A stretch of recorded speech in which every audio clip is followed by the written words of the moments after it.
Yeah. Starting immediately! Your friends all make it safely out of the area, but that does not account for you. You're currently stuck here with a person that would overtake you in an instant, overtake them in an instant. You're fast, but you look at those large wings. You know this thing can cross the chaos in a matter of moments.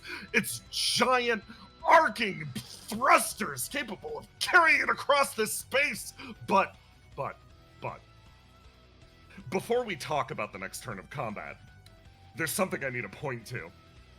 Something very clever that you did during the last encounter. The main reason that this person didn't jump you during your sweet goodbyes with all of your friends. You moved God Eater Deus over to a section of the map that is marked by these squares.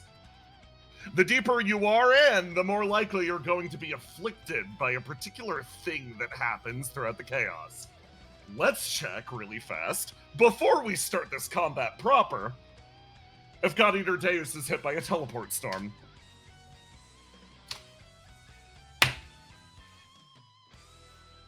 Hmm?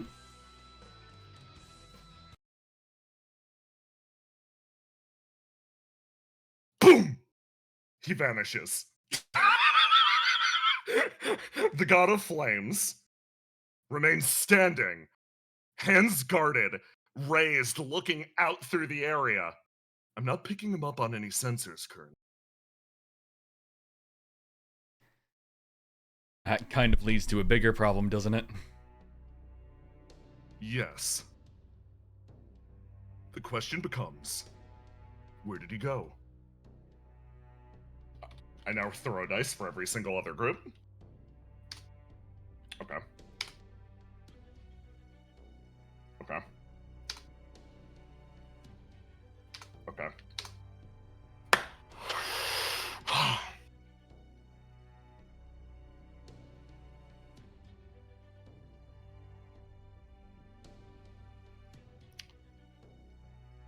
In a different area.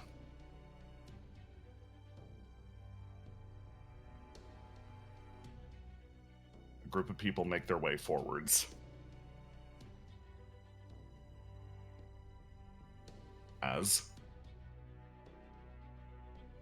their car trundles its way through the chaos, they remain utterly unaware of the fate that's about to befall them.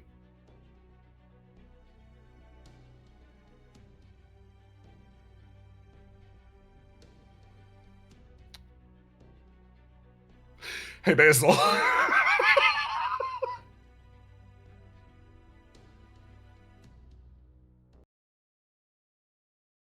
Give me a roll to die.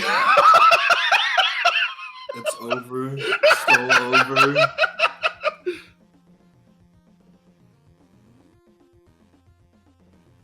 Okay. Look how happy they all are. Look at how happy they all are. Things were This pretty is good. about to be so fucking funny. Okay. With an 18. Do you want to push this to try to pass the 20? Yeah. Okay. So with the 20, you feel the teleport storm starting to crackle around you. As I throw some dice.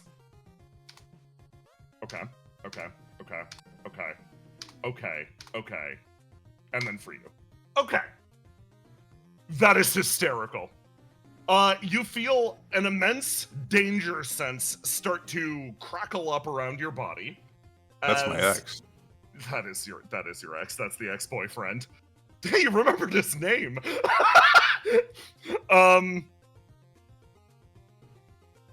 You whirl around, and in this moment, you are given a chance to protect one of the people around you. Who do you do it? Who do you grab? One of the okay.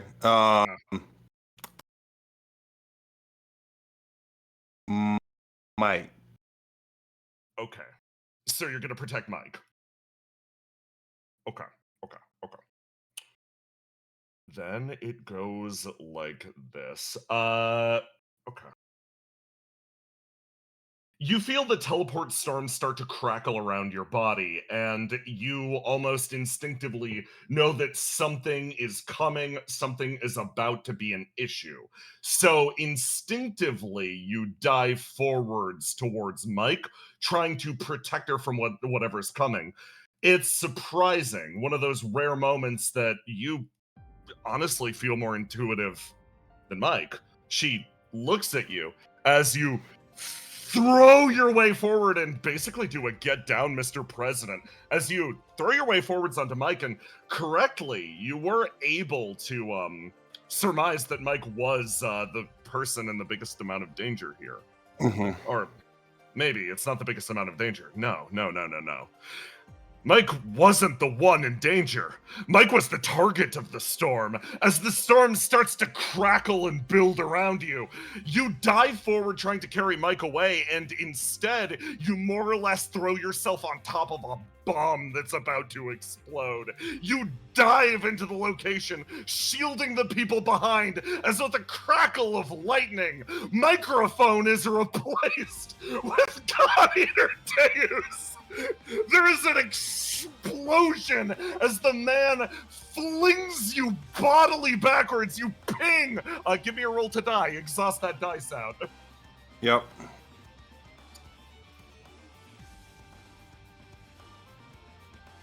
Okay. Lock something in.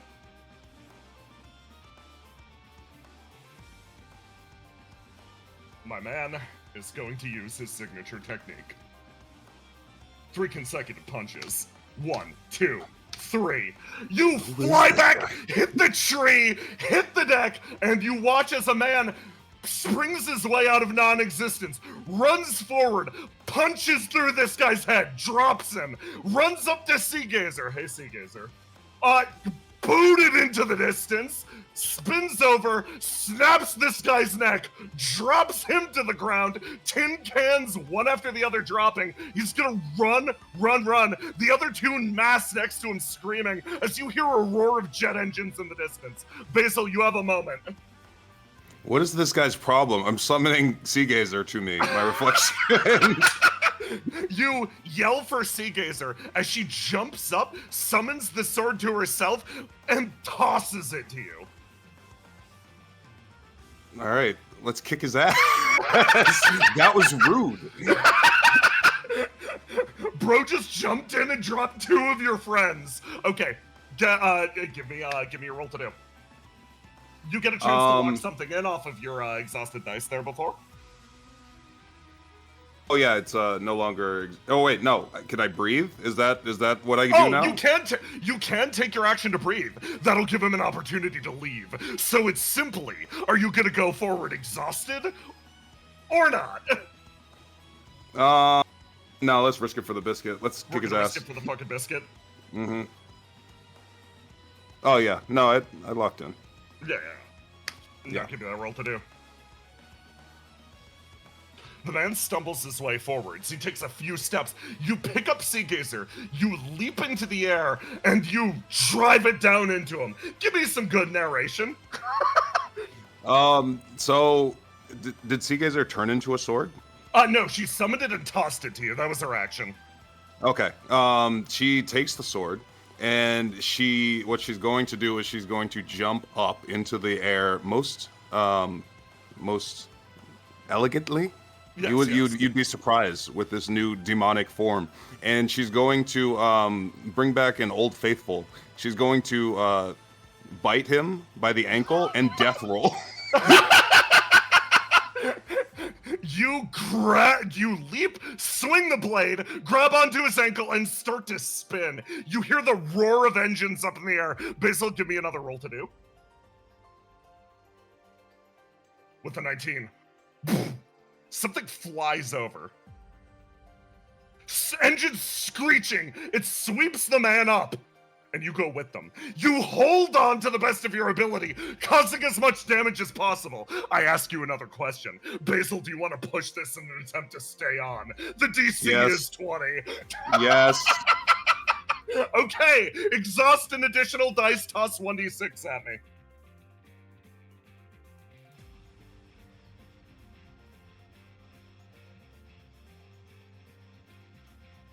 Did it go? Oh, there we go. 5!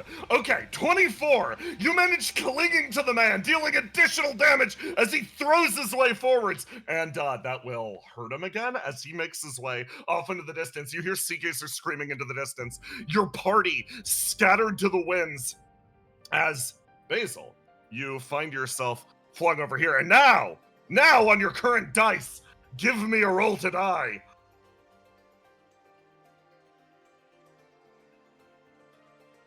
You find yourself flying high above the world. You manage a chance to look down at the chaos. You look around as you take a solid chunk out of the man's ankle. And it's at that point that you realize his body seems to be mechanical, prosthetic, or some other equivalent. The cockpit remains open. He puts no effort getting inside. You take a good chunk out of him as you watch.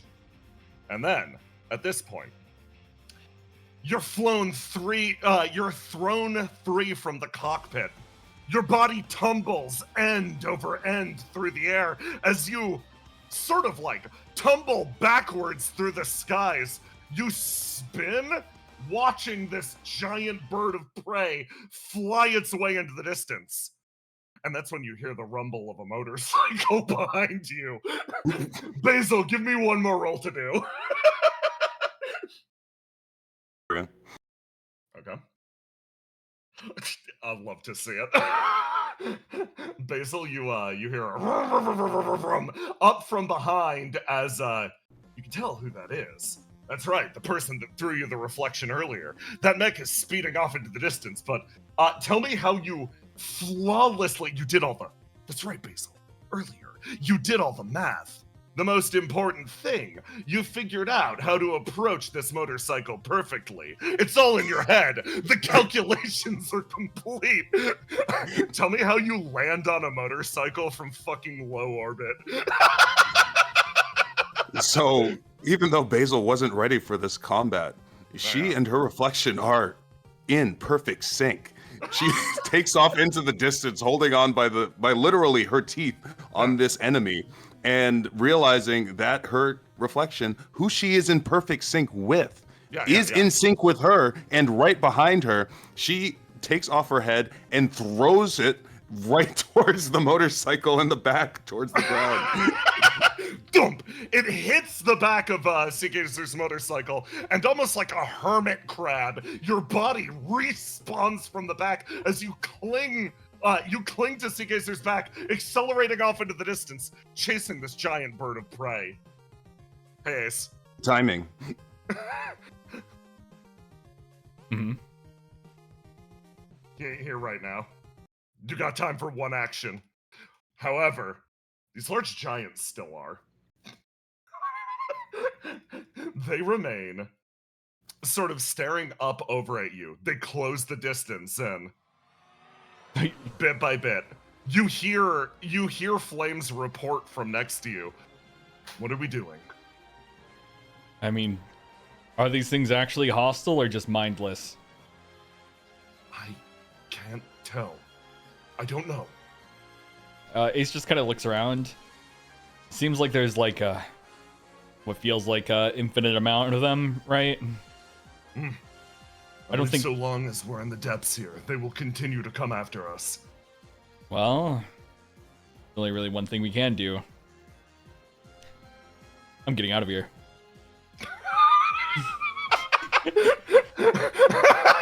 You start to run your fine ass off into the distance, and you hear that roar off in the off as you turn around, and again, the jet is approaching you once more. You start to move your way away from these beings as you start to sprint. Do you have a plan? Where are you headed? Somewhere a little bit farther away from what these things are in the teleport storms. At least there's the there was the guys guarding like Willow or Whisper. Yeah. He's at least gonna try to go towards that direction to see if they've actually like ran into any other hangups or anything like that. You're gonna link up with them? Awesome. So, God of Flames behind you in this case. That is actually fucking awesome. God of Flames behind you sort of picks up on your intention. He looks over. You're tracking us via flame signal. I'm going to go quiet for a little bit. Is that all right? Yeah, that's fine. Boom. It shuts off as Theo over next to you's like, oh, okay. Let's just slip in then. No reason to let him find us. But if he's hunting us through flame signals, that at least gives us an advantage. Yeah. We could choose where and when we're gonna fight. You carry your way forwards, quietly shifting as this being turns, looks, you hear the mech creaking in the skies as its body contorts, looking for you, looking for any signal. To it loses sight even of the motorcycle raging behind it. Flying across the skies, it picks up increasing amounts of speed and disappears off into the distance again, off to hunt something else. Meanwhile,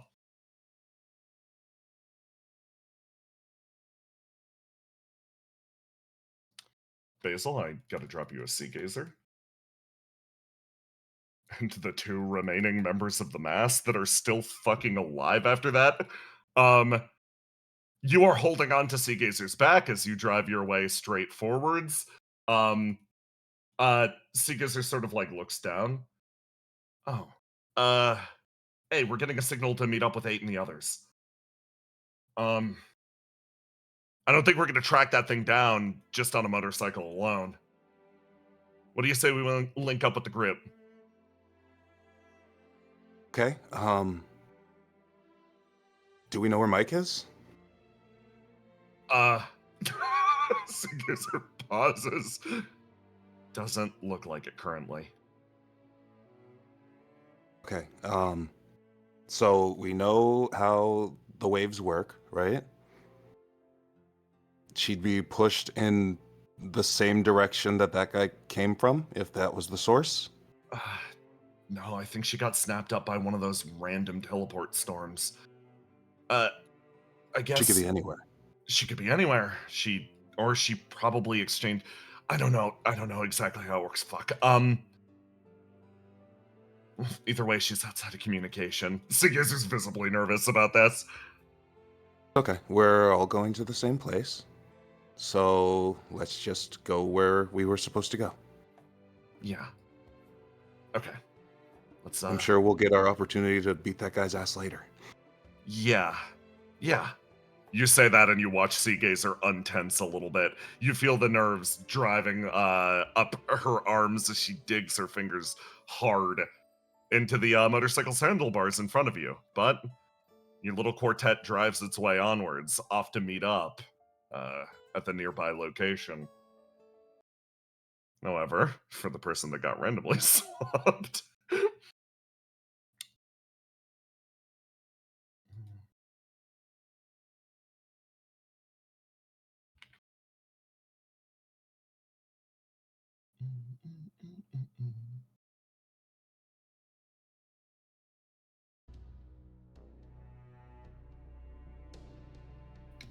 Hi, Mike. Okay. That's fine.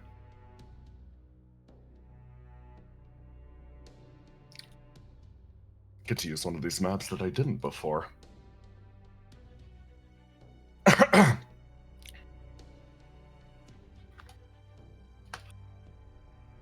Thrown somewhere into the depths of the storm, Mike pauses.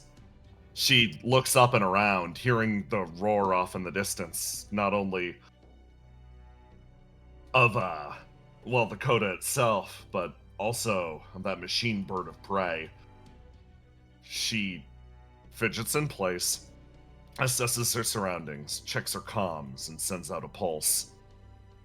She looks back and forth, realizing she's outside of communications range. She looks around and starts to travel, one foot in front of the other. There,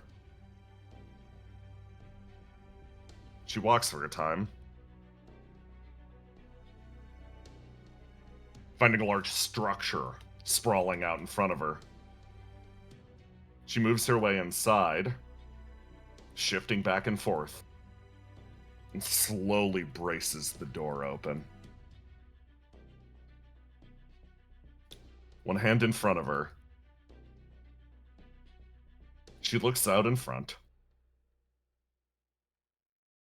as her eyes open, appraising what exists in the depths of this place. Some place outside the chaos, some place that people normally don't go, some place that's not normally so well trodden, not cleaned out by the Coda or anybody within the city. Truly a place that you can arrive at only through random chance.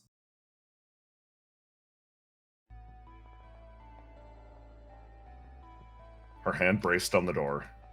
She looks off into the distance. As her eyes struggle to adjust, something squirms at the edge of her vision. She pauses and pulls herself backwards lightly. They shift, moving, pulling themselves free. She tries to pull herself backwards, tries to make herself, tries to find any clean way out of this. Her hope was to find technology that could contact OPIA in here, but instead she found them. Her body pauses at the edge of the door as a voice echoes through the room. Something audible only to her. Is it the fact that she has some sort of listen? Or the fact that she saw Ace interact with them enough times that she can hear them? A whisper. Something incomprehensible etches its way into the back of her mind. Words without sound. Yet she realizes in this moment what these beings are, what they're doing. Old, discarded dregs of this world. All of them. Always. Calling for help. Hey, Aloha, hit the intro.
Warm waters lap at my feet. Harsh winds bite at my shoulders. Bracing against the pain, I do my best to close my eyes, but just the same, My eyes shut. They fuse shut. Something heavy and wet is pouring from them. Something rooted backwards in the center of my mind. A nerve cluster struggling to render the world, struggling to communicate with my ailing brain. I try to focus harder on it, but it only slides more. Rejection. Feels like an allergic reaction to my own thoughts. I try to drive the vision back, but all that's left. Pages sprawl all around me. Stained black by the same thoughts, ink spilled from the eyes. Fact attempted to be rendered and abject failure. Always.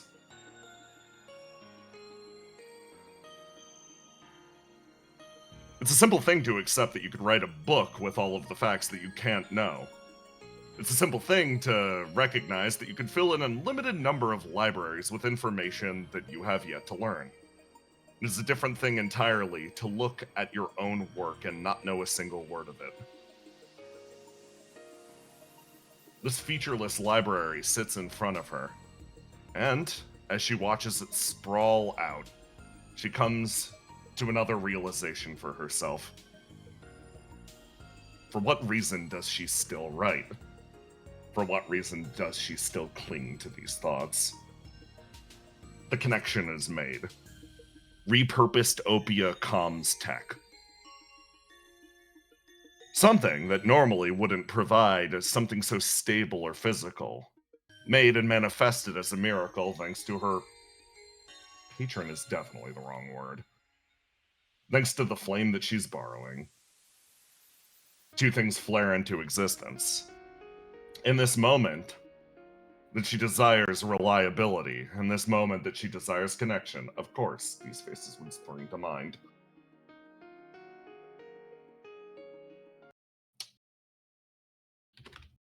From the ether, I drop and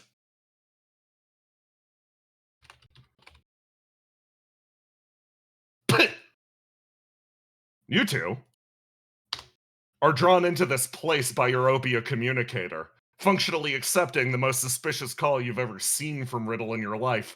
Like clicking a cursed or possessed email. The fact that the window was barely shaking consistently, distortions in the pixel and camera quality, actively betraying the fact that there is a large amount of demonic influence flowing through your machine right now. You look at Riddle out in front of you. Your senses are mostly carried to this place. Mostly. Oh, okay, we did it. Flame to flame connection. Nice. Can you guys Hi, hear me? Riddle. This is like in the top 5 creepiest video calls I've ever gotten from you. Top 5 from me. Okay.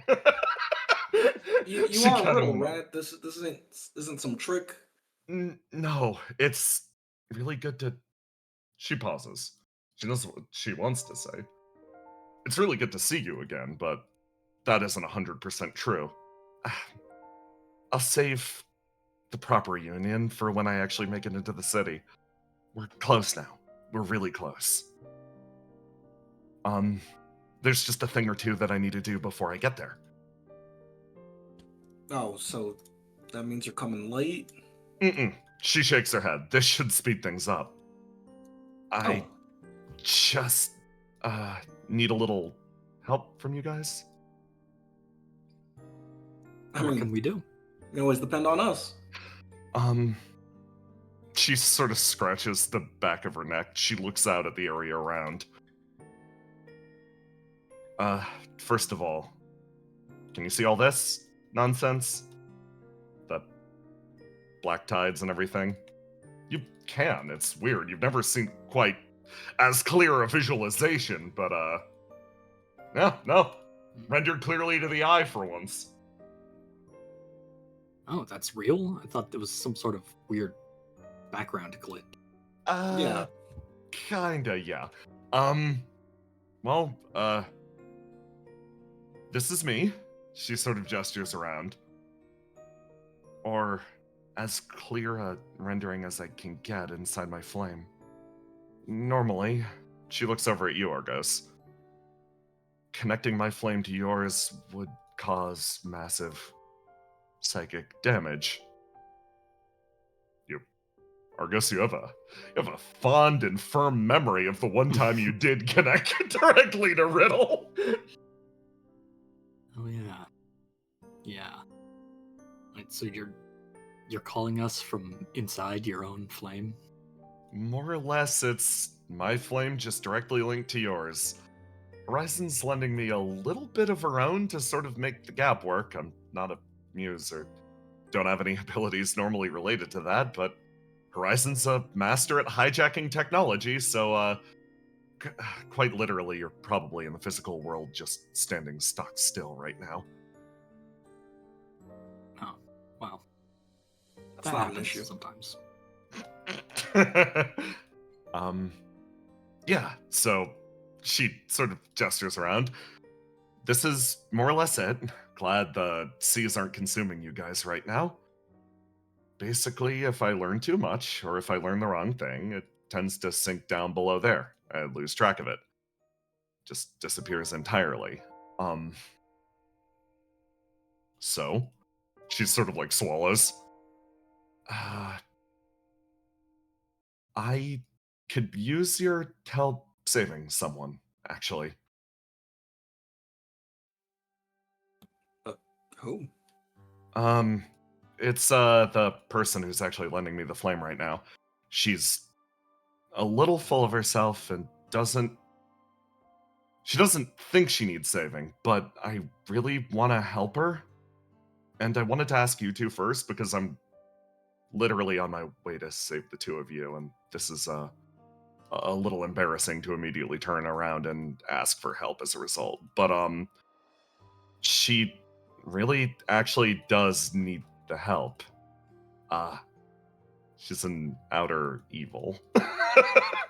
Riddle mutters to herself and pushes her two fingers together. Horizon needs help. Yeah, pretty much. Real, I'd be more apprehensive about this, but I'm gonna be honest. I try to help everybody too. Yeah, there's a reason why I called you specifically.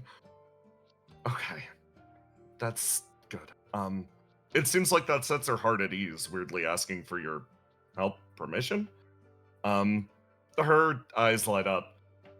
I think I just have this, I don't know if it's an entirely irrational fear, but I always have this fear that someday, she sort of like looks out at the sea around her. Someday I'm not gonna be able to help someone, and it won't be because like I learned my lesson, or I grow, or like I learn where to call it quits. Someday I'm gonna throw my hand out. Someday I'm going to try to help in a way that I can't necessarily like pay for. She looks over at the two of you. Getting your assistance here is really valuable. I could definitely use it, but I'm genuinely a little worried that I might be spending your lives' time and effort on something that might not even pan out. She scratches the side of her face. It's kind of why I was relieved hearing that someday your goal, Argos, is to not carry on upwards and forever.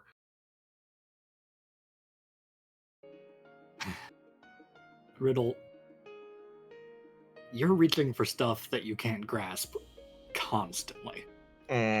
Like, all the time, nonstop. You see her Riddle, wilt. you fail to realize our dynamic. You ask the world from us, and we give it to you. You see Riddle hunched down, barely above the water. She squats, taking the little end of her staff and pokes away at the page. It is a large, it's a large, overblown gesture to see the fact that you said that. And it like clicked to her all at once. Of course that's how it is.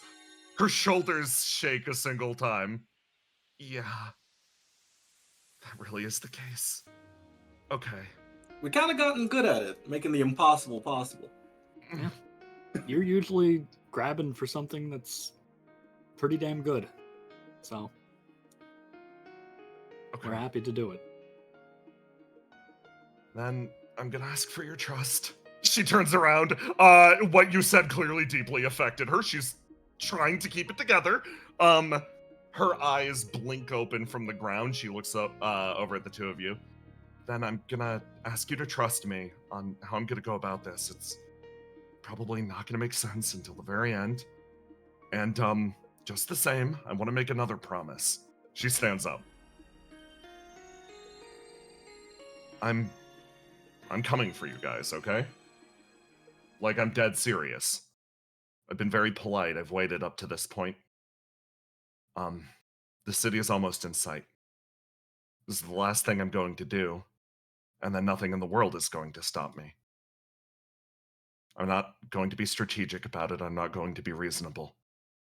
I'm going to walk a straight path, and anyone that gets in my way will no longer be an issue. I'm getting you guys out of there, okay?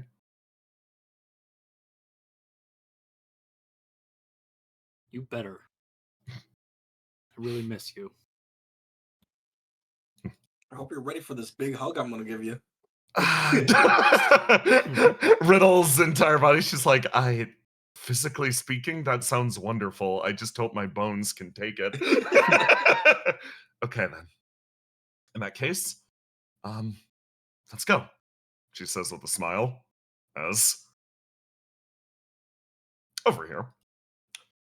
Grab this.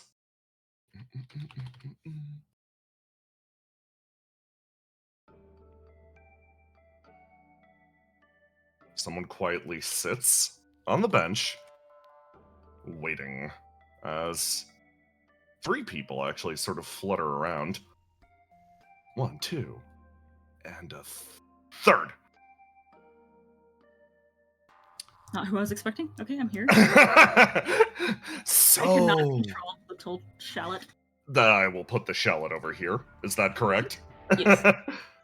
So you gave her a chance to call her own back up. Uh-huh. I thought it was only fair. Her eye. So, how come I'm being designated as your backup this time? Oh, I wanted to ask your advice on this. All right. Riddle said she was going to come at me with she wanted to fully and intently argue this whole thing out. You guys No have more been arguing playing around. at this point, right? She nods. So, let me ask you a couple of questions.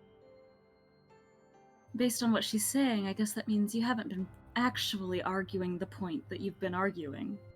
Those are just words you were told to say, right? I've been poking lightly at the point, but no, I have not made a concentrated effort to communicating my point of view, I guess. Is it Seems your like point of Riddle's view? gotten frustrated with that. She pauses and sort of looks over.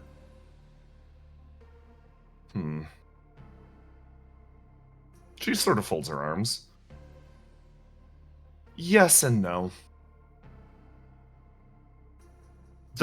Are you capable of communicating your point of view? Do you actually believe in it? The point that you're fighting for? Yes, I do, I suppose. In terms of what's been put in front of me, I've been handed a very distinct purpose. It's just... Just I what? was told to communicate this message to the people of the burning world. The humans here, specifically. She sort of leans backwards. I still do believe... I more or less believe in the message. How could I not? I am capable of assembling all of the observed facts, one in front of the other, and drawing a conclusion based on that. Simple. But, do I want Is this my point of view? Yes. Do I want it? No. She sort of like looks over to Love next to her. Our functionality exists for the sole purpose of communicating one thing effectively to the burning world. If that goal is met, the reason for us to continue on will be more or less nullified. Functionally Well- speaking, communicating the message will spell doom for our... She sort of hunts for the word. City? Species? It'll be bad for us, probably. You'll die, functionally. Our purpose will be fulfilled. More or less.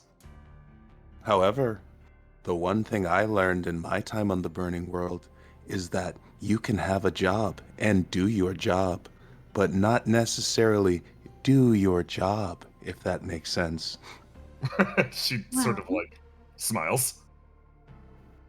Tell me, what is it that you are arguing? What is she saying and what are you saying? My goal is to argue for the sake of this world, to argue for the sake of the humans here. My goal is to argue for the dangers of the flame and to argue that immediately and finally removing the flame is the only path that the humans here have to true survival. And what is she saying? She sort of pauses. Not much, honestly. She hasn't made her own point of view particularly clear. She's heard me out, but she's saying repeatedly that she wants to hear me argue honestly. She can't genuinely agree with me, correct? She's a flame touched. She can't argue against her own existence. A person can argue that their species is dangerous while also wanting to survive. So, I think...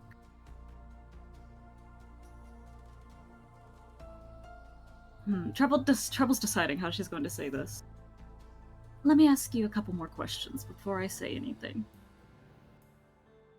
So functionally, you've walked up to Riddle and said, my job and the whole reason I and all of the people here exist is to come here and tell these people that you and your people are dangerous and need to functionally be wiped out. She nods. And doing so will functionally kill you and all of your people. She nods. And while you do believe that we are dangerous and our existence is dangerous and that these people will need to do this to survive, do you want all of us to be wiped out? She sort of shakes her head no. Which is why And to that point, we also don't want to be wiped out, do we? It's why I find it particularly difficult and frustrating that Riddle is insisting I argue to the best of my abilities. I don't understand. So, you don't want to do this, yes? I suppose not, no. You don't want to deliver the message because you don't want these people to die, both your people and our people.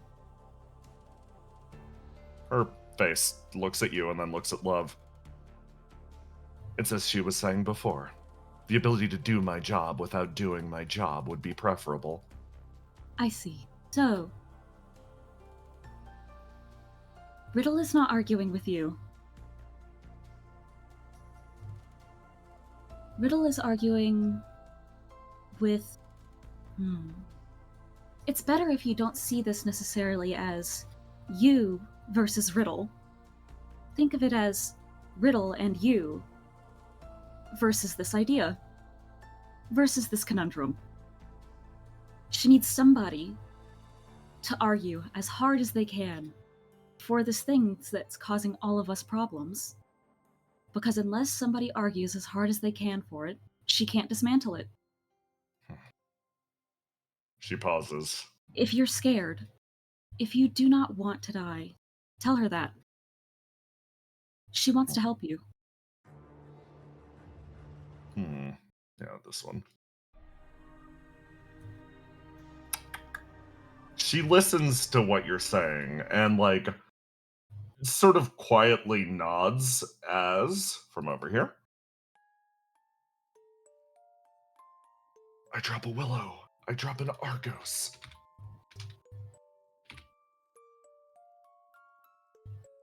From their meeting, these three walked their way up from a different segmented part of the Golden City. She sort of makes her way forwards, looking over to Horizon, who stares back. Oh, are you all done? Yeah. Horizon steps forwards and looks back over at you two a little bit. Discovery immediately lunges on the bench. Treble sort of just looks over at her and goes, "There's no need to be scared." She looks back over at Riddle.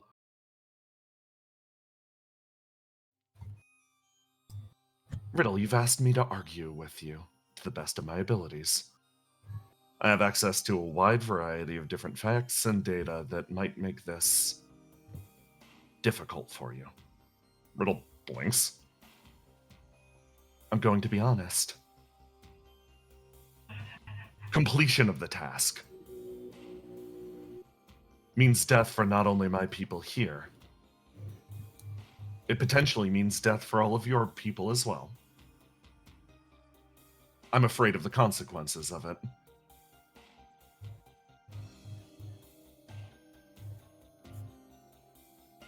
Are you talking about literal death for you? If you deliver this message, you'll, die as soon as we hear it or accept it?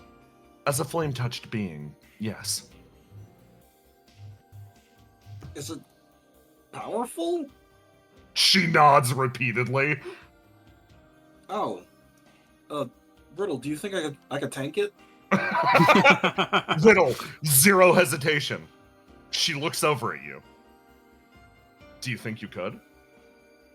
I mean, Like- I remember when Grass told me some information that could have killed people. I think I could tank it. Riddle turns back and looks over at Horizon. There you go. So, I can ask you for one of two things. One, you can trust me, and two, if you can't trust me, you can trust Willow. Horizon sort of grasps at the side of her dress, looks at the person in front of her, and it's at this point that she rolls all her dice, and you can sense for the first time that sparking gap in her consciousness. The thing that's allowed all of this to happen up to this point. One of her attributes was wounded in that fight with Ace. It's through this hole that everything occurs. She sort of stares straight ahead. So it'll only work if I throw my full weight behind it. Yep, pretty much. All right, then. She steadies herself. You watch her expression settle back and, like, almost harden. In that case, let's head back to the parlor, okay? She turns, starts to move, holds up a hand, and realizes something. The entire time she's been talking to these people, she's been so preoccupied. She didn't even listen to what you said earlier, love. She didn't listen to the fact that the rest of the city has more or less been discontinued out of existence. So preoccupied has she been, so single-minded, that she didn't even notice that the elevator angel doesn't exist anymore. She sighs, thinking what's gotten into her, snaps her fingers, and manifests the great being, which slowly reaches its hand down and lifts you all up into the area of your discussion. Let me move you over there. Hey, while she's got her back turned, Yeah. I'm gonna just go ahead and scan her real quick. Oh, delightful. Okay. Give me a roll to do. Could you move Roll Trouble over to Riddle, please? I cannot. Yes. I didn't want to interrupt, but while we're rolling dice, can you please move to Riddle? Thank you. There you go. Okay. So 25 versus her 25. You know, Argos with an 18, I'm just gonna give it to you. What stat do you want? I want to see her wounded stat, the yellow. Ooh, okay. Her wounded stat. That is. It's obviously a +9. It is the stat called Eclipse. What it does, what it represents. It is the dignity and distance that she keeps not only from this world, but the one that adheres most clearly to her duty. The way that she's been so flippant lately, the way that she's been so open, the way that she's talked to you as a person is due to this distance being crossed in an instant by, well, Ace's fist. Right now, she is acting almost like your peer rather than this entity that should naturally be so separate in existence. Add that to your bullets. Yeah, just hold on to that one, my friend. And what would it take to become, banned? Oh, shit. That's part of it. So, in order to get rid of this dice, in order to get her out of this, remind her what she cares about. Remind her what connects her to this world that keeps her flame touched more than anything else. You get the feeling that this dice is something that draws her away from your style of living, your form of existence. Point out the ways that her flame-touched self exists. Basically play on her sympathies, her empathy. That's the way you get rid of that shit. Lovely. Okay. You all ride the elevator, Angel, up. And our camera moves elsewhere. We jump over here. Whisper, 8. You guys have been chilling here. This guy, do not be alarmed, is a member of Hawk Squad. He is hanging out down here with you guys. No. Let's go for one of these songs. So, you all are waiting here while you pretty much link up.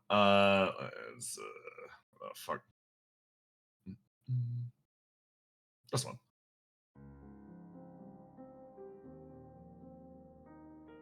The people to arrive first are Ace and Theo. Drop them.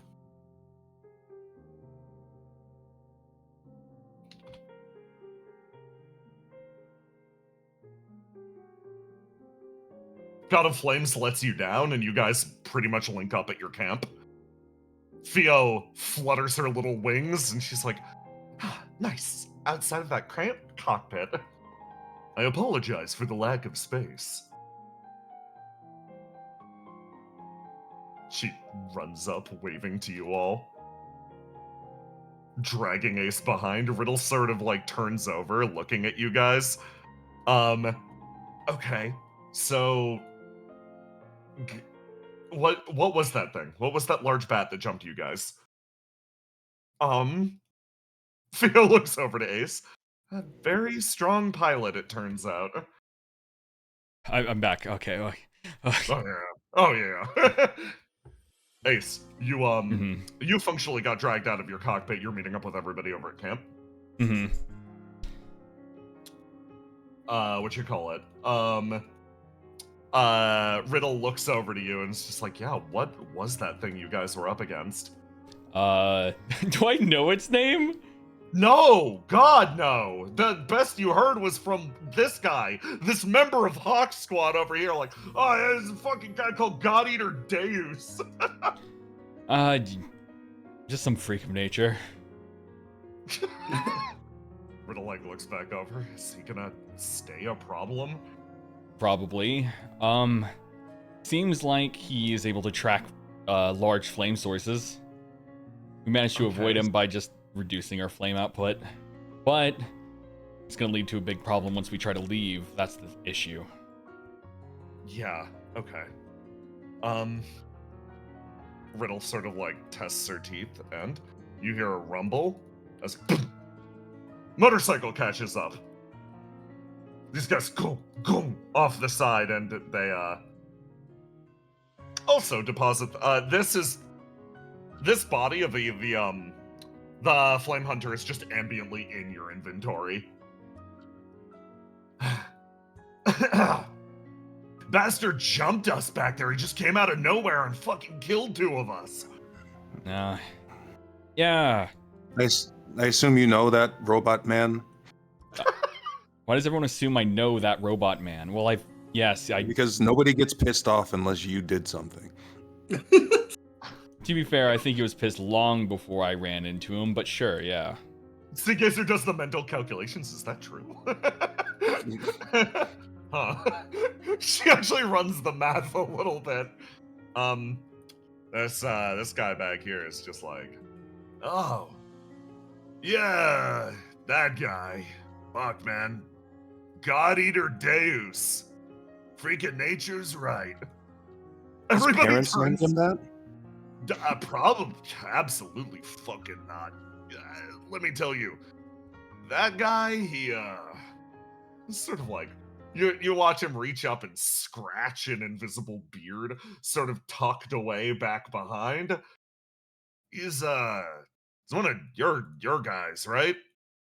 He sort of like looks between everybody here. Oh, no looks of recognition. Okay, So it's like from down here. wait. So you think he's one of us? Yeah. By that, do you mean Flame Touch specifically, or? You like? Oh, I might have misunderstood. So you guys are you guys masked that like work with the city? Are you masked that are up with the installation? Like, what's up? Guess you could say installation, yeah. Oh, okay. Then he wouldn't be. Looks over at these 2 guys back here. We're with the city. You thought he was with the city? Yeah, gotta be, right? Fuck. I can. Okay. I know how to check. Ooh. Flame, Yes. patch me in with 667. Grab fucking God's most tired soldier. I know this conversation is just gonna piss me off, but yeah. You send out a call. Yeah, what? do I see anything, or is it just like, is this just a representation for viewers? It's a representation. She looks like this. She absolutely looks like one of these guys right now. Hey, long time no see. Calling you about a God Eater Deus. Oh, fuck me. Okay. I was pretty happy when you managed to stay entirely away from my building.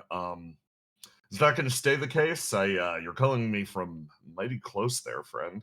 It depends on what you tell me. Figured. She like looks through her old records. Okay. God Eater Deus. Sure. Well. She sort of like looks down. This is okay. Your language. In a way that's helpful to you, so you don't flatten my building. She drums her fingers on the desk. Most efficient way to describe it. He's the guy that finished off your World 2. Hmm. Okay. So he's a god. Yes, yeah. Yeah. That's... Ask her if he knows that the name is redundant.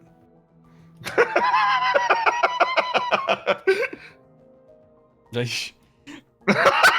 you convey this Please? message? Just gonna put it on speakerphone. Wait, can I even do that? No, I can't. I don't think. This is all in my It's brain. patched. Yeah, it's all in your brain, unfortunately. Yeah. I relay the message. Yes. You hear her on the other side just sigh and then take a long drink of her coffee.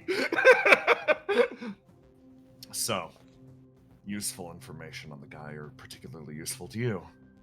It seems like whatever's been happening over in the city right now with your friends that are still here has pissed off the companies enough that they're starting to recall people who have technically retired. When somebody finishes up in a world, usually they're this is discounting a lot of our returning judgment units, like Frost and Flame in particular. We always got one of those on handle. But if we're talking about other judgment units, if we're talking about the winners, once they finish their job, they're sent pretty much to a place called Firepoint Alpha. Oh. So by winners, they mean people who successfully destroy worlds? Pretty much. There are a lot of, like, close enough winners where, like, they didn't actually get to be the one that punted your flame, caused the apocalypse, but, like, they're around. It was close enough. They were part of the final battle or created a situation in which somebody else snuck the victory away from them. Deus himself is a little bit of a freak. Yeah, that name, he kind of ate the other gods of World 2. Apparently, they took out a bunch of them, and their corpses were just laying around, so he just feasted on them. Who would do such a thing? Yeah, need to be a real son of a bitch. That's bad for the judgment unit. She says over the line. Regardless, we can't exactly keep our victorious judgment units around. I'm sure you've been feeling it through your connection to Flame up to this point, but you slowly, progressively, you become something else. I'm not going to say you become less human, because you're not human, you're mass. The judgment units, those gods, they're pulled from the outside. So, eventually, you don't exactly sync up with this world anymore, and you gotta go. And long story short, the Coda throws a huge fit if you're around. Too much of a liability. Firepoint Alpha is a significantly safer place. That's at least out there somewhere on the outside. And so, yeah, so he's with the company. They're calling back people like him just because they're scared. Yeah, pretty much. Good summary. Right. There's others out there, but mostly I'm gonna be honest, we lose track of them. Most of them go completely insane. So it sounds like we probably shouldn't focus on just this one guy, because regardless, they're going to send more. That's... Or you say that out loud. She can't hear that shit. Yep. Sigis are like, yeah, that makes a lot of sense. The mission didn't change. It We just... still need someone to distract them while we're getting out. Yeah. Riddle folds her legs, leans back on this box. All right. That makes things a little more complicated. She looks over at you. Ace. You think you can take him out? I mean, when we fought, he didn't even put a scratch on me. Riddle smiles. Okay. Her head wings flutter a little bit. You hear 667 on the other end of the line, just like, I guess you've gotten stronger since the last time I watched you fight. I mean, kind of what happens, but I'm kind of interested in what he does. I'm not exactly sure if he's trying really hard or if that's just his weird little style. He hasn't really gotten inside the judgment unit yet. That's the most concerning part. He's fighting you on foot. Weird. Look, eventually, most of the pilots that are hooked up to judgment units like that... well, actually, hold on. You hear her tapping away. Okay. Well, seems like you've actually been able to pick up units that are not, like, created with elements of the outside. Like, that Hawk Squad you guys encountered. Yeah, you don't gotta worry about those, necessarily. Those are just big machines. But the judgment units, they're made of elements we don't properly understand that are just gifted to us by the greater will. As a result, eventually, machine and pilot kind of become one. Most of the winners, as they're called, can't even leave their cockpits. It's impossible to tell where the big man begins and the little guy ends, you know? The fact that he can still move is worrying. I mean, that's probably why he's here and the others aren't. First one back. It's kind of annoying calling them back, it seems. Sending a lot of signals out there outside Dakota. Doesn't really like to hear those. Yeah, the guy that you got on your tail's a real freak. Aren't you not supposed to stay in your judgment unit? Don't they have like a system to make sure that you stop at some point? Oh, you say that out loud. Do you relay this? Yeah, just assume I'm relaying everything, yeah. Yes, wonderful, wonderful. Tell me if you don't relay something. If you're like, no, she don't get to know that one. There's sort of like her perspective turns. Depends. It really does depend. If you're the one building the world, they want you out of that thing as soon as possible. You shouldn't stay with it for exactly that reason. Judgment unit will slowly gain consciousness, drive you insane, you'll fuse into one being. It's bad news. But for those that come around at the end of the world to clean things up, she shrugs. I don't think the city cares necessarily enough about that. Like, those guys, they're sent in to be soldiers. The guys at the beginning of the world, they're construction equipment. It's fine to let a tank blow up in battle, but letting a bulldozer? Nah.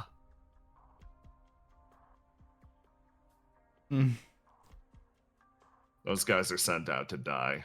They know what they signed up for. Well, yeah, that's about what I expected. Thanks for the information. Yeah, no problem. Yeah, Riddle actually speaks up. She cuts you off. Hey, I got a question. Ask her where Firepoint Alpha is. Just where? Like, coordinates? Something. Just tell us where it is. Alright. Where's Firepoint Alpha? She a little annoyed. Makes another noise. You hear clacking on the keyboard again. You want, like, spatial coordinate? Okay. I mean, as sure. best directions as you can give us. She sends it over to your, basically like your communicator. Riddle runs her way over, looks over your shoulder, beams a big smile. Thank you. She spins on her heel and walks away. So, have I been of assistance here today? How would you rate my performance between 1 and 5 stars? I'd have to give you 6. You hear her sort of like let out a light smile, and she's like, okay, and that's recorded for posterity. Nobody actually checks these logs. If they find out I'm functionally consorting with a active and wanted terrorist, I'm definitely getting fired, but, you know, bureaucracy, they're never gonna check. 6 stars. You hear her punch in a number. I wish you the best of luck out there, and if you manage to take that guy down, just let me know so I can put in a report for it. They'll probably want to dissect the body. One of those things has, it's never died before in a place we could retrieve it. Usually, between you and me. Usually we reserve those for when they run out of the pre-built gods, you know? Like, you guys are gonna run your gauntlet of, what was it, Frost, Reality. You're gonna work your way around, and then when we run out of those, time to send in everybody from a previous world that won. She says this out loud to everyone in the room. Riddle turns, looks. The gauntlet would have gone on even longer beyond the... Of course it would. I mean, what do you Of course. expect? Yeah, they've got him lying around. Why the fuck not? you hear Riddle's agitation in the background. I mean, that's kind of the whole point of what I do. They can't go on forever. Because everyone they send, I just get stronger. If we know their point of origin, wouldn't it be smart to strike first? Launch counterattack, exactly. You hear Riddle like punching in the coordinates. She's doing Hacker Man stuff in the background. There is sort of like a you feel 667 sort of like turn back over. That's sort of a good case that you're making. You know, mind if I take the specs of the God of Flames really fast? What are you gonna do with them? Try to make an argument. You look back, you see her send a display to you. City's broken basically into districts. There's a company at each of the fringes. We each believe in something kind of different. My company, Company 6, mostly believes that you guys are a waste of resources to begin with. The idea of flinging an increasing number of guys at you feels like a waste of time. It's not that we aren't interested in the installation, it's just not worth the effort. A lot of the work that we're putting into creating these judgment units could be used to create additional cities and start rebuilding. Basically, she shrugs. Letting you guys fuck off is the big goal behind Company 6. We're not interested. Cut all ties. Fuck it. So, the more trouble you cause, the easier, I guess, my own company's prerogative gets. And is that their only objective, or you guys secretly like no. eat babies or something? She sort of sighs. You're gonna find a lot of different people in this company who do a lot of different things, baby eating included, probably. I guess it's kind of like the baby eater you know versus the baby eater that you don't. She lets out a laugh at that, actually, and she's like, just something to keep in mind. A lot of the people in the city believe very strongly about what should be done, not only with the installation, but with our future. But with Company 0 running things, we're more or less left in eternal gridlock. More evidence actually goes a long way, so thanks for the readings. I'll make a case. Okay. You click off the comms as Flame disconnects you. It's just like, I don't necessarily like her or trust her, but at the same time, it is reassuring to have someone inside the city that we can speak to. Seems like what they want is, well, at least help us. I don't really know. Maybe. The problem with 667 is the fact that they have never stated what they want. They only talk No, about but the company. Hmm. If the company's goal is to leave us alone, that's beneficial to us, regardless of what they do in their own time, baby eating included. I really hope they don't eat babies. That would be preferable to, I don't know, a company that wants to grind us up and turn us into paste so that they could eat us. Right? Oh, yeah, the Pace Company. Is that a Tell me that's company? I real. just made that up. Listen, I'm not. Hey. He puts his hands up. I'm not from the city, so like, I don't know. There's all sorts of fucked up guys down here. But yeah, one of the more like the Pace guys. Some chuckles. You guys mentioned Firepoint Alpha earlier, right? That's Mhm. where I'm from. He points his thumb into his chest. Most of the machines you're going to find around these parts that are, or I suppose, are not influenced by the outside full judgment units, come from up there. Hey, what's up? Kind of waves. So you know the way back if you ever needed to.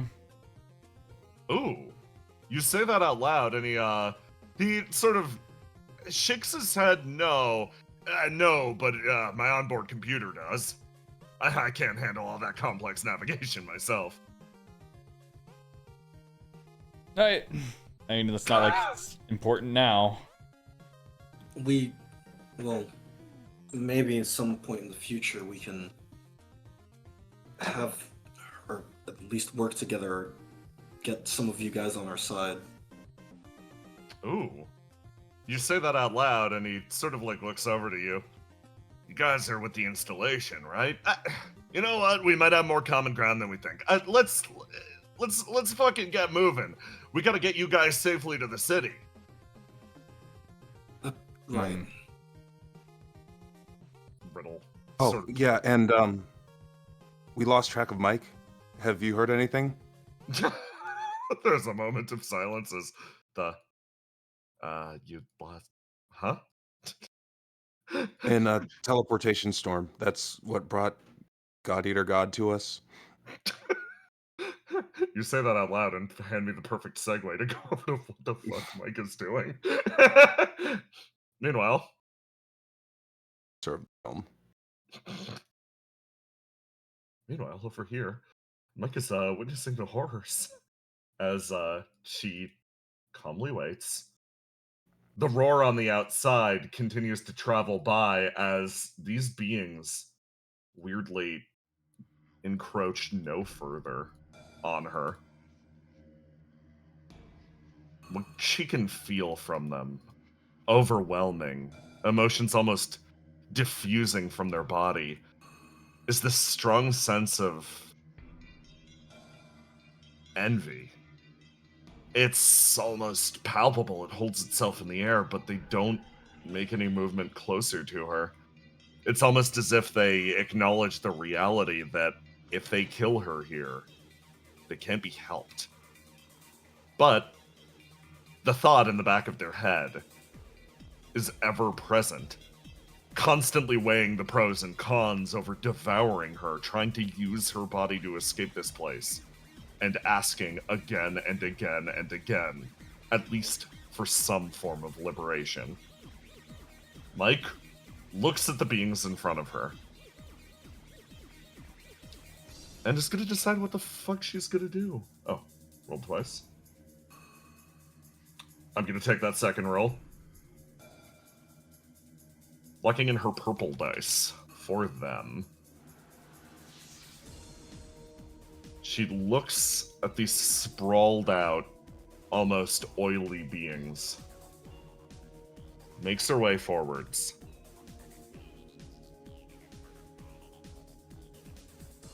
And remembers when she breathed life into 04 and allowed her to regenerate.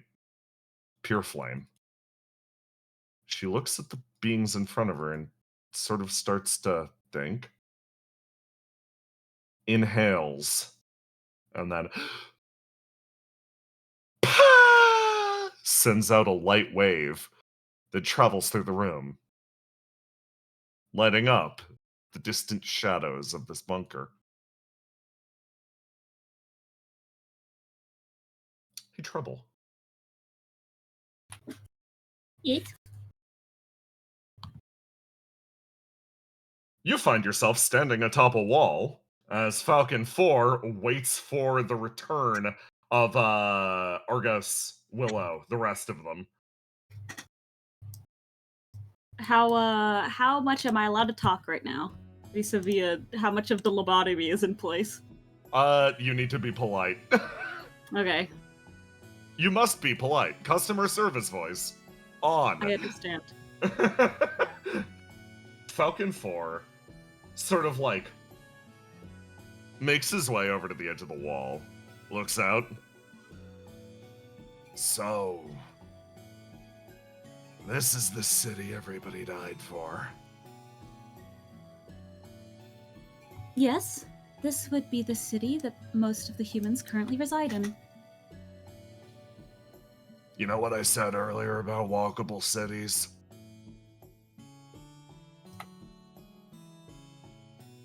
Me, Roma, who doesn't remember, but Trouble who does. This place is a fucking joke. I don't see a single car around here. Everybody's walking. But at the same time, why do you have roads? Why did you do that? What do you mean, you? Why was it built this way? I believe that the angel in charge of construction for this city is currently retired.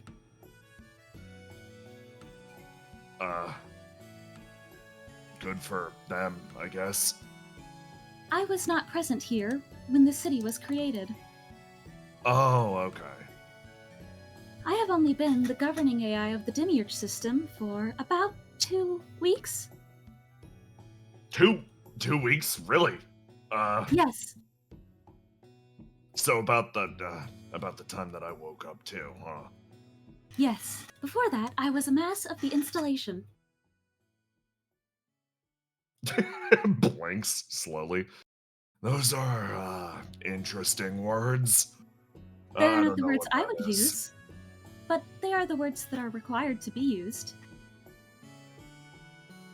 Hey, why is this side of the city so much nicer? I believe that is the side of the city where more humans reside. They got cars. Yes, Seems to bother him greatly. He walks back to the other side of the fucking wall, grumbling to himself the entire time. So you probably can't tell me. You probably can't tell me about any of my friends or loved ones. I could consider looking through the database for them. Mm.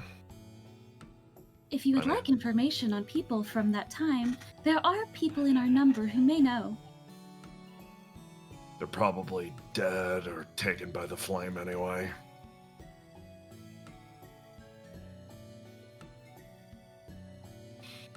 He sighs and sort of makes his way back over and sits down here. Well, he double checks his communicator. Yep, no, Willow, Argos heading in this direction. He decides to simply stop and wait. The body creaking heavily, not able to carry him any further. He sort of like looks over at you.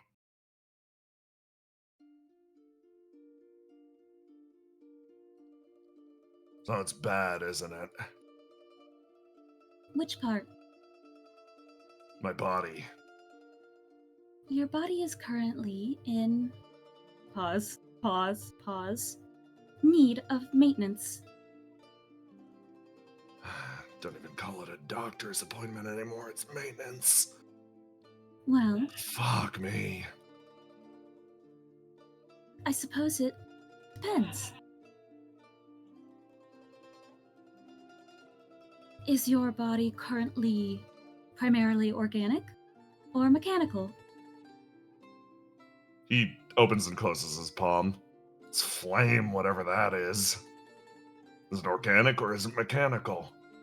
Well, in the installation, flame-touched are born organic, out of flesh and blood. Here in the city, they are in mechanical bodies. Like some kind of meat robot? No, they are physically similar to humans. Huh? That matches what I've seen too. You sure you're not a meat robot? No, I am currently... Flame inside of a large network that sprawls throughout the city. Though I was born organically originally.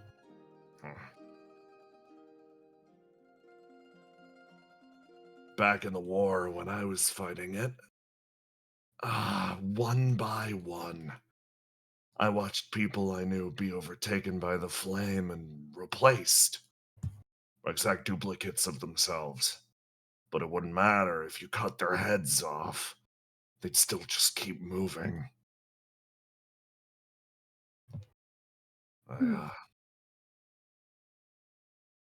I'm not a soldier. I'm a mechanic and knew my way around machines enough that they decided that was the next best thing. We ran out of most of the people that could fight pretty early. Our talent literally taken by the enemy team.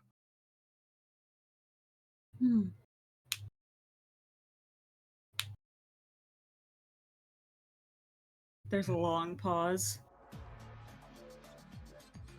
In the installation, if one was to have their head cut off, I do not believe they would be able to continue moving. Unless they had some kind of power that would allow them so. You just have a power that does that? Some people can, yes. Like me? It depends. I guess, like, speaking of it practically. Most of my organs aren't even here anymore, but I'm still moving, I'm still talking, I feel great, actually. That's because your flame is currently occupying what is left of your... Pause. Flame, I hate it. Body and... Gear. If you would like, we have recently helped install printers that could help create a body that is more to your taste. Maybe help me out of the abstract horror of wearing my own skin around like some sort of a crab. I, personally, am more used to bodies of that nature. Once, like, from the printer, that's what I was occupying shortly before I was placed in the system. They are rather comfortable. I helped develop them. His eye sort of glances over to you again. So, you'd probably recommend it then? You can design it yourself if you're concerned about... Pause.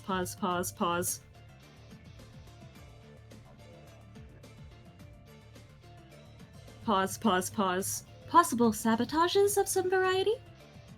Possible sabotage from who? I suppose me, but I have no intention. Why would you do that? I wouldn't. Okay. I'm saying such for your comfortability. Okay. Cool, good. He relaxes a little bit as you sort of see stepping up.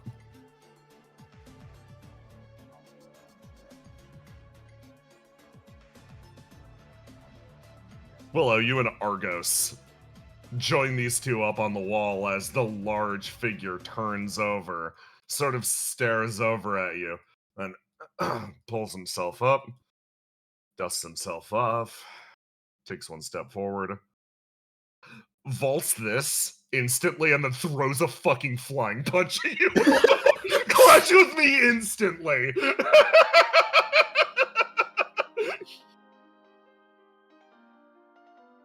How many wounds does this guy have right now? He is very wounded. Willow, you hear just... Willow, you just hear Yeah. from the side. Currently, please remember that your vital signs are still in need of improvement. I'm a flame now. I can do whatever the hell I Don't worry, I can non-lethally punch him. Just lethally punches. I use the back of my fist. Willow, you just drop this man instantly. He throws himself up, dusts himself up, flies at you, and then you just carry him to the ground. Please, please remember that you are currently fighting another flame-touched. Yeah, she hits like a fucking train, I can tell. It's odd to see you're able to get up and move. Clearly not well Not enough. Allow me to introduce you to Argos. He is the doctor that rendered assistance to you recently. Yeah. Looks like I'm about to do it again. Yeah, thanks for the save earlier.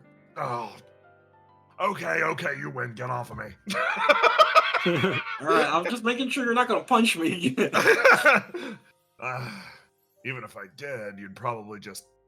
Give me another flash! Guard! He gets you in a headlock. Just like a noogie position. Get off me! If you want to get medical assistance, you need to cut it out. No. Come on. Okay, fine. Let's go. Thank you kindly. the man maintains like my eyes, your eyes with you, Willow, the entire time. Thanks for dragging me out of that large machine. I really appreciate it. It's clear enough you put yourself out for me, so he bows his head slightly to you, Argos. Thank you. I really appreciate it. I can't think of a single person, I guess, on the human side that would have done the same for me. So, thanks, I guess. You should really thank Treble. He looks The over. one who, yeah. Thank you.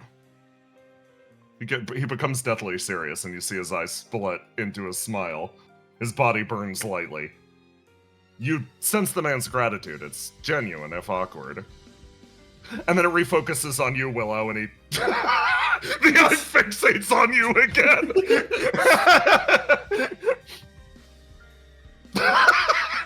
He looks down at you, and you look up at him, and you feel this moment of connection. This man has not stopped counting the little miniature duels and skirmishes you've had up to this point, and he's aware of one thing. Right now, he has one more loss than you do. Always be one behind, sorry.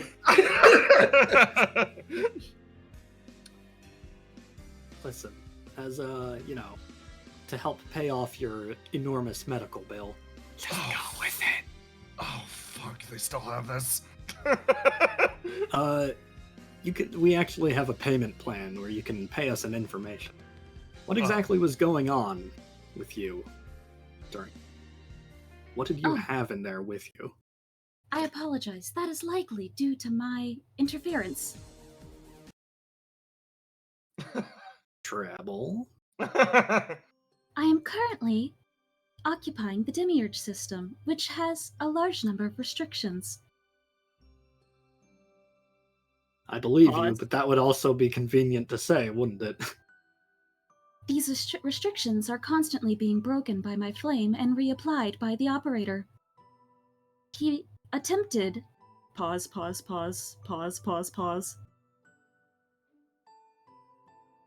To remove something from my flame.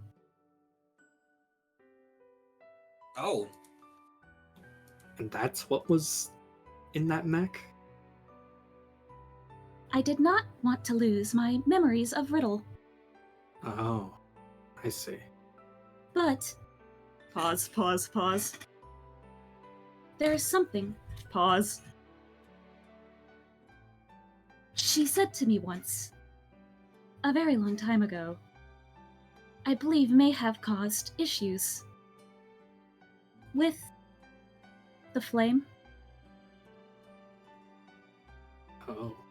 So you had something messy, maybe some dirty laundry, and that's why it went all crazy.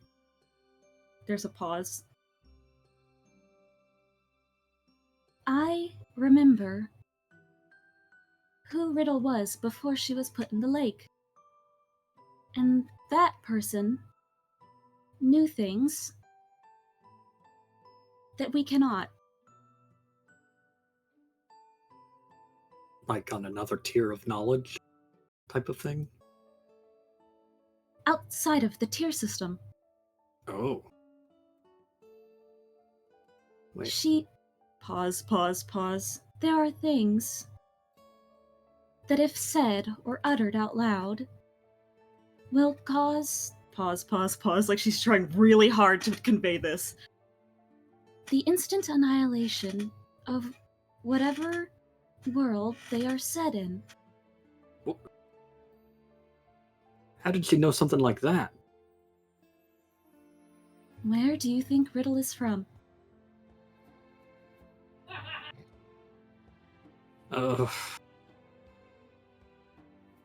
Beats me.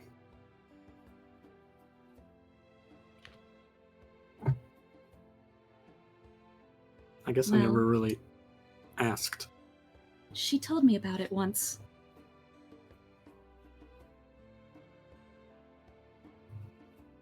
I cannot tell you about it. I don't think it is a good idea for beings of flame to attempt to look at it either. Oh yeah, I guess I did. I got maybe a glimpse of a glimpse, and it was not a very pleasant experience. I was not aware it would cause a reaction like this. So My flame is very good at protecting me from things like this.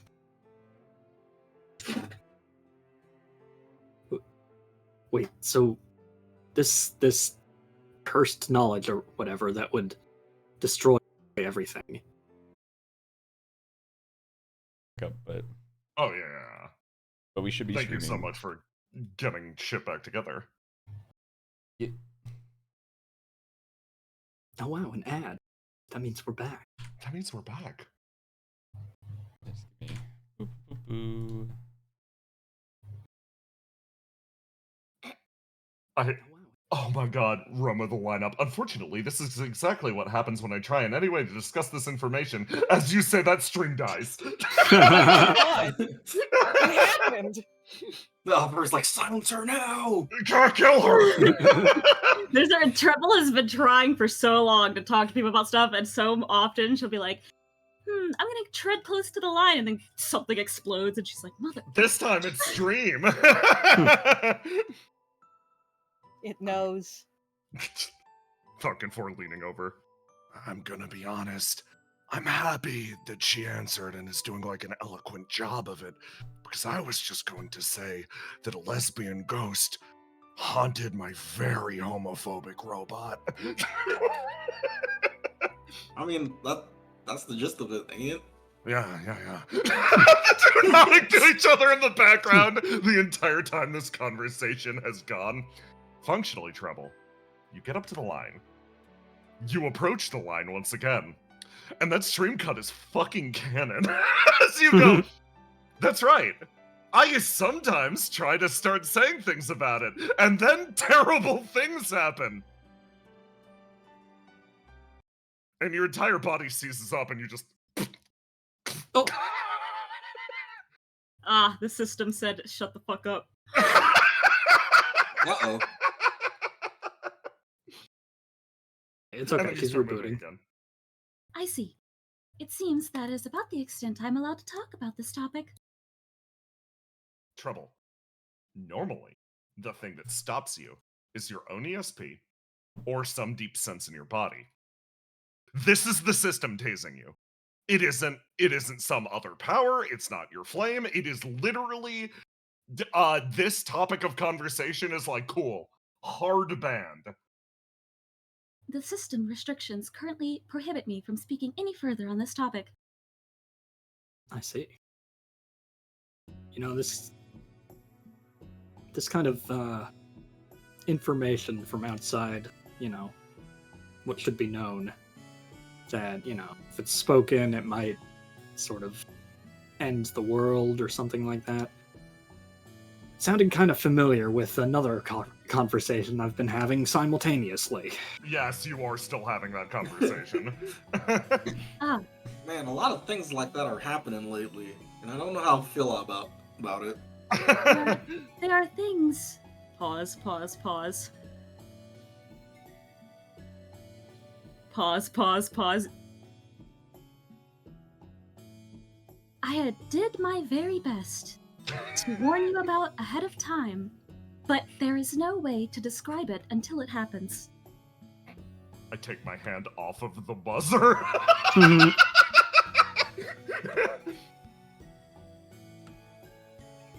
Treble.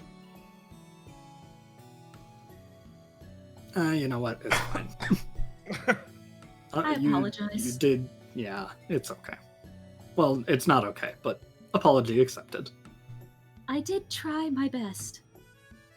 With the limitations. Don't worry, Trouble. I don't take it personally. Yeah, I guess knowing some of that stuff apparently would have made my brain catch on fire, so... I'm glad we're... Well, I guess I thought we were past that, but you have just dropped the knowledge on us that there is something that will catch my brain and everyone's brains on fire, ever. I don't know if I can Nostalgic. tank 2 of these types of information in a day, so I'm just gonna say no thank you to this one. Likely, it But- is for the best. So For now.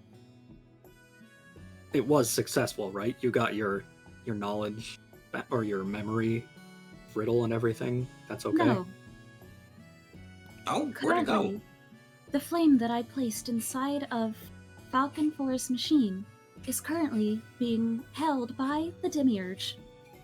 You speak of the devil and she shall appear. She's gonna give it back, right? You feel her stepping I up have yet behind to you. inquire. She will. I believe she's She currently using it for something. That does not sound well.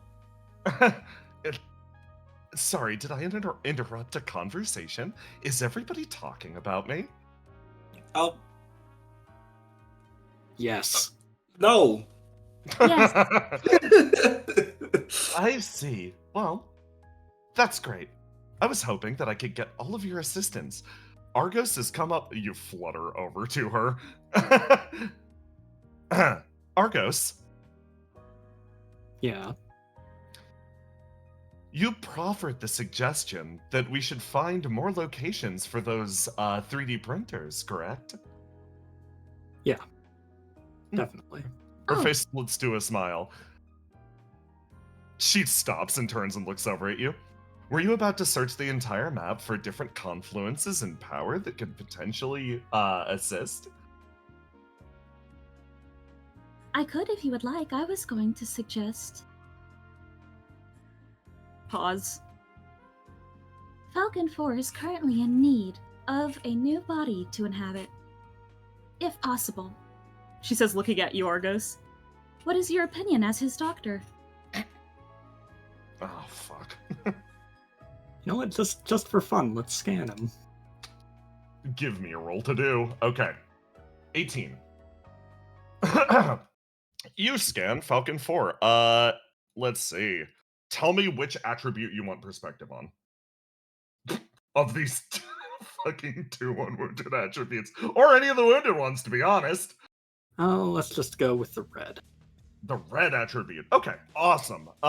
This one is very simple. It's called red. It's called the wall. It's a 9. It represents the wall of flame that descended on his world, as well as it is a literal, metaphorical, and this is this man's ability to keep the wall up, other people out. This also represents an attitude that he gained from raw survival at the end of the world. A vision dances in front of your eyes as you hone in on this attribute, as you see a wall of fire dispensed from the sky by the Ring of Salvation, slowly encroaching on a village below. Everyone in being turned into flame-touched one in front of the other. This is a heavily scarred stat that you get the feeling he cannot remove. It's causing him a great deal of pain. Wow, okay.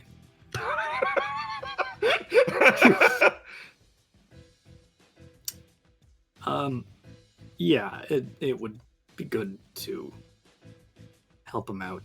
I just gesture all over. So, I'm guessing, Demiurge, that you have some progress towards creating all these 3D printers. I think with the assistance of the currently functioning Demiurge, we'll be able to, she thinks of the right word for it, find the relevant locations. Pause. Recently discussed with you finding the location of another place. Would I need to search under similar parameters or different parameters? I think searching under different, similar parameters would result in better findings. That rocket that we launched recently should be interfering. They're gonna demiurge out in the corner for a bit. No, they're not.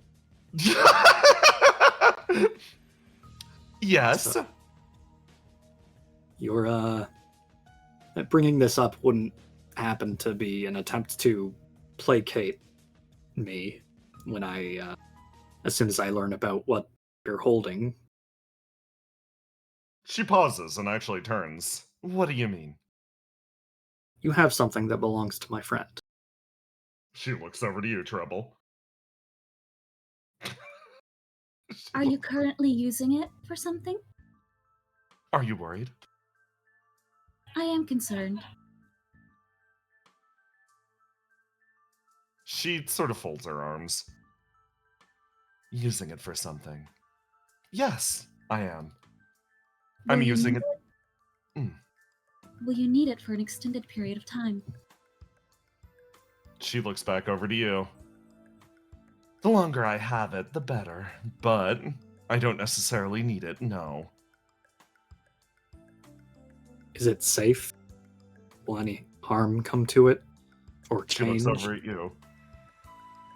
I believe this is the safest place that it could possibly be in all of the city. Argos, give me a fucking roll to do for that sentence. I asked the question, are you gonna push? Do you want to get this past the 20?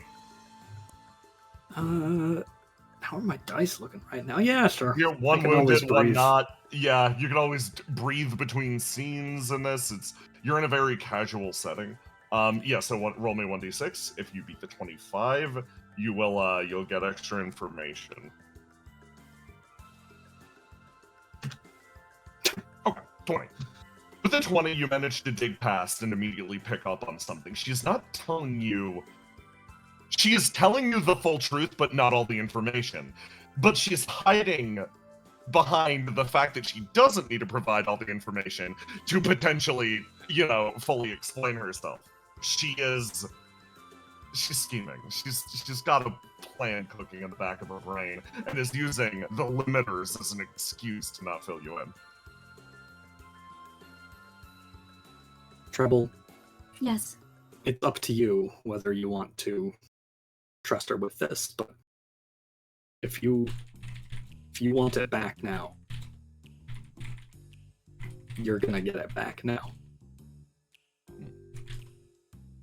She sort of pauses for a second. Well, it is likely that if I were to receive it back currently, it would simply come... Oh gosh. I changed server locations. Carry on. Pause again. Oh. No, it just sounded like Aloha was having an internet. Oh, No, changed yeah, it. no, go on. We got it. Carry on. Carry on. It is likely that if you were to give it back to me currently, the operator would simply attempt to do the same thing again. So, I do not mind you using it for a while if you promise to return it to me safe and sound when I am able. Wonderful. No issues then. Wonderful. Wonderful. I hope it is. It. She pauses. And with that, God. She pauses and says something out loud that is almost like. It almost slips past her own personal filter, which is something unreal that you actually hear whisper from her lips.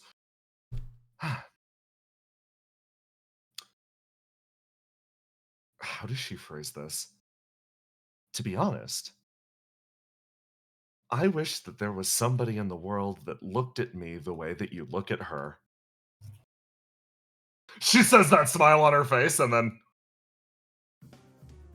almost just quietly carries on. Anyway, that should be all right, right? She looks over to you, Argos. It's safe and sound with me. Okay, then. I'm so mad that Treble is currently in polite mode and cannot flirt with her. It's a shame. She's rattling the cage bars. Demiurge sort of turns around. Well, shall we?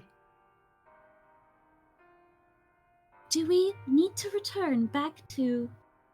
Pause. your base of operations before we proceed with installing these printers?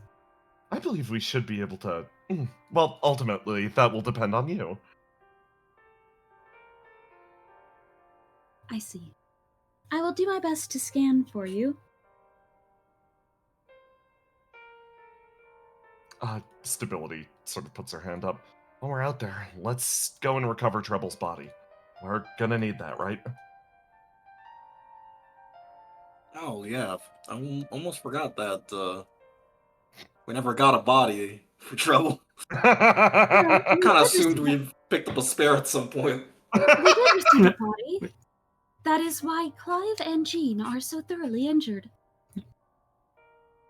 It is being held currently by... Sam. Sam? You flash back to Sam. A literal random Geist grunt that's like, it's me, Sam, and you're like, huh. Better take a note of that. We gotta get a sandwich on the way. I don't know if I'm gonna give that up freely. I would like to inform you that I'm currently working on a plan that should allow us extra time when it comes to moving my flame into this vessel. All right. Okay. How dangerous is it? Currently, it is already underway and should not be too dangerous. Oh, okay. If you say it's not too dangerous, I'll trust you. But if something explodes, just let me know. Currently, I am using Aura, Straight Guy, and the 2 judges that we had in our base to assist me with getting someone who should be able to assist us. You're using Street Guy too? Yes, he's actually... I thought you said this wasn't serious. He's actually... I can feel it. Well, it is serious, but it should be relatively safe. Alright, It will take some time for the operation to formally begin if you do need to speak to him. no, it should be fine. I trust you with these things. You were a leader for like 1 billion years, so... And? Pause. She's trouble pausing. She wants to refute you because she's technically not the leader of Extra Lancet, but also she doesn't want to make a big deal out of it because then she'll know that you'll know that it's something that she is weird about, so she keeps her mouth shut. Who is the leader, Graham? Graham. Graham. He doesn't really talk to us, though. I don't know. I talked to Willow. We vibe. Honestly, true. Good for you guys. And with that, you head down into the city and carry on with your shit. First break. I'm calling a break.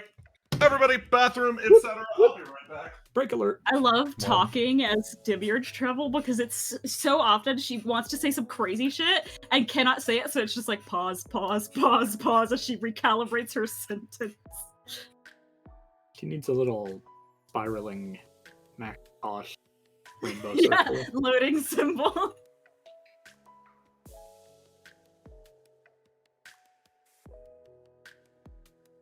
Yo, How's it going? hello, chat. Guess who's gonna have to? Guess who's gonna have to edit together the session after session? That's me. Thank Yeah. you for doing the. I was gonna say the Lord's work, but I realized I don't have a way to make that sound like a joke implicitly. So, thank you for doing the work. Insert joke here. Yeah, it's snowing really hard first time this year, so yeah. Oh, that's exciting. That's cool. I do like the snow. Yeah, man. You're gonna have to shovel it? No, Even better. Then, yeah, then I hooray. live in an apartment. It's someone else's job. I will be. That's what I pay Miss rent those for. days. Yeah, yeah, Tiny.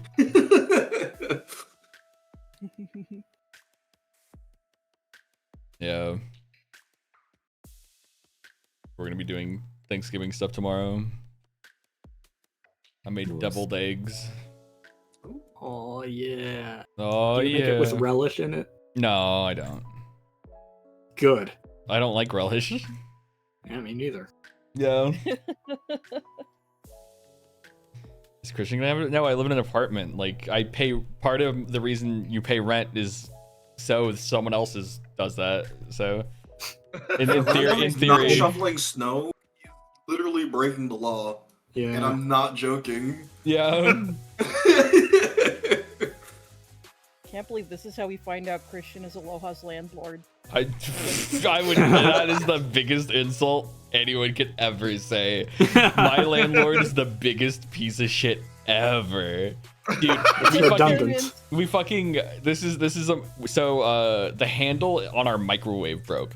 Keep in mind, this apartment is like a year or so old. It's not even. It's new, and so our microwave handle fell off, Hello. and so we. What? Around.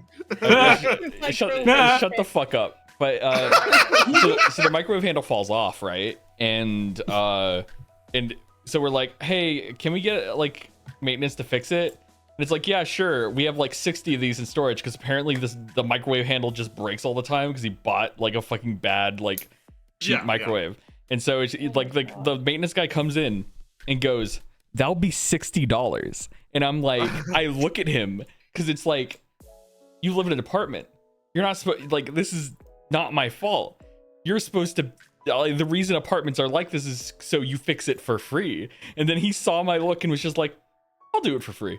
And I was like fucking bad. Like he's doing me a service. Bro, your service is your job. That's what you owe to me. And it's just like, it's $60, right? You find that microwave handle online for like $15. And you know what? He came to our, like the maintenance guy came to our apartment drunk to fix it. And then broke our microwave further. No one's got a good landlord story. You know, Aloha, that's the kind of work that costs, you know, it costs $60 because it would take someone else like an hour to walk in and realize that they could break your microwave. He walked in and broke your microwave. That's why it costs $60. It's not even far. The maintenance guy is our neighbor. Oh my god. Hold on, I'm gonna re-up my coffee. You have to walk Listen, 5 Aloha, feet. it's really hard to walk when you're drunk, And that handle that he already had on hand on location, you don't know how much that cost him to take out of the storage that he owns. Who will think of the drunk maintenance workers?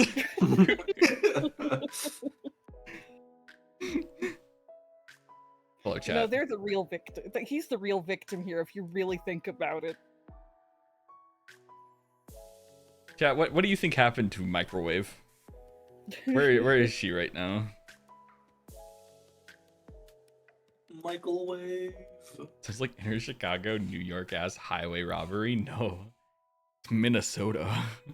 Oh my gosh. Here's the secret. Now, my All landlord back in New landlords are York. bad everywhere.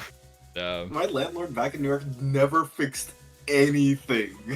Oh yeah. When it broke. I literally can't remember a time he fixed a single thing that broke. The landlord in Baltimore didn't finish the apartment, so we had like Oh my unfinished stairs down to the basement for the Oh my god. whole year. I'm back. That's Welcome back. horrible. Welcome What's back. going on?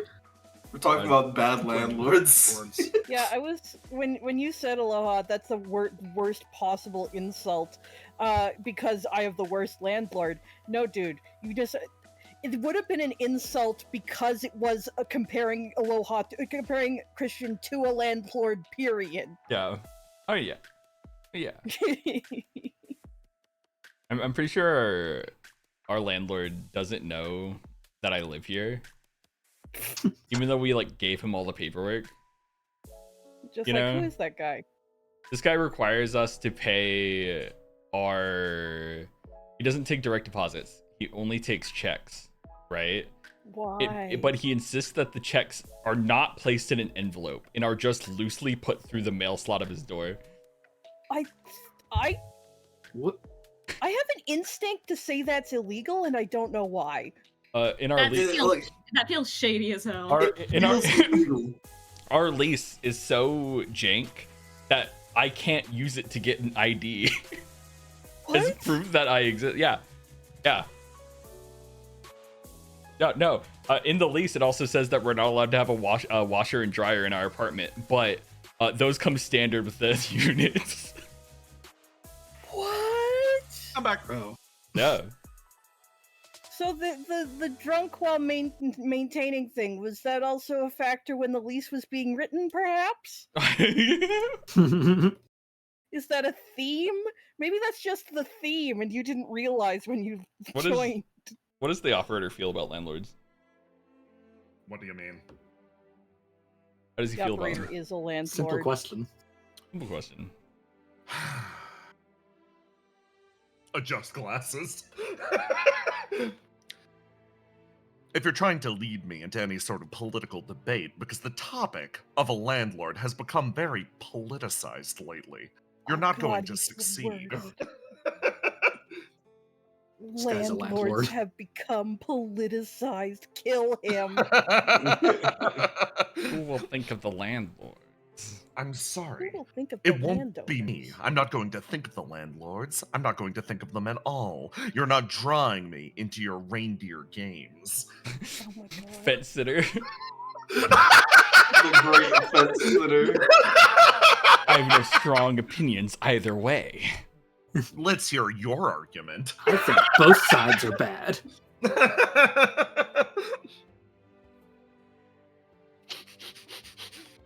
Okay. Everybody good? Everybody ready? Yeah. So fucking angry. Make myself immediately furious. Okay. So, over the course of the last, 30, 40 minutes, the leader of the Hawk Squad has been, traveling up near you guys, and you've been talking to him at length, actually, as, he's like, whoa, so that's what the installation's like. That's crazy. Okay.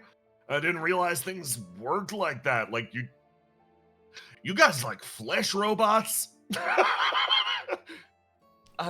No. We're like people, Okay, like but we have But like a little. I mean, confuse him. Don't confuse him. Aren't I you? think robots are people. Yeah, thank you.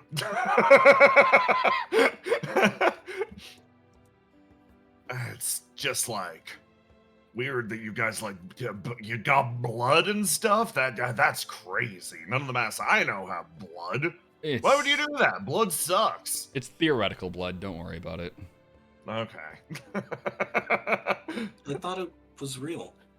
It is real. It's just different. It's an emulation. Yeah. Yeah. There's a lot to unpack here. Let's just hold on.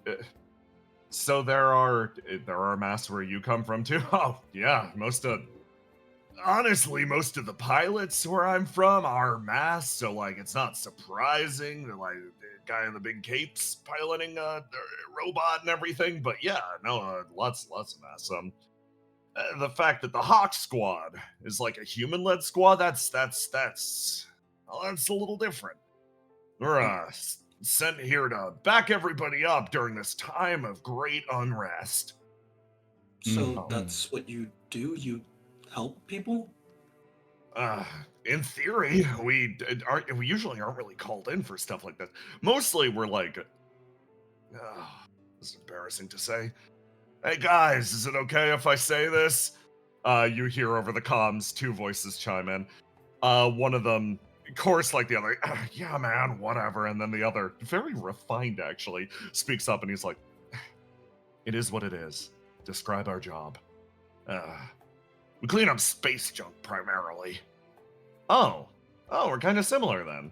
Yeah.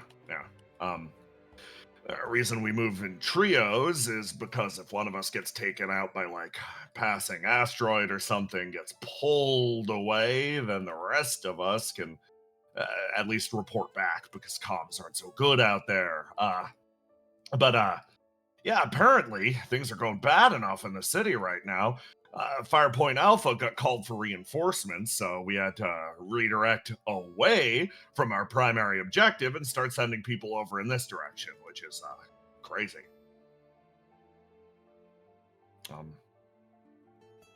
Riddle puts her hand up. Primary objective? Yeah. Most of our machines and most of our mass is spat out by the creation unit, and they're flung at He tries to think about how to describe it. Remnants of the old creation unit? Yeah, it's fucked up. Riddle blinks a few times as this guy walks forward just like quietly.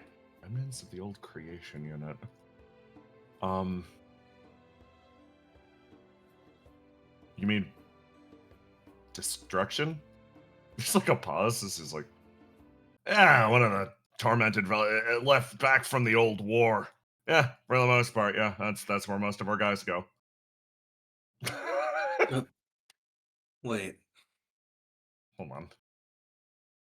We're like doing mental math. Hold on. She's like, she pulls out her comms, starts to like reach out to various people. Okay. So, like, are you guys the only place, Firepoint Alpha? Is that the only place that's primarily attacking the attacking destruction? As far as I'm aware, yeah. Why is that? Okay, cool. Yeah, no, it's fine. It's fine. That's cool. It's cool. Hey, Ace, Whisper. Good job saving these guys.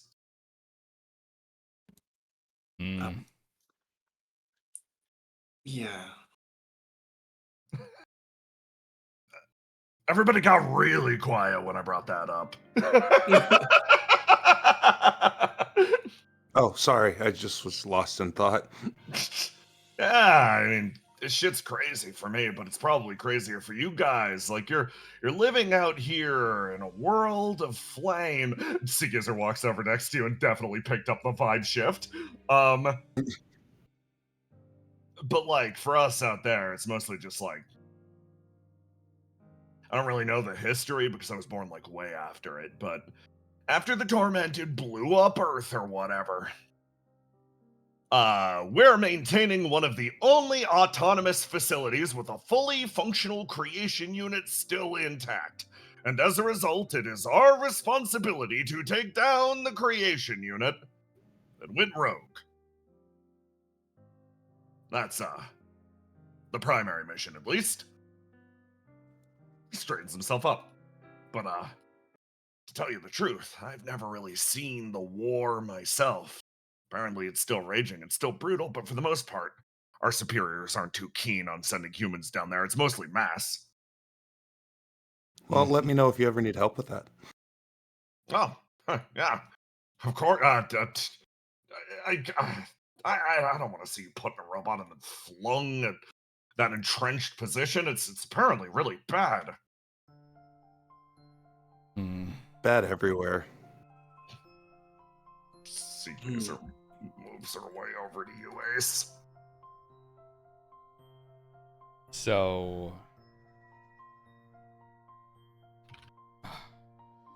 just like recontextualizing what we just heard. So, confirmation that the war that at least the reflections are fighting, right, is between these fuckers. is against the city. Yeah, or at least a distant outpost of the city. Which is where God Eater Deus is from. Firepoint Alpha, yeah. It seems like whenever Firepoint Alpha exists, apparently, in space somewhere, question marks. And retired god pilots are sent off there, likely to train or interact with these pilots that you see in front of you. Seagizer makes her way over and sort of like tugs on your arm for a second. The outside of the front is full on all sides of boundless machine gore. An endless number of machines just thrown at the front like the army never stopped coming. This Firepoint Alpha is likely the factory that produces them, but if what he's saying is true, the flames that we collect from those machines. Yeah.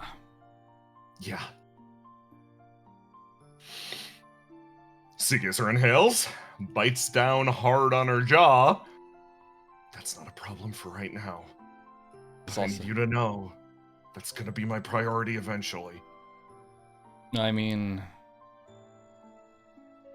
of course. I'd be kind of mad at you if it wasn't. Okay.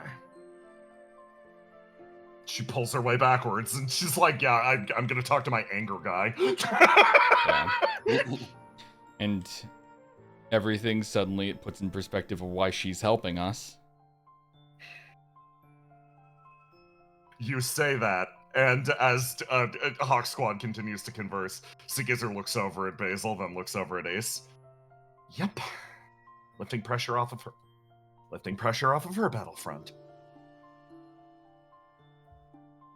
By assisting us here, well, some of the winners have headed in our direction, as well as it seems some of their what they view as human piloted units. We're facing them down now instead of them. Great. Wonderful. So what do you want out of this, Seagazer? I don't know.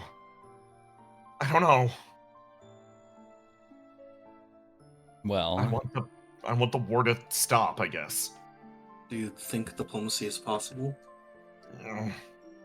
Maybe. She scratches the side of her head. I want to believe it is. the problem with diplomacy is not the parties at war, but the people controlling the two. Yeah. Riddle actually looks over at the human up ahead. If it was just between us, I think it'd actually be fine. You guys saved his life, and that was enough for him. That's it. Ace is right. I don't think the operator or the company heads are going to be that sympathetic.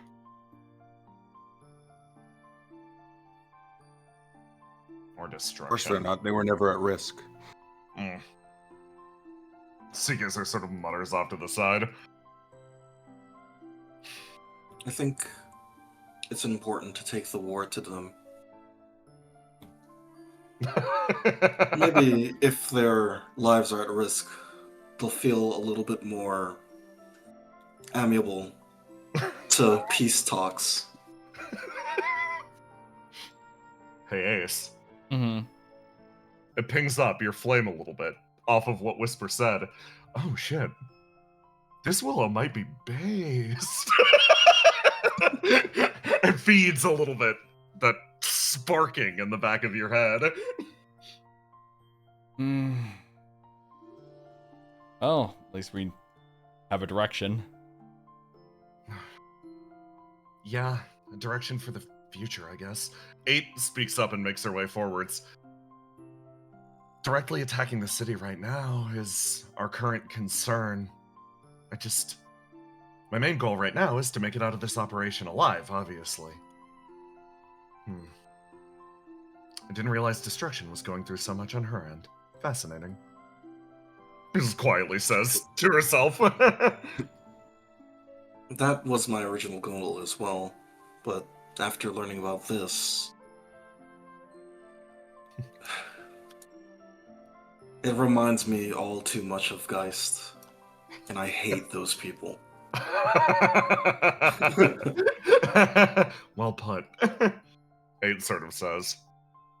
Riddle thinks to herself. Okay. Well, I guess this is a way to consider future diplomatic relations. Okay, I'm gonna note this all down. We can come back to it later. For now, let's not aggravate the people from Firepoint Alpha too much. It seems that they aren't exactly... We can think of them as a wing of the city rather than the direct armed force of the city, which is good. Also, similarly, seems like they're all not on the same page. God Eater Deus targeting them as well is at least an indicator that everybody that's in one of those mechs is probably insane.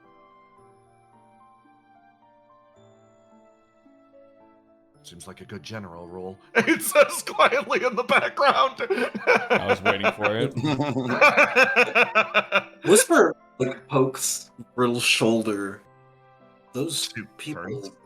those people went insane because of the obsolescence units, right? Yes. In theory, yeah. Do you? This might sound ignorant. I don't understand the mind very well. But do you think we could somehow reverse that? If there was any hope, it'd be between Ace and Flame. Have you guys started to mentally clash at all? No, not yet. However, I can feel it on the horizon. My personality, my consciousness has been developing rapidly. I think it is only a matter of time that we begin to be set on edge against one another. I'm not looking forward to that day when it comes. Because I'd win. I suppose what I'm trying to get at is, do you think we could develop an equal and opposite to the obsolescence unit? An equal and opposite to the equal and opposite? Yes. Well, in theory, isn't the pilot the equal and opposite? Yes, but eventually they begin to clash. Like I said, in theory they clash. Not always the case, really. I'm not the only outlier. If anything, God Eater Deus can probably give us some perspective. He's not crazy. There also might be a reason why he hasn't fought you inside the unit. It's because they work as a team. At least that's... Riddle walks away and seems to actually whisper. It's like you said those words to her.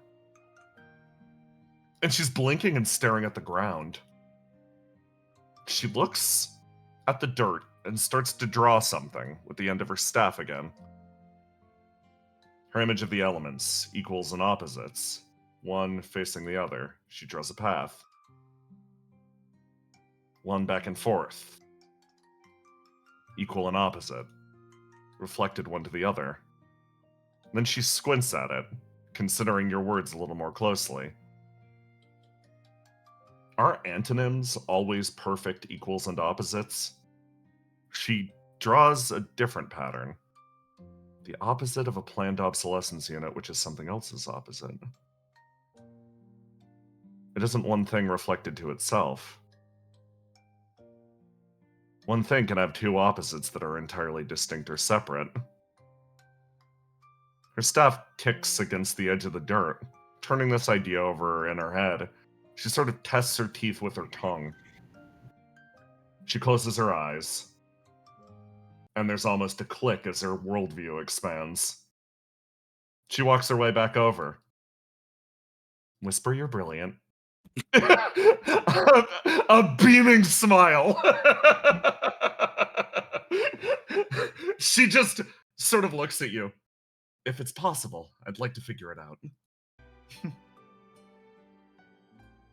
Oh, that's good enough for me. I think if we could somehow bag God Eater Deus, life would get a lot easier for us.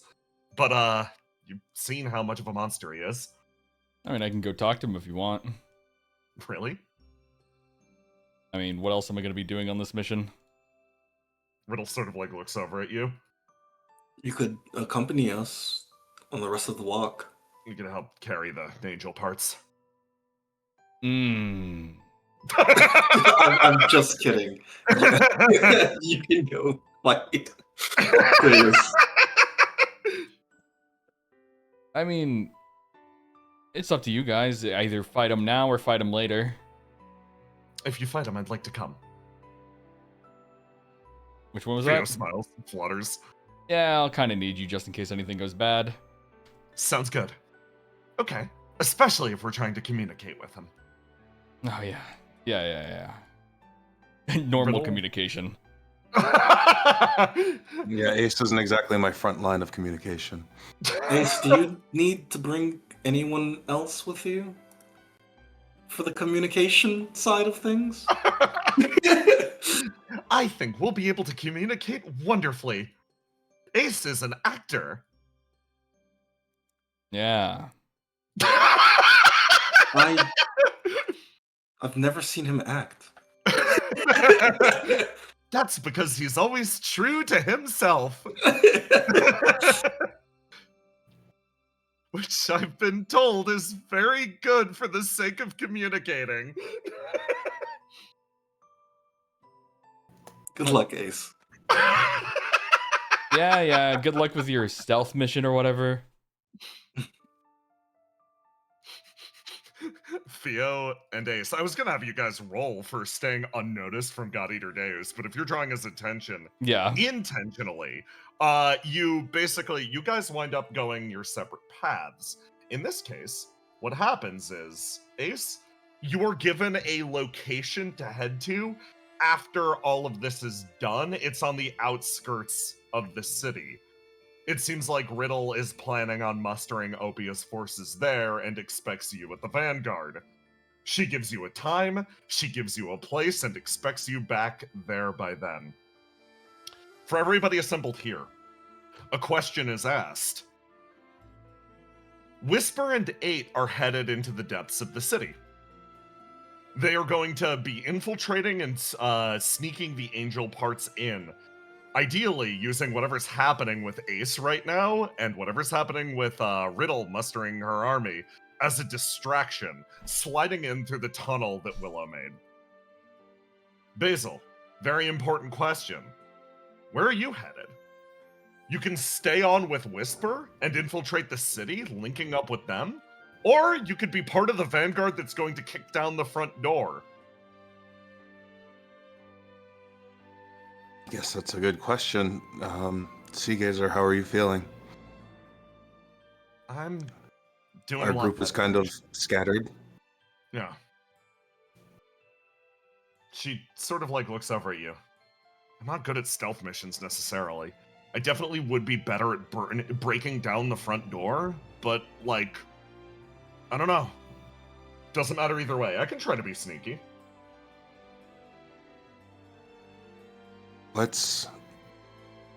I don't think I'm too good at stealth either, honestly. I think we only get in their way. And if we make enough of a fuss, then hopefully the people that we lost will make their way to us. Yeah.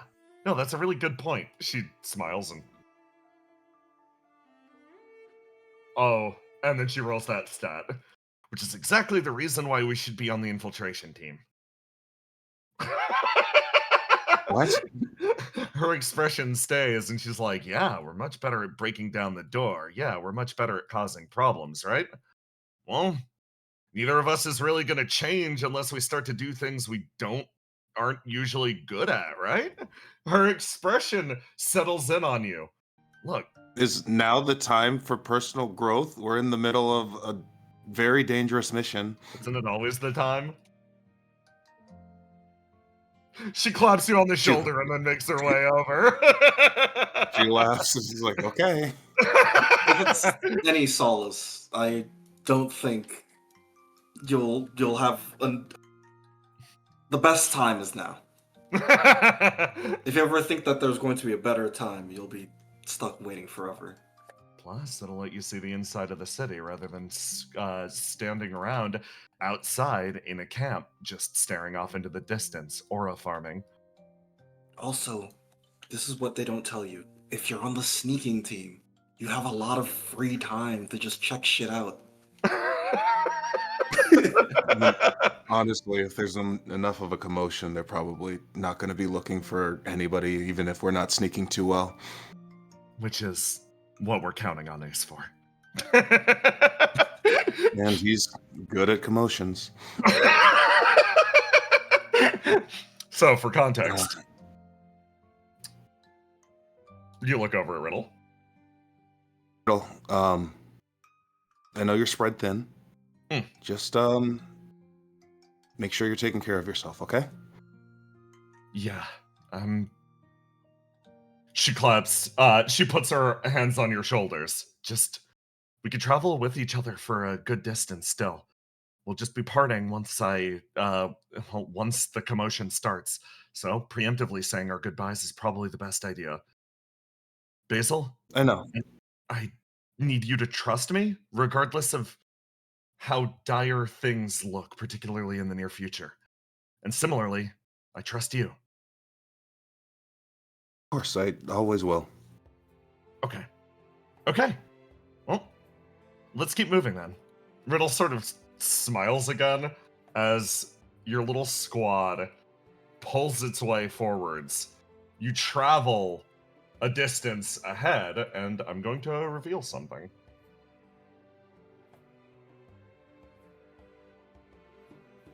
This is the hazard meter of the city. This is how well you've done sneaking by, remaining undiscovered, etc. Right now, they are on cautious due to punching the building with a giant mech. But, for the most part, they are remaining somewhat... they are not considering you guys the active threat currently. Basil, your team is going to... Your Whisper and Eight's team is going to make its way into the city to engage there. You get the feeling that the main point of Riddle and Ace's team is to drive that hazard meter as high as physically possible on them. So you can do what you need to do. But yeah, that's what you guys are going to be doing next session. But yeah, you're moving off in that direction. And if at the last second you're like, nah, I want to be on the distraction team, you are legally allowed to change your mind. But for Ace,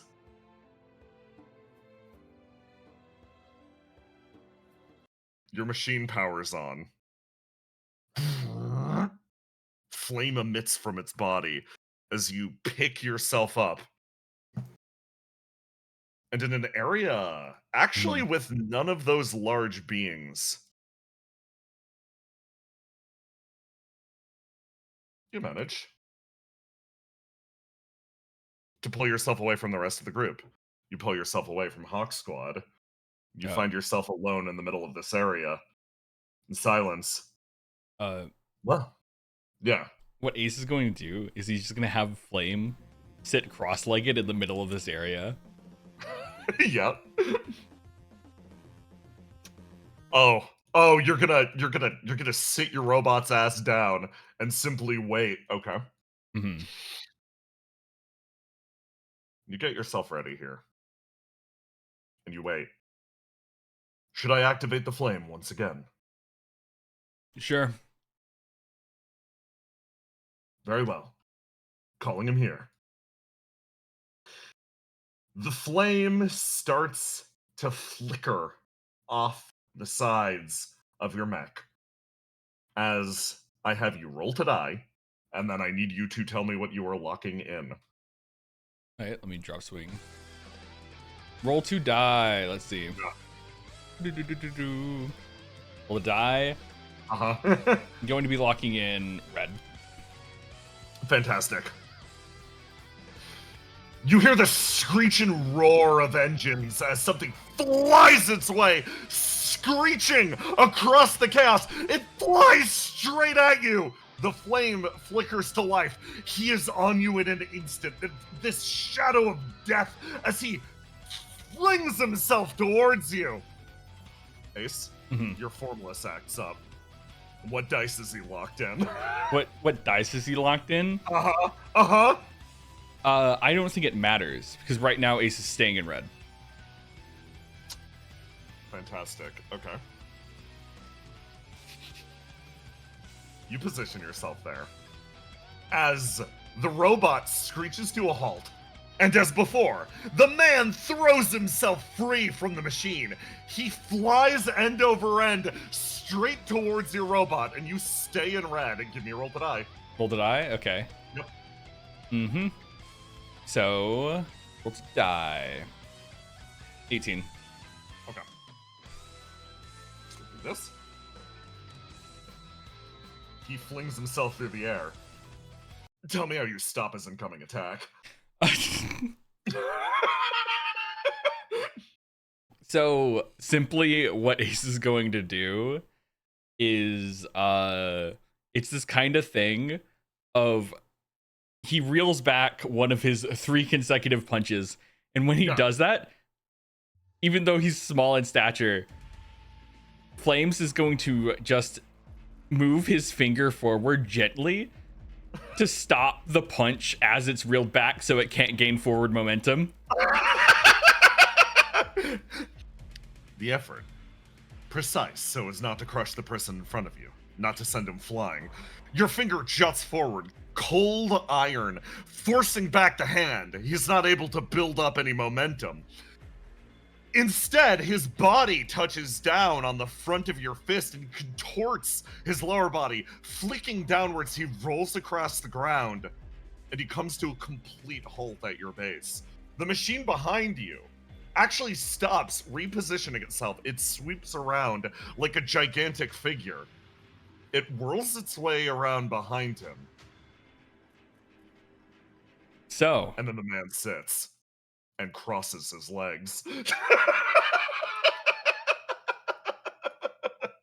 so can you speak? You look at the person in front of you.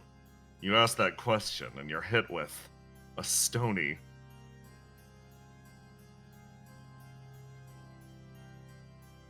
but you have somebody whispering in your ear. Mm-hmm. My next question No, was he going to be if the can't. judge. Yeah. My next question was if the judgment unit can.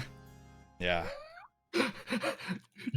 Oh shit, you asked that question? Yeah. You look past at the judgment unit behind.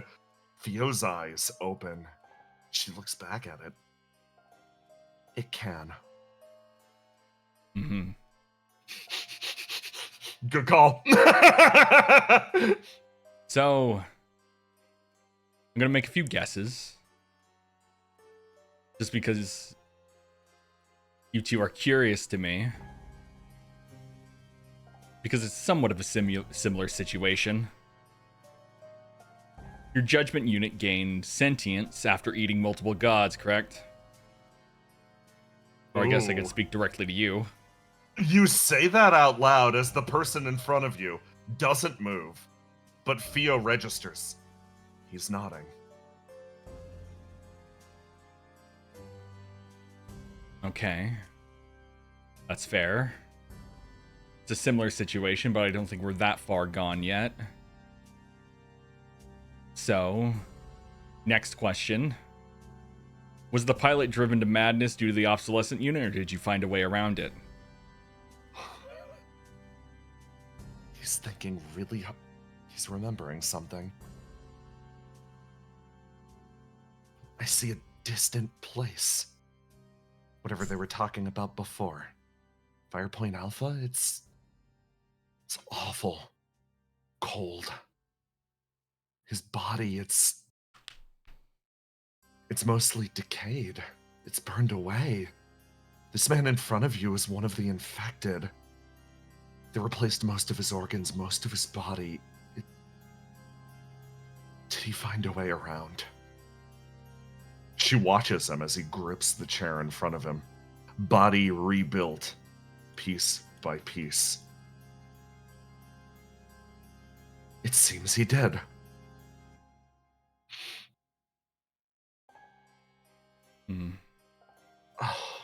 She makes a noise and recoils in the cockpit next to you.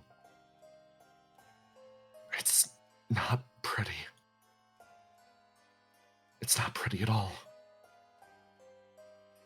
The man remains poised in front of you, legs crossed. He stares up at you. This man has been through extensive modification to survive whatever happened to him, whatever happened to this machine. The longer you look at it, the more you can see flame licking out of its sides. Whatever relationship he has,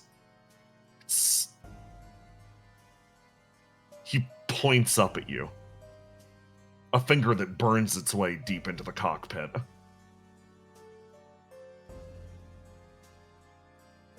For some reason, you understand his intention a little more clearly even than Fio does. She says something next to you, but with the groaning in your ears of your flame pushing back against this man's motions. You feel it burn a little more deeply into you. Your fire sparks up. He's pointing at you. It's a warning. You could tell in an instant. He's saying one way or the other, soon you'll wind up the same.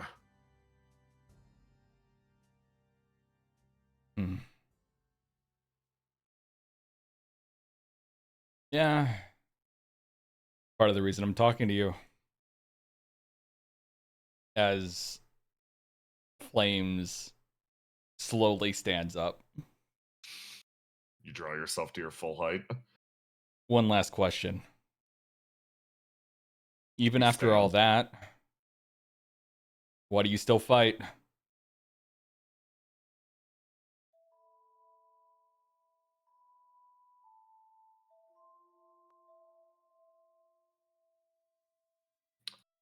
You look at the person in front of you.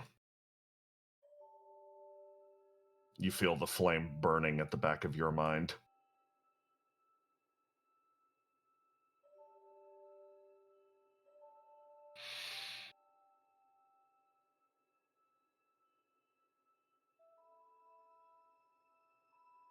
This figure, for the first time, seems small to you. It was an overwhelming presence, even on foot. But in this moment, you see how minuscule this singular life is. There's another groan through the person's body as the machine stares down at him, letting almost sounds of a typewriter out from its great maw. You ask him why he still fights.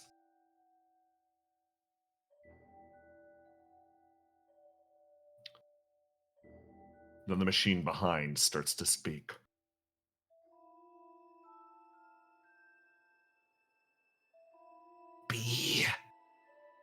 Because if we want to live, it is one of two choices.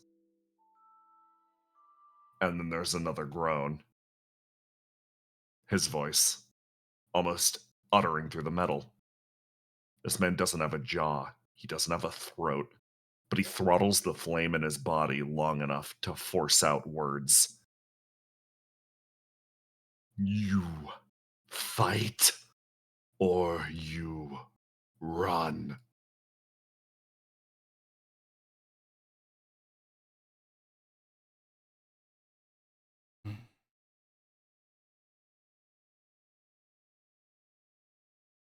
And so you kept fighting.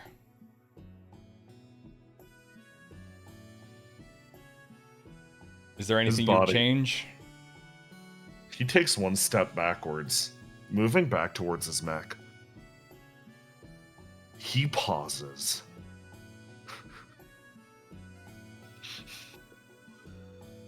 Head tilting lightly, his eyes meet yours.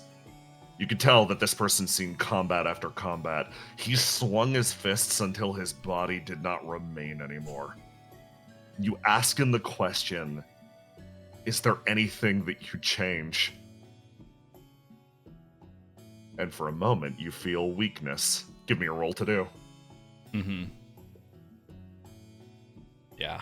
Love to see it. For you,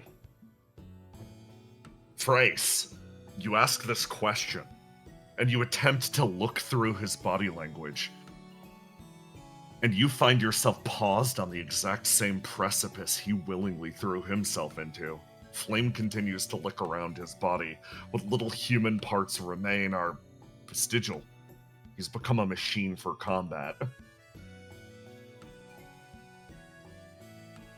But the answer is plain as day. Theo says it next to you. He wishes he'd run.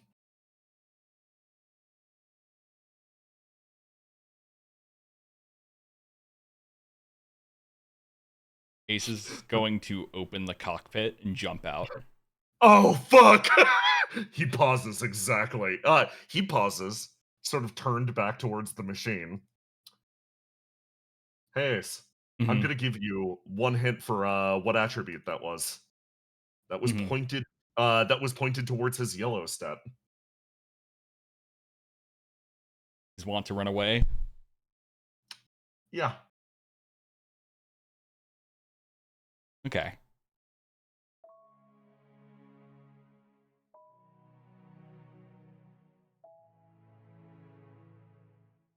So I throw you out.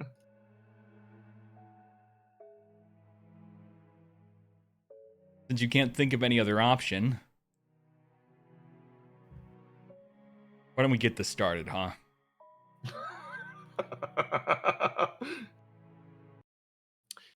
Theo. Yeah? Handing over manual control. What? The cockpit slams shut as Ace, you watch as he whirls around. Clash with me. Clash with him? Okay. Uh-huh. What attribute? What attribute? Uh-huh. Ace is going to, let's see. I'm just going to roll the die just to see my options. Yeah. What Ace is going to do is he's going to lock in blue. Mm-hmm.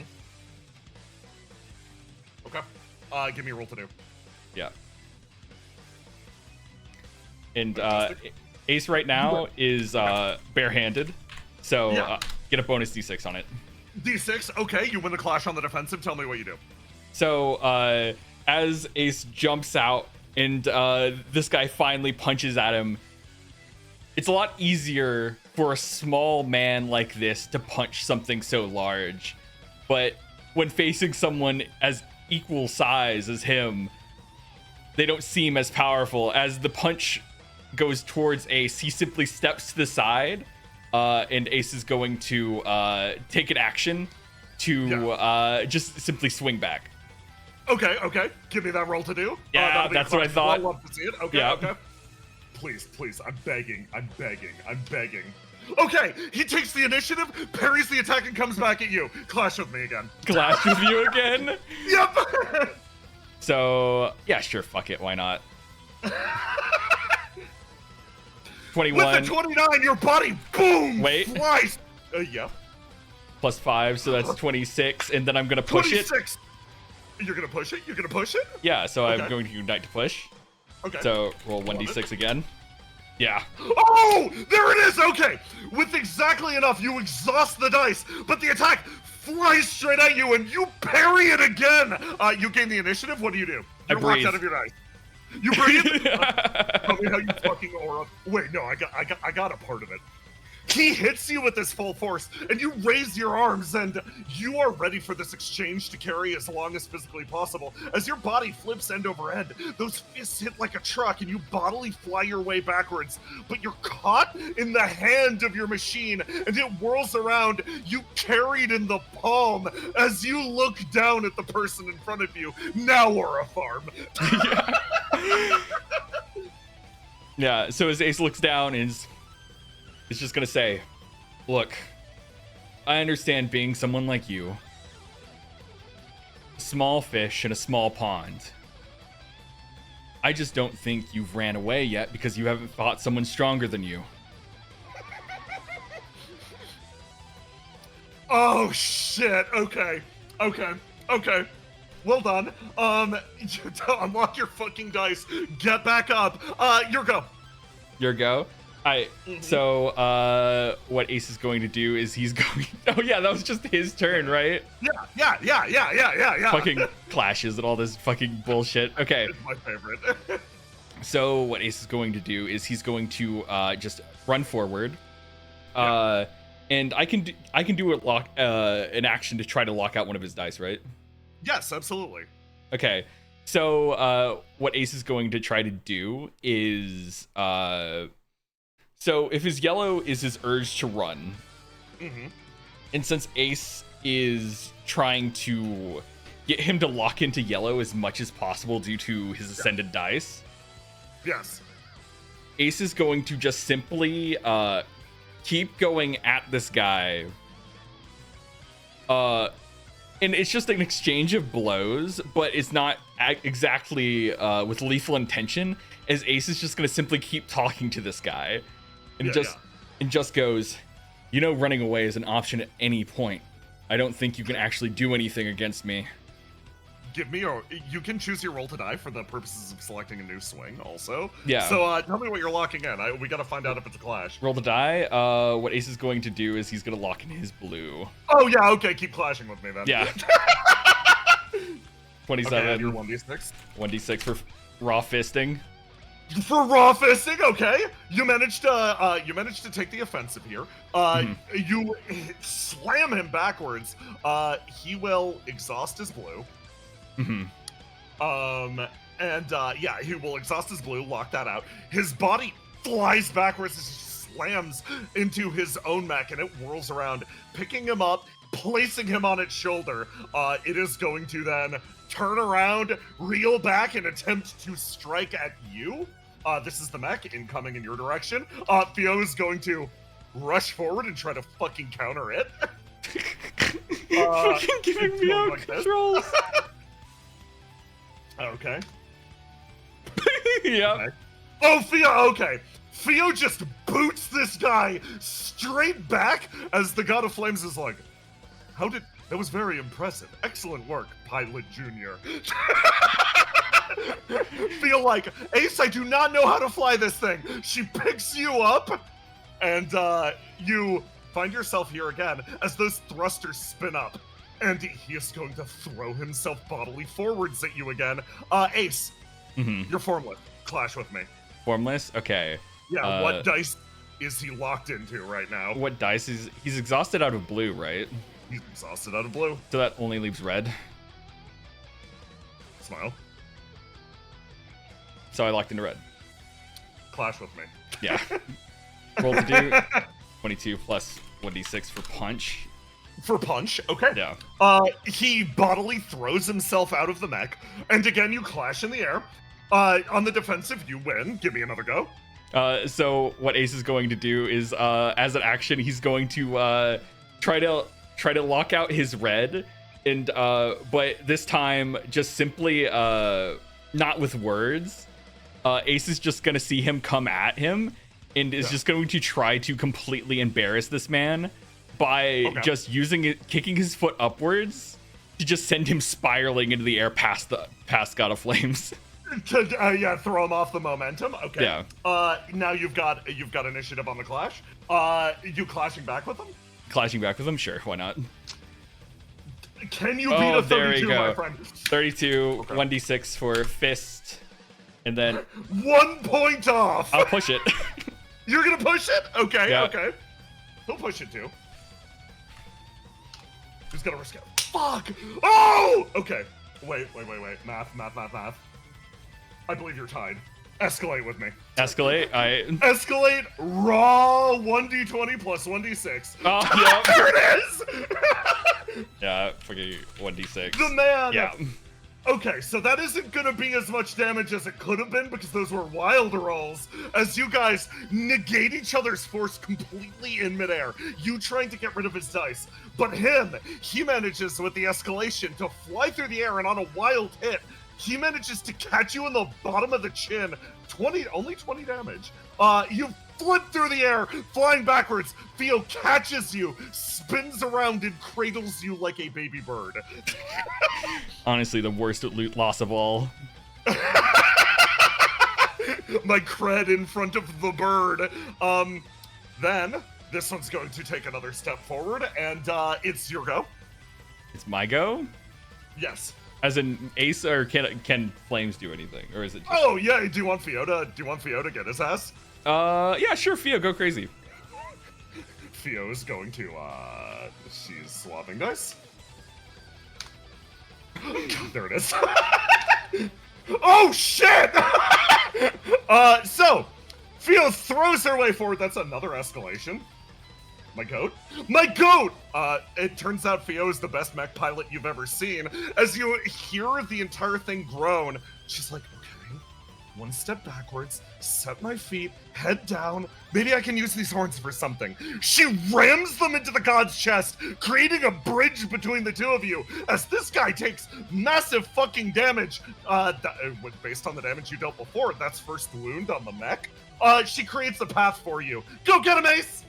Yeah. As Ace just kind of jumps on casually to the other mech, almost like a pirate boarding an enemy ship. As he just slowly approaches this man. So, he assumes his fighting stance. Not giving up yet?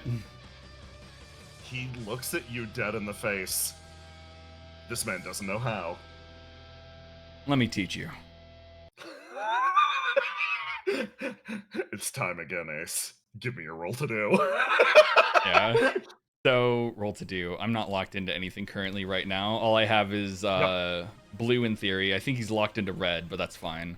His blue's exhausted and he hasn't had a chance to breathe. Yeah, so locked into blue, all I'm going to do is continue to try and exhaust his red. So as Ace just approaches this man slowly over this whole entire like mech's shoulder area. So it's fight or die. Is that it?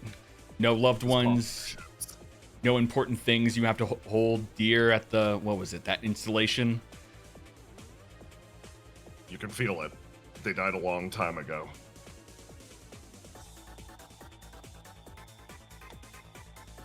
Now, did they die because of unnatural circumstances or because you failed them? Ooh. And that's gonna be a roll to do. Give me that fucking roll to do. Give me that clash. It's time for a war. Oh shit, that's versus his roll to die because it's blue. Yeah, it's blue. Okay. 2d6. My red was locked out, so you look at him dead in the face. His words do come out again. Another force as the machine below him speaks for him.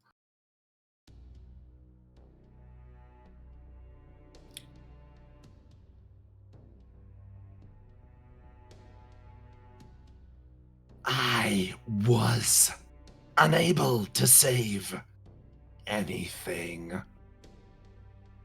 that's the mech speaking for him. Yes. And as you can see right now, your judgment unit's the only thing taking damage right now.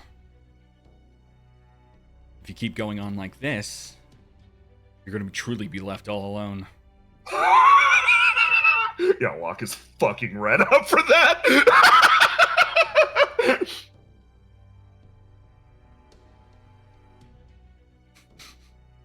So Ace is just standing there. He's not punching. He's not doing anything. Ace is just simply standing there waiting for this man to make his next action. A moment passes. Then 2. There's a quiet calm as there's a groan beneath you. Theo's horns jammed through the chest of this beast. He measures your action.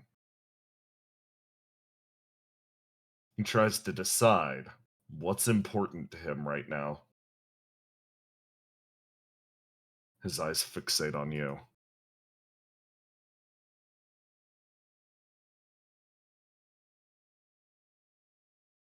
He throws himself backwards off the side of the machine, tumbling sideways through the air. You hear the mech groan and twist. Your body is flung up into the sky as Ace, he does the thing that he swore not to do. Hey, Ace, clash with me. Clash with him? Clash with me, Ace. So is this a thing of like he's locked out of his red, he's locked out of his blue, right? Yeah. There's only one thing that could be. There's only one thing left, Ace. Yeah. Yup. Let's see what he could have rolled.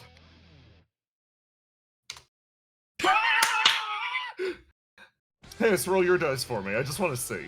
Yeah. I just yes! That's my king! And it doesn't But matter. it doesn't fucking matter, does it? So, as this man retreats and falls back, Ace, being flung off the mech, is going to land in God of Flame's hand. And as God of Flames reels back, he's going to throw Ace towards God Eater Deus. And Ace is going to simply take his one hand, grab God Eater Deus by the face, pluck him off the mech, and simply slam him into the ground behind the mech. He flies straight away.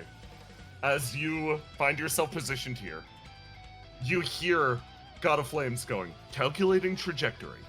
Pilot, please, aim the shot. Ace, please tell me that you have something that'll prevent you from dying instantly if I'm even a quarter of a centimeter off. Well, there is no such thing. You have good eyes, don't you? Even the slightest mistake will kill you instantly. I apologize. Kill Ace instantly. Yo, you hear her inside the mech like, okay, just aim carefully. She aims her body. She looks down. And as this figure flies off into the distance, Ace, you hear Theo breathing heavily. Her eyes peek open. And then, as predicted, you win the clash. You fling yourself through the air straight at him as this bat out of hell takes itself away. You go to grab him. Hey, Ace. Mm-hmm. You manage to catch the man in midair. You fling end over end through the air. And, hey, I'd like to ask you for a roll to do. You're clashing with him. Yep.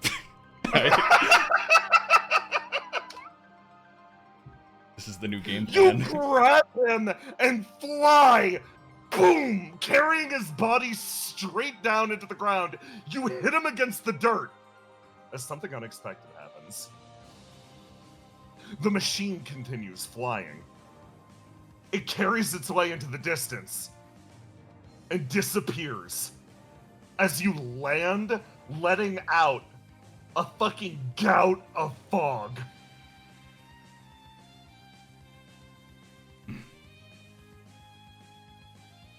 So,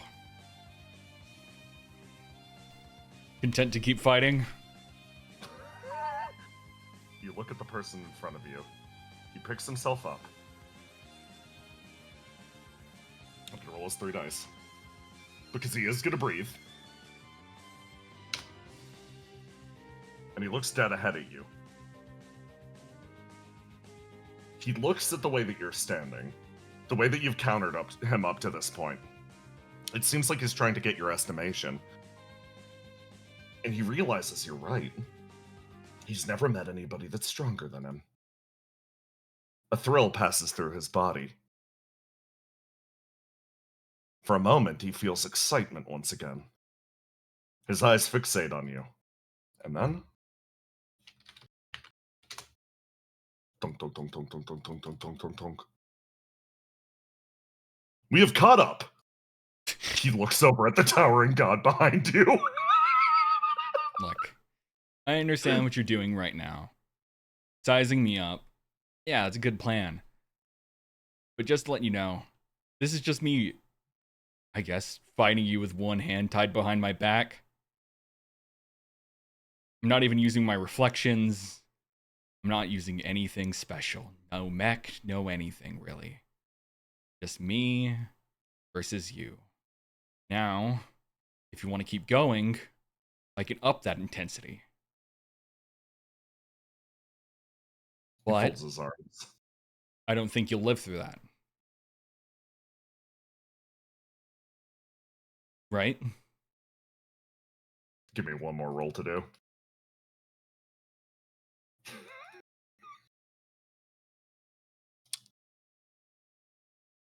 you want to lock him into one of his dice?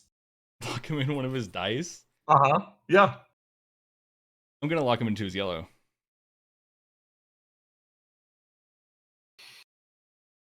The man slowly raises his hands. Mm-hmm. He's just kind of slowly walks towards and approaches him. Look, it's nothing personal. As he puts his one hand on God Eater Deus's shoulder. But I'm gonna need you to do me a favor.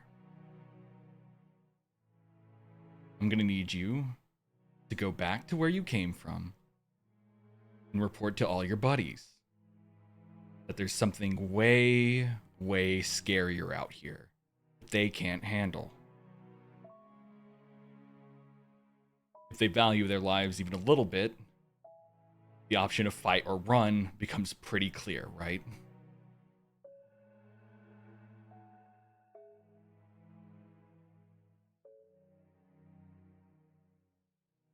His finger points up at your chest again.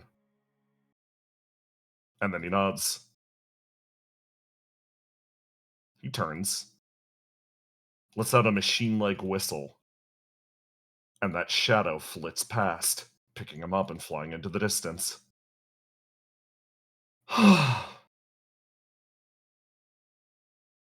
You're okay, right?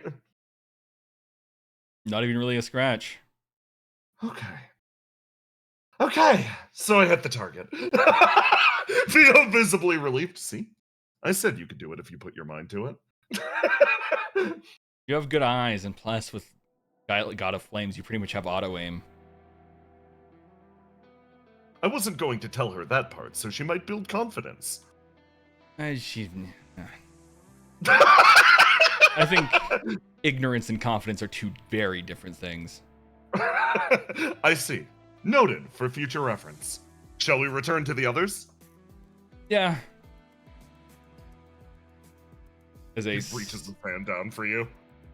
Mhm. Picks you up. Has found a new way to approach certain fights. Something that isn't exactly an option he had before. It was pure violence, but there's more ways to approach these situations now. With strength comes versatility. Ace's yellow stat, the flame that leaves the canvas behind, is about burning things down to be rebuilt again. So he simply took that approach. To break someone down until they can build themselves anew. You feel, again, that same growling sensation deep within you. It burns up at the back of your mind. For a moment, wanted blood, bloodshed, destruction. But a voice cuts it off. I'm proud of you. That was a very effective use of physical force. Yeah, I don't think we'll be lucky all the time. Certainly not. But, for what it's worth, I am happy that you are my pilot. Well, technically, I'm not your pilot right now.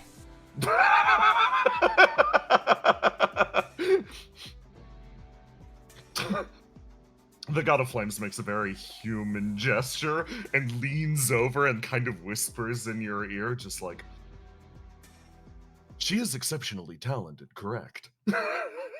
But don't worry, I will not leave you for her. Now you're making it sound weird. And your machine carries its way off into the distance. Okay. Go back here. Okay, everybody, break time! Chill a sec. I've unlocked the tech. That was fucking sick, bro. I know how to play the system now. I understand it. I left at the end. How did you deal with them? Give. So fucking sick, So with Ace's Ascended dice, it means that locking into yellow means he instant wins. So the strategy. So you were making him want to run away because he literally couldn't beat you. Yeah. So I see. if you lock out his blue and red, for example, and only force them to go into the yellow options, then you will always win. Did you kill him or did No. you let him leave? Let him leave. Okay, cool. Nice. Yeah. That's what I figured, but I figured I'd ask. I had to go to. Nah, it's like a lot of the mechanics in the system. I think I realized that like when Jay came out with like breathing, is that it makes clashes a lot more interesting. Especially since Ace's entire kit is basically built around clashing. Yeah. So it's this thing of like, if I keep forcing them into clash situations by learning what their dice actually are and their attributes, I'm engaging with the system in a way where I can win more, which feels rewarding in a gameplay and also a roleplay standpoint. I'm looking at my characters. I'm like, do any of my characters? I don't think a single one of my characters is built for clashing. I mean, it's just like Most of my characters are defensive. That's the secret, though. Every character in Sentiment is built for clashing. Oh yeah. When Jay invented breathing, conflict really changed. Yeah. I like breathing. It makes exhausting a lot more tempting, which makes attributes more dynamic. Yeah.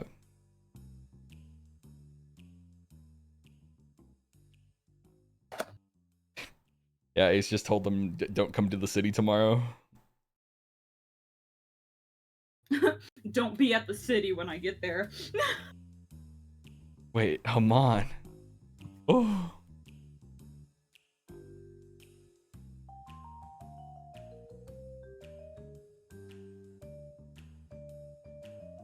No, I like that. I think that was like one of the more like... I liked it a lot because for the most part that combat was using just base sentiment mechanics. That's my favorite thing to do, though. Like, kind of. You know what I mean? Like, I mean, yeah. Just playing sentiment without gifts is kind of fun. I'm back, bro. Thank you for flexing the new system. Ah. Yeah. Okay.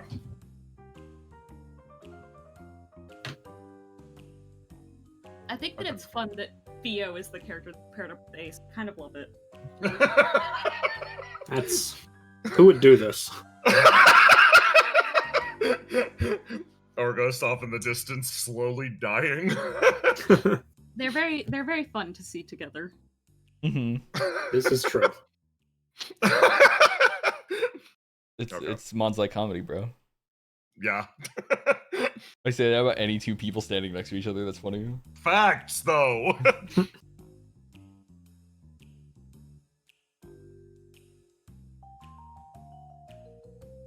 But I just like that I just found a way to have like, because it just works very well. Like this like whole way of approaching a combat works very well because due to just the name and nature of like the yellow stat and also it being ascended.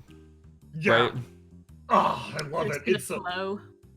it worked really. I love it that you can actively hammer parts of the other character's personality mid combat. That's the most important part. It is a fight is not a fight. A fight is a debate. His 3 stats. I'll reveal the one that you got. The yellow stat is let me grab it. Over here. I will be white back. What the fuck?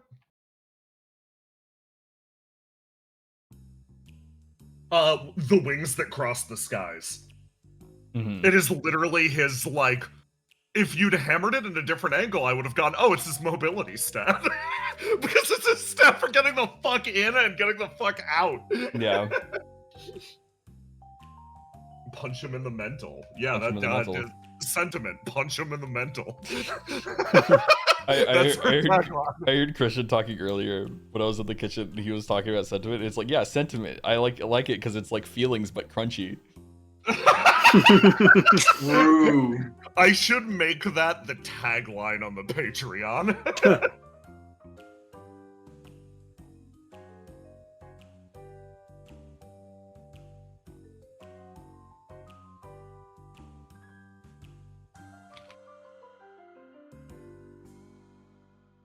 Honestly, surprised I didn't kill God Eater Deus.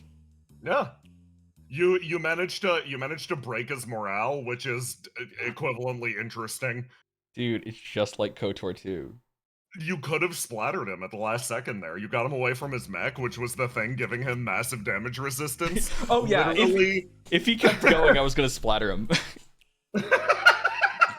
Yeah, when Flame walked up, he's like, that thing can literally just crush me like an ant at this point. All of my defenses are gone. Scared them so bad his mech ran away. G-Witch, like episode 11 or whatever the fuck.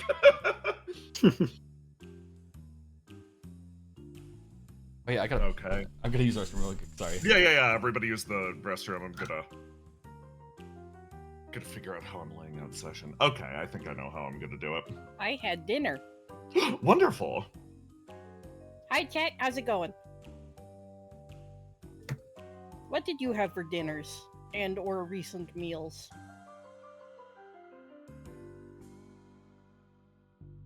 I made rice with garlic sausage, and I've just been like frozen veggies in it, and I've just been having that for like on and off the last few days. Made a big pot.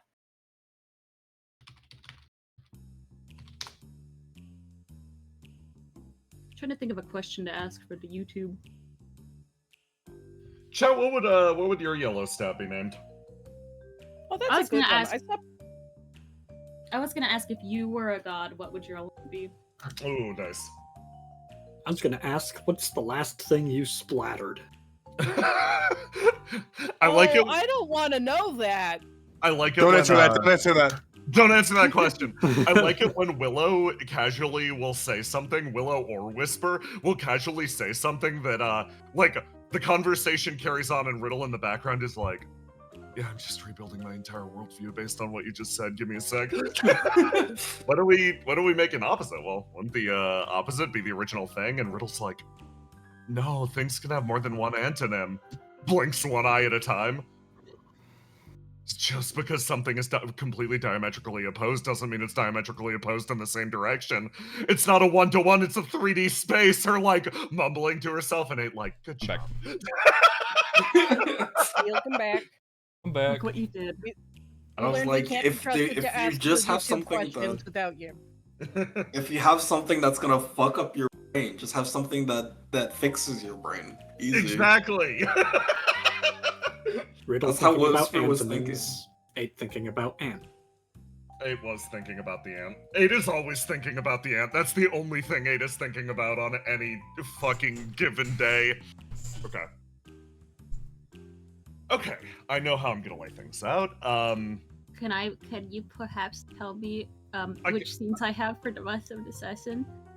We are going to do we're gonna do Basil, then we're gonna do Basil, then you guys over in the city, then the Horizon stuff if we have time.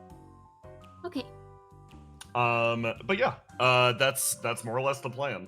Okay. So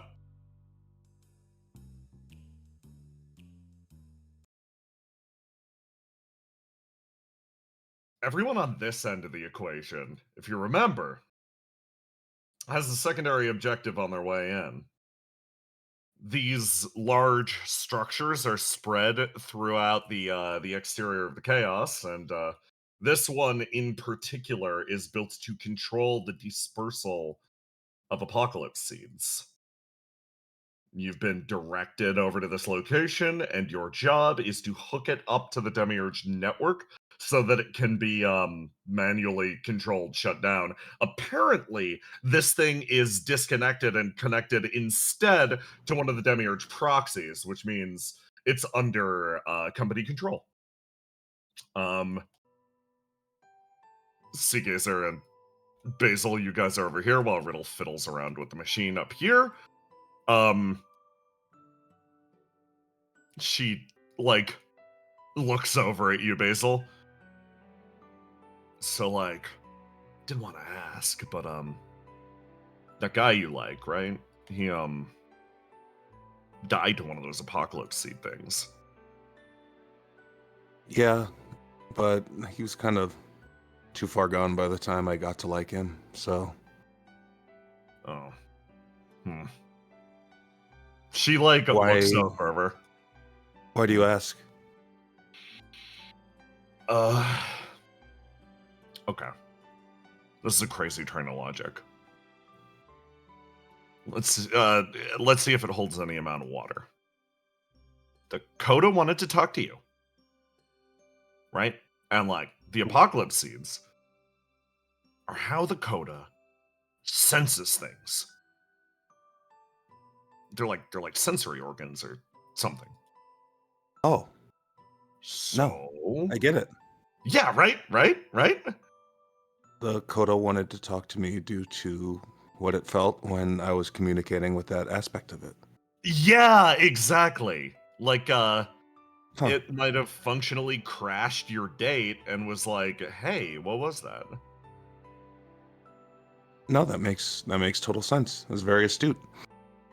Okay. Sort of looks over as Riddle mutters something back and forth. She makes her way, like, over to the console, fucks with things behind the scenes. She's receiving multiple instructions from Argos on how he did this in the past. It took them 2 weeks to figure out how to dismantle one of these towers, but thankfully, since it's mostly like a programming end of things, it can be communicated quickly, and Riddle is tackling it. Seagazer, like, sort of walks her way up, yanking you with, Basil. Riddle turns, looks over at the two of you, gestures with her thumb. You can see something off in the distance.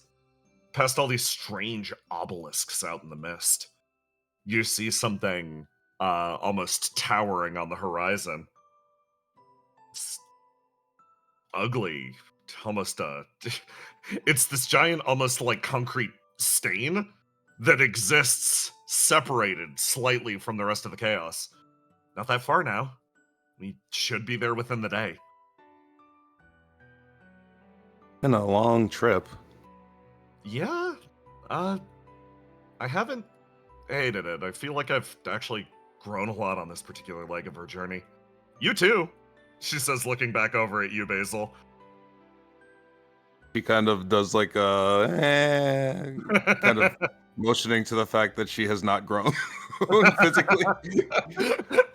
I mean, like, you could theoretically make your body taller if you wanted to drive the point home. Ooh, I could do a lot of things, actually. Riddle looks over at you as you feel the slightest pang up as you're like, yeah, I could do a lot of things with my body. You say that. And you feel a flit of flame travel through you as a voice resounds slightly through your head. Excuse me, Basil, testing 1, 2, 3, can you hear me? Oh, you know what? Oddly enough, I was kind of expecting you. Wonderful. I could actually use your assistance with something in a little bit. You willing to help me out? Of course. Wonderful. Is everything okay? I hope it'll be. How's the body treating you? You feeling okay? I'm feeling the same. And I think that's as good as it's gonna get. She moves her way around. You feel, it's kind of gross. It's a second flame inside your own, wriggling under your skin. Functionally, you're mounted to one of the demons from my city. They are willingly and happily submitting themselves to be your body or physical shell right now. As requested. Feel bad, they're not getting a whole lot out of it. I don't have much flame to offer. That's where you're mistaken. I think your experiences and a chance to live inside the world is more than reward enough. But you were specific on one thing, yes? I just want to make absolutely sure. You haven't budged on it? You don't want this demon to become you, correct? No. I'm happy to let it experience being with me, but I'm not willing to change myself in that way. It's a pause. All right. Well, again, for what it's worth, I'll miss you. But, the fact that you miss me means that you had a heart to begin with. She smiles. She smiles and lets out a little laugh. It's funny. It's this little chuckle from this person in front of you, something that deep inside your flame calls out to her. There's a resonance here. Perhaps in a different path, perhaps in a different life. Yes, the sensation. This is the woman that could have been your mother. This laugh. I've been looking for a kid, bro. This laugh passes through you, but that possibility, whatever you could have been to her and whatever she could have been to you, they passed. The time has passed. You become your own person. You want to travel your own direction, your own Basilisk Kid. And I'm deeply proud of you for that. Thanks. I'm glad I could have known you. But you needed help, right? Wait your turn. I'll be in touch. A smile, and then the flame almost flickers out. Okay, so it's not just Ace that has brain parasites. Got it. Seagazer says next to you. At this point, would you be surprised? I'd be more surprised if somebody didn't. He moves over to you, Whisper. Hey, do you have somebody that talks to you inside your brain? Be 100% real with me. I think for a second. Does Ringwall count? Yes. Whisper. I'm sorry, 8.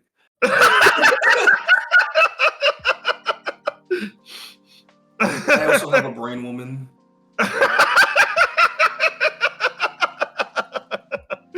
I mean, okay, so in theory, No. like, due to 8's just nature, doesn't she also technically have a brain woman, but is also a brain woman herself? It's herself. She doesn't like it when the voices from on high are correct. I feel like it's the difference though between, because she's like supposed to be the perfected version, right? So that's the thing, is that there is the brain womans are one woman and it's 8. Sure, Right? in theory, if it was a perfected version. I've got a lot to think about. 8 sits and stares out over the whirling chaos, thinking deeply about her life and existence. Okay. And clear on my end. Riddle takes a step backwards. You guys That good was over quick. there? You have trouble? Yeah. A new extremity has been added to your mass. Oh my god, can I see Riddle? See is a strong word, but yes. Kind of. Can I speak through this antenna? Yeah. A little pop-up appears that's like, thank you for connecting this to the demiurge system. Riddle looks down at it. You feel her expression set again. It's a strange sensation. Riddle nods. Of course. Pause. She gets really close to Riddle's face.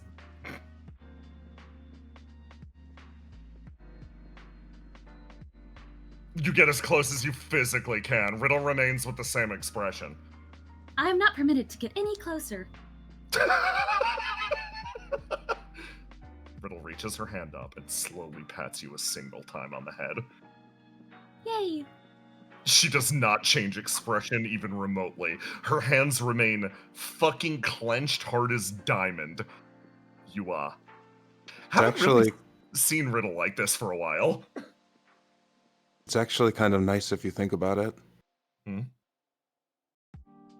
She's going through a lot right now, right? She's put in a very difficult position.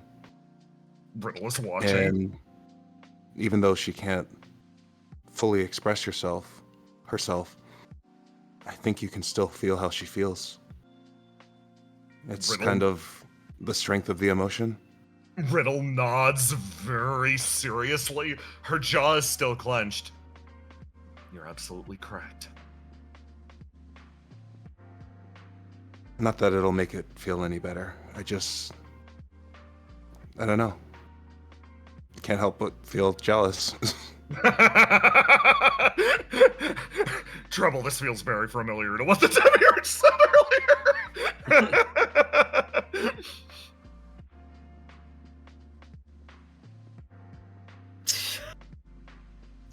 Trouble has opinions, but she is not allowed to say them. Because there's no way they would let her say some of this shit. So there's just an extended period of time of pause. Well, what would you like my assistance with at this location? At this location specifically? Yes, I think we're done here. I see. Do you have anything you would like to convey to anyone in the city before you arrive?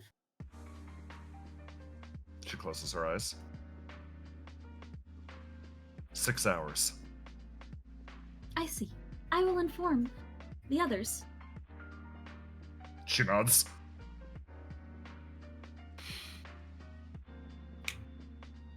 And then, yeah? There is likely Pause. the possibility that you will encounter Pause. a combatant who will likely be sent out when you begin to approach the city. Useful information. Thank you.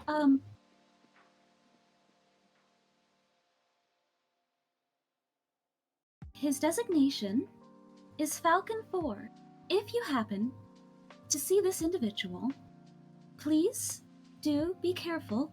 He is one of our associates.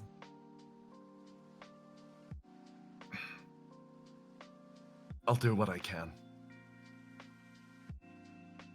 Thank you for your cooperation. Of course.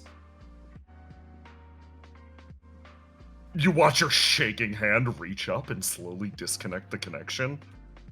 Hazel puts a hand on her shoulder, and she says, "You know, just because she can't show the emotion doesn't mean you can't."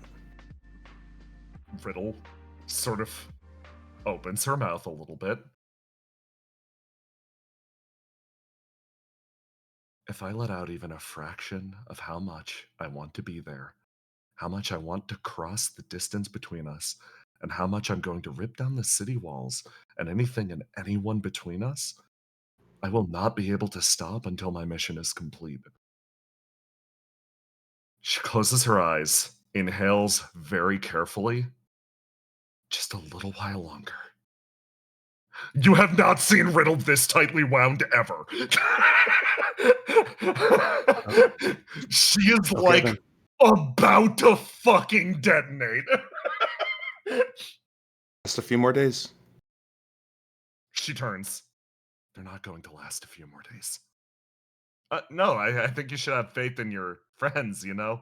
I'm talking about the city. Riddle continues to move quietly, making her way forwards. Okay. That's pretty badass. I have not seen her like that. Ever. You said you wanted to see some personal growth. Oh yeah, personal growth. Cool, great. Type of thing I'd expect from Ace. Okay, let's get moving, everybody.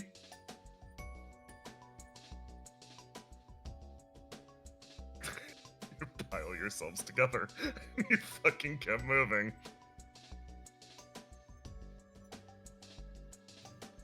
For everybody else in the city,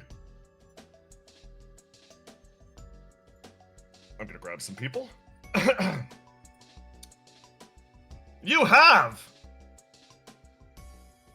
updated the Demiurge system. So, to go through what's happened, time has ticked forward slightly.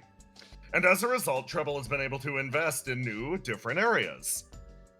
Speak to the Abyss, gone, deleted, but you are able to exchange simple sentences and images.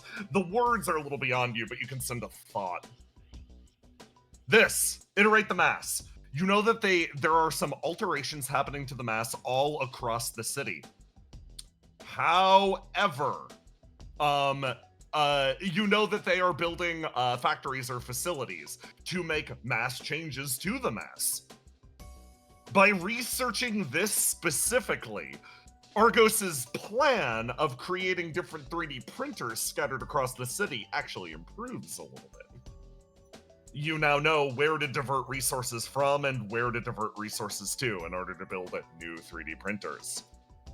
Regain the Halo. Oh boy, that's the bad one.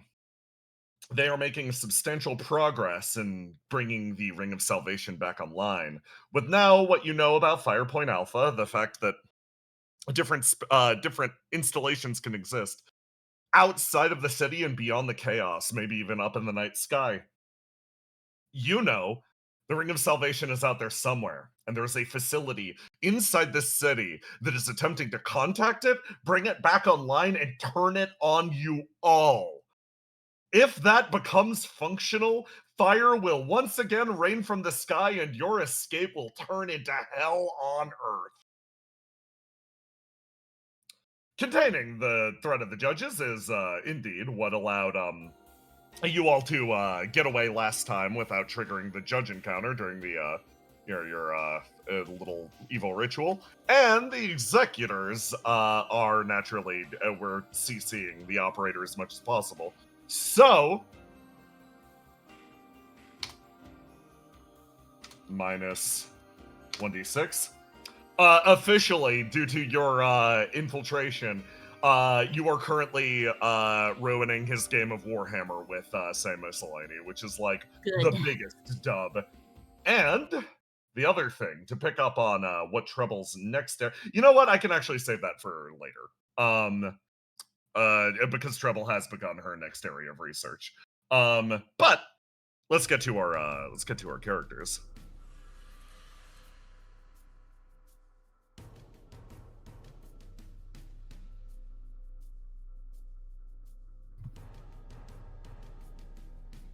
Gardner. Yeah. He's Sembrata, fucking body back. Gardner is doing horribly. He's doing so bad, and Sam comes back and is like, "You have this dead body." Gardner is bed rotting. Sam like, "You have this dead body." Gardner's like, "You can have the bed, I guess." Yeah, no, dead body needs the bed. I was told by a dying man that it was of the. Oh wait, hold on, I got a tin can. I was told by a dying man that it was of the utmost importance that this dead body get out of here and something. Apparently, I carried on someone's lap.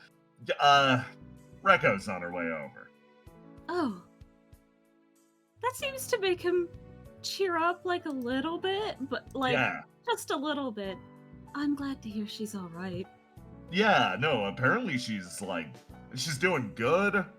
She's with a bunch of others and are coming with a special surprise for you, my man. For me? Yeah. All right. I got no idea what it actually is, so I guess have fun. Anyway, I'm gonna be waiting over by the door with my shotgun on the off chance it's not them that walks in through the door. Oh, that's smart. Yeah, He looks at the massive fucking hole in his window that is still being repaired. Listen, this is my new chill zone. I just like hanging out over here. The corner's comforting. The door slowly cracks open. 2 people come in. Actually, 3 people come in. Oh god, my shit. Alright, Sam. What's the password? Italian herbs and cheese. He puts the shotgun down, throws his arm out like, you son of a bitch. Takes the sandwich. Hot damn, it's been a while since I ate something good.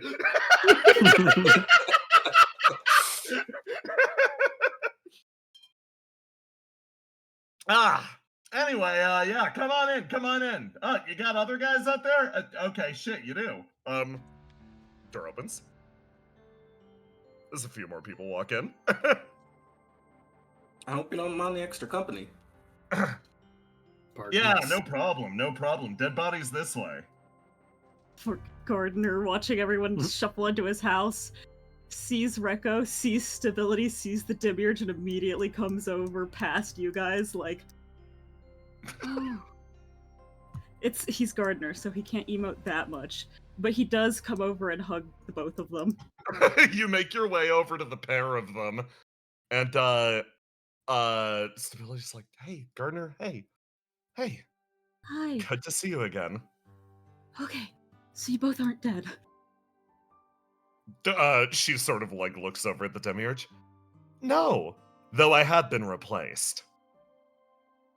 They didn't tell me that was going to happen, so... It was a surprise to me as well. Oh. So...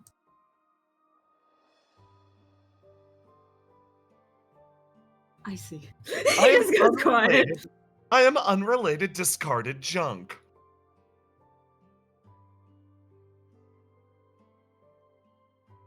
Does that mean you can actually do things now? No, unfortunately. Oh. I see. And this might sound exceptionally cruel. My time fully liberated is likely extremely limited. Are they going to put you back in the machine? Her eyes start over to you two for a split second. Unfortunately, it's kind of worse. Well, I don't know how to phrase it. She's gonna put herself back in the machine. it's going to be temporary. I promise. Why? Because somebody needs to man it, Gardner.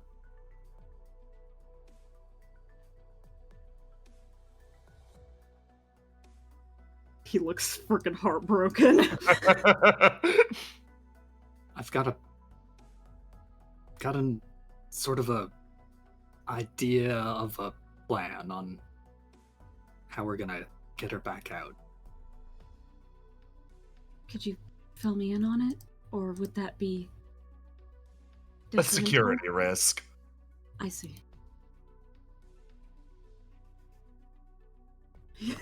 He looks so defeated. I know you have no reason to trust me, but please trusting me to make good on this promise. He sort of looks at her.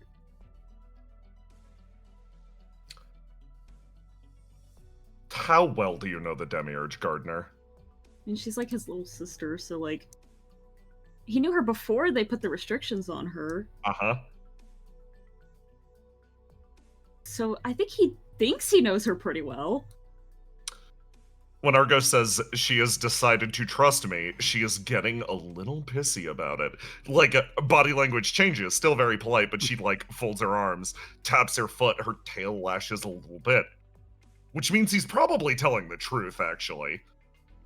She only gets annoyed like that when it's like, yeah, I am, sure, yeah, I'm demonstrating a little vulnerability. Guard goes up. Hard. Okay.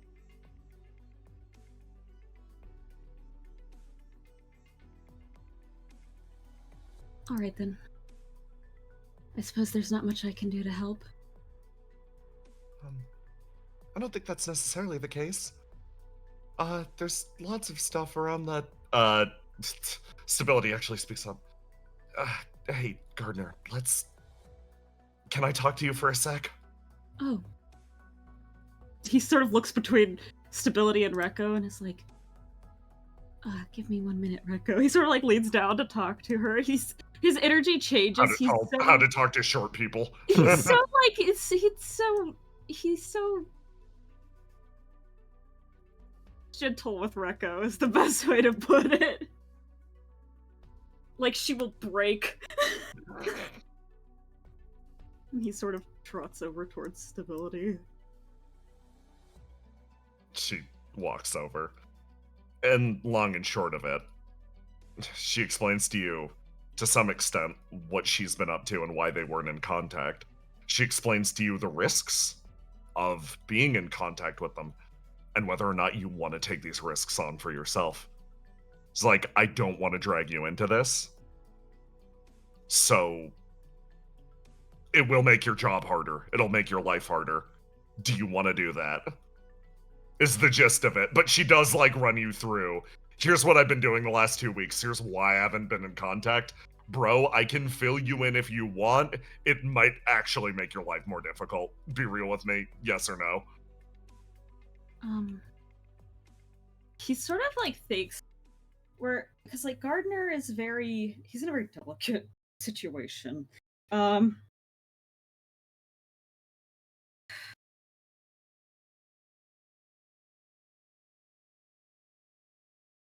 So functionally, he's told like what they're doing and stuff. Gardner, I don't think Gardner has big ambitions like change the world or anything like that, but he does want to help. He wants to help the angels. He wants just things to get better. But he also doesn't think he's like the kind of guy that could change the world is the best way to put it. You know what I mean? So he's kind of like, she's like, I can tell you what's going on, but weirdly it will make you a target. And he's like, would me being more of a target cause more problems, I guess? No, not necessarily. Because it's not like you guys will be able to come help me out every time I get in trouble, right? She shakes her head no. Is there anything I can do to help without getting all the details? Looks over at Willow. Willow, you see both of them turn to look at you. Huh? When the time comes to break Innocence out, the thing that you can do is work with her. Oh, well, I already agreed to do that. Oh, she smiles and then pats you on the back. Well, that's the thing you could do to help. He nods. What are you guys going to be doing after this? Probably going back to our base. Oh, could I go with you? So that Yeah. I know where you guys are, at least? Yeah, no problem. Okay, he gives like a little smile. Stability sort of sighs relieved. We're good. We're good. Everything's good. Cool. You want your corpse back? Oh, by the way, Demiurge and Stability, this is Sam. Yo.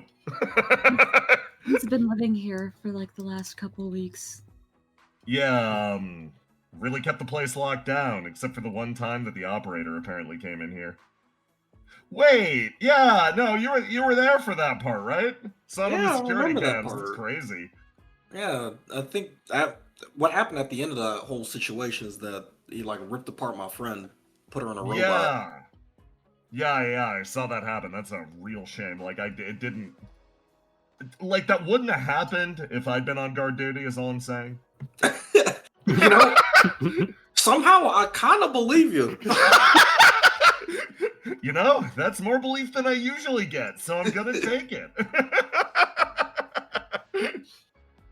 Rain turning over to Rekka like, I think he's free if you want to go talk to him now. She says, pointing over at Gardner, because she's... Rain, who has no clue what the fuck's going on, has just been standing next to Argos and Rekko, like, awkwardly. Oh, here you go. Hot off the Don't just presses. toss her. What am I supposed to do? Gently place her in my hands. Okay, give her back. I'll try it again. No, it's already the moment is gone. So this is the look I'm rocking right now, huh? Well, not exactly. Sorta. You We know, kind of changed up our fashion to be a little bit cooler on this side. But I I guess used to joke about being able to make a trash bag work, but I guess I really did do it, huh? yeah. She Impressive. gets a big smile on her face. Demir, she walks by, you feel her tail, you feel her tail grip your leg for half a second, Argos. It's weirdly like as she just simply sends the message of, she tries to body language at you, and then eyes back over to Gardner of a like, well, now that we promised him, there's no going back on this shit. Hops over, makes her way over, picks her tail up, and then rams it through the chest of this simulacrum. And there is a jolt of energy as Trouble, you are connected to the system. Your flame ain't entirely inside here, but this has been added as a remote pod that you can functionally control. There we go, everything's online. Did you have to do that so horrifically? What do you mean? I mean, I didn't expect the stabbing the tail through the back. It's literally like a control port. Come on. Come on, aren't you Don't guys you- happy to see me? You're so happy that I have a little body I can control now, even if it's not entirely like... Oh wow, it's crazy being able to move after so long. He takes a second, takes a couple of steps in a circle, Well, like, that was okay, I'm getting fucking horrible. I got bits of trouble this are on me. Is it working okay? it. Yep, seems like it. it's not like how it's not like how I'm used to. I'm not used to my flame being this divided. This body would probably, I think I could get disconnected from this body pretty easily. Oh, so I guess I'll be ready to pick you up if you faint. Think of it That like makes this. sense. It's like it's almost like in a video game you control an avatar in the game. Think of it like that. This isn't just like my body I'm seeing through. It's like a little different. Makes perfect sense. It'll probably be a mean- bit better once all of my flame is in it, but I think that'll take a little while. Yeah, I can understand why it's difficult to see right now. Depending on how this stuff that I have set in motion goes, I might have a very, very convenient, time-efficient way to get my flame into this that we won't have to worry about. But until I'm confirmed that I haven't messed it up horribly, I'm going to keep that to myself. Okay. Is it gonna be any shade of horrifying? I think there are going to be some complaints, but you'll understand in the end. But it shouldn't be horrifying. Okay, yeah. This is definitely treble we've gotten there. Yeah. You know what? The less I know, the better.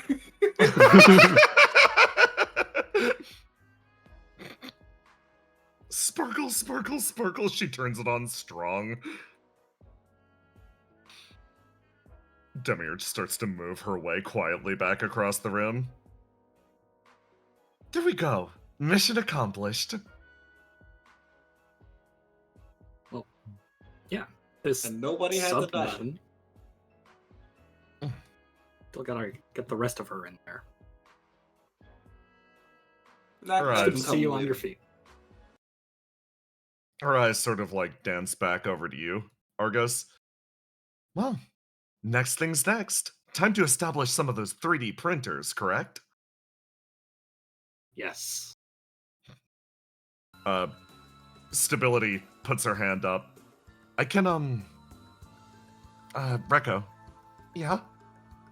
I can take Gardner back to the base if that works for everybody here.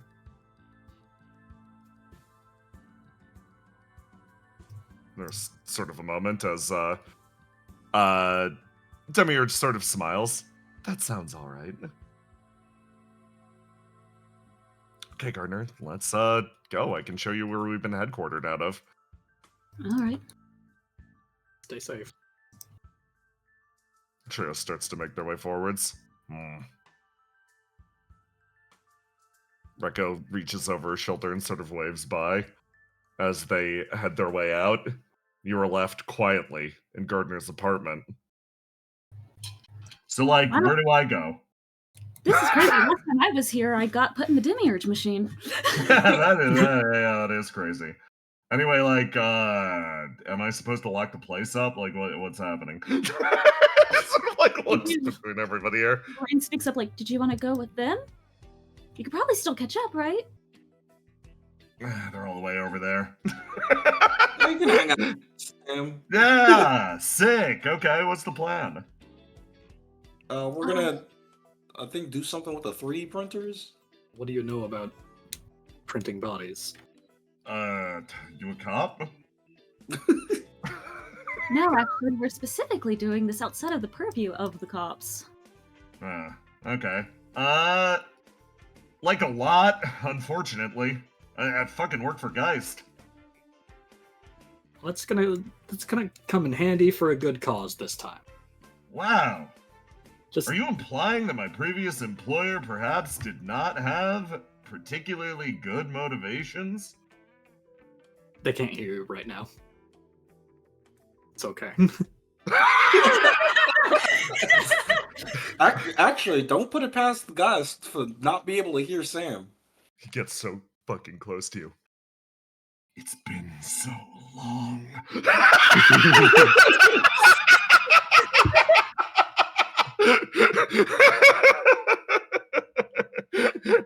You walk your way out into the city. and you start to sort of travel your way around. I'm gonna ask a very important question. Where are you like directing your areas of interest? I can put you back on like the big city map. I actually have a lot planned, and like I'm gonna give you guys more time to poke around next session. Do not worry. Like you guys, this is not the end. I'm like, oh, everything's gonna pop off next session. Everything will pop off at some point during next session, but don't worry. Chill. Where you headed? Everything's broken into different districts. There's a 3D printer in the mass district already. This is a factory district, mostly crewed by the mass. This is the main human district. This is just abandoned ground. And then there are these two districts down here that are crewed by a combination of lower class infected humans, mass angels. You are currently around here, I think, is where Gardner lives. Yes. Do you think the best place is for us to set up shop where the infected people are? So they can start making money immediately? I'd probably say this one, so that there's one space between this and the other one, because if we make them all adjacent, it's easy to take them out in one big sweep, right? Oh yeah, I guess that makes sense. I didn't They'd be even think taking about them. A whole lot of stuff out, but yeah. And that would meet your criteria of being closest to the infected, because that other district is where they primarily are. So, yeah, okay. On a smaller scale, we want to keep them fairly hidden. Yes. And it might be a little bit controversial, but I think we should put one up here. Yeah. I know that's where all the humans live, but isn't that exactly where they would never expect it? Demiurge's tail lashes behind you. We could probably hide one over nearby Stability's movie theater. She has more of a knowledge of the area than anybody else. Yeah, I'd want Stability's input on that, because I don't want I don't know, is it something the mass have to travel to utilize? Yeah. It would be it'd get real strange if a bunch of mass just suddenly started showing up for the movies. Yes. I don't want to put them in any danger in order to or draw any suspicion. But you know what we have that they don't? The map to the sewer system.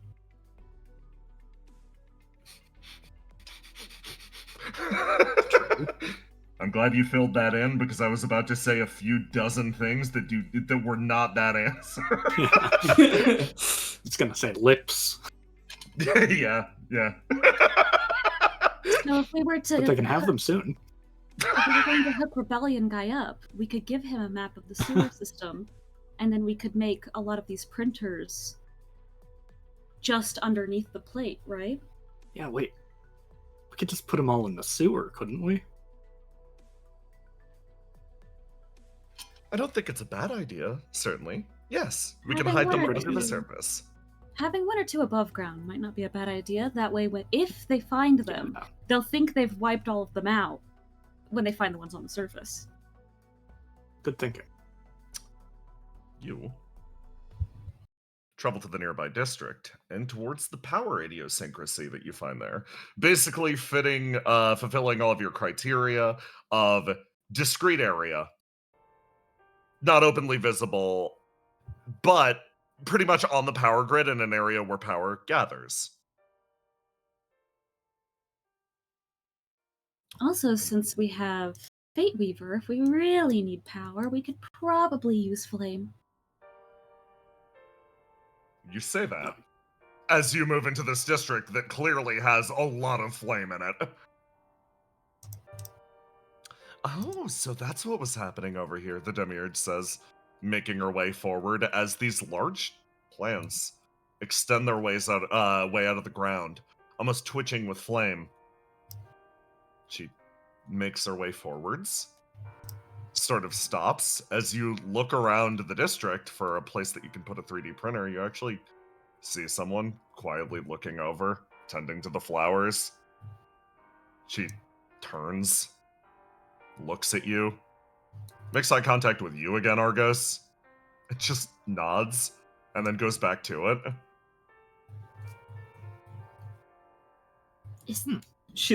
Raiden leans over to Willow, like, is that a problem? Oh, don't worry, it's just meteorologist. Oh, okay. She's a kind of a cool person around these parts. No, That's not not quite. meteorologist. That's not. Yeah. Oh, Same. It's funny. Same exact body, different head. Like, yeah, it's weird. You saw her from behind, and then she turns around for a second. And you're like, oh yeah, that's meteorologist. And they're like, that's not meteorologist. And you squint, and you're like, oh yeah, it isn't, huh? oh, never mind. That might be a problem. Out of character, I forgot if we got her name. Stasis. You met her Stasis. for literally 5 minutes, and she was very quiet and very polite, and Stability just kind of guided her away from you guys. Yeah. I mean, yeah. She didn't, she wasn't really a problem before, but we didn't really bother her. Do you want Yeah, me we to go didn't really ask her? Like, is she going to make it hard to set up a thing here? Because if she's like taking care of the flowers here, Doesn't she let's have to definitely take not care of build it on people? flowers. yeah, I was gonna say, wouldn't it be kind of rude to just show up and like, bulldoze all of her plants that she's been growing? Yeah, oh, no. How big are these 3D printer? Thanks. They're pretty substantially sized. I can show you Like- the other one again. You're Like pretty the size much of a just- car, the size of a house? No, shed. Shed, yeah. Yeah, they're like, let me draw you over to here. Your shit's gonna freeze for a second. There you go. This big. It's like, yeah, they're big enough. I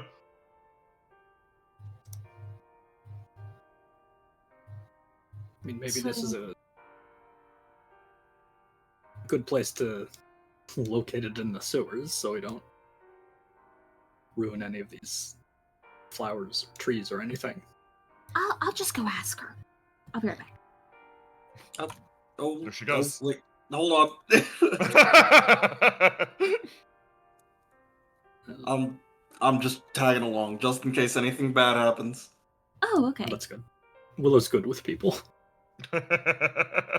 Excuse me. She slowly turns around and looks. Yes. Hello. Good Are afternoon. you the one? Good afternoon. Are you the one taking care of these flowers? She nods.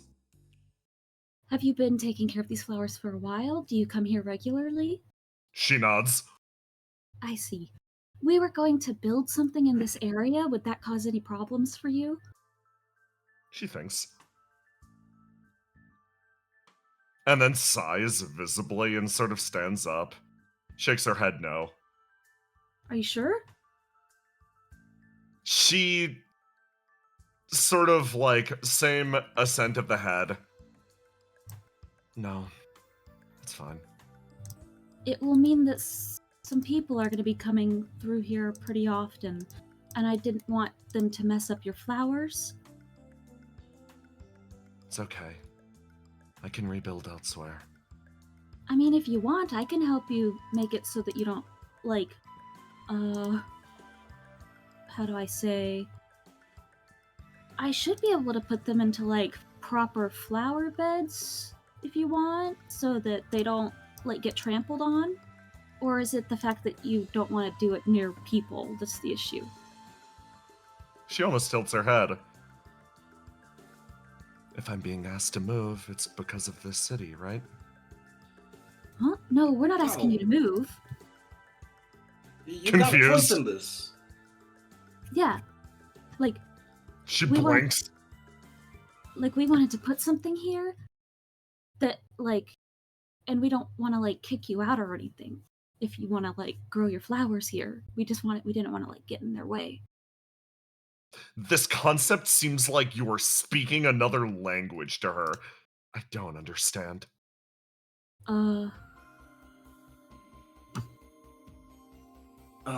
Okay. How do I?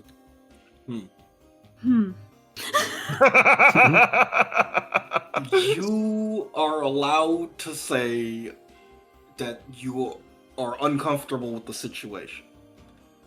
I mean, Wait, actually, okay, hold on.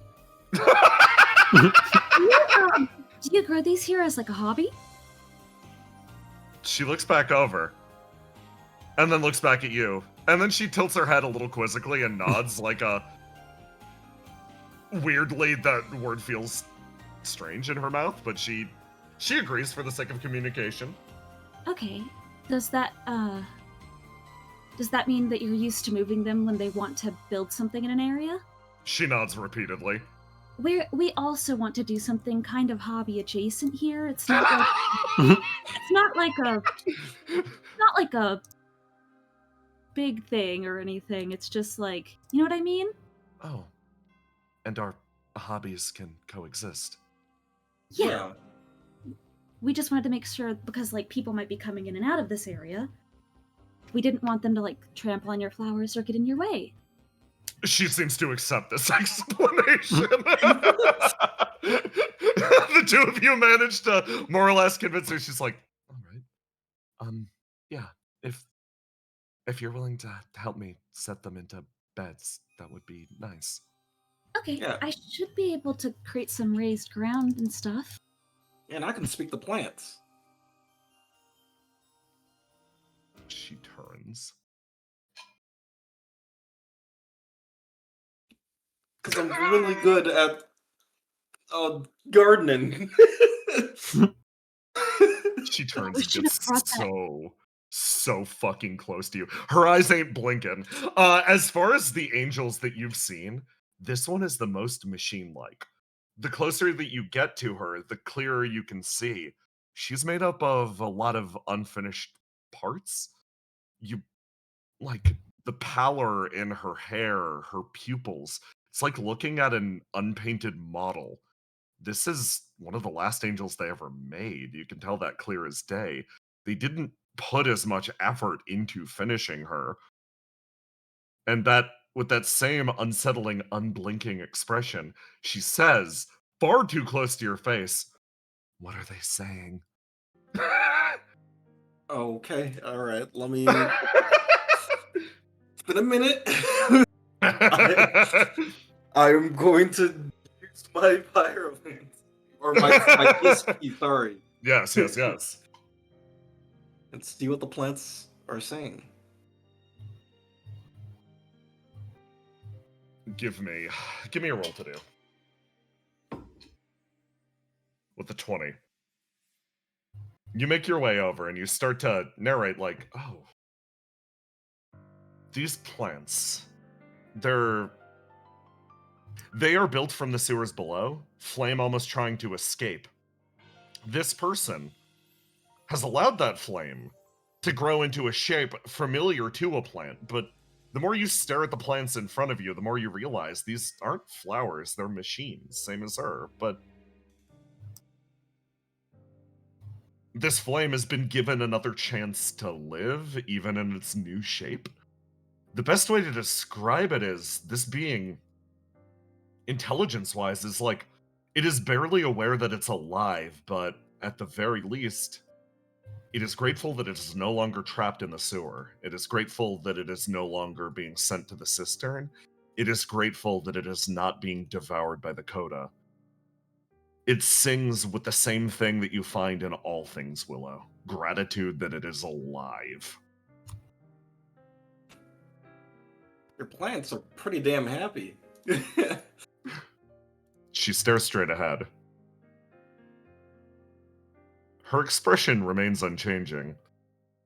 It's like the fucking Makima crying Chainsaw Man panel.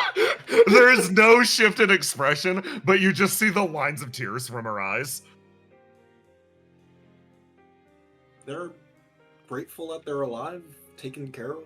They're grateful that they're out here and not in a cramped space.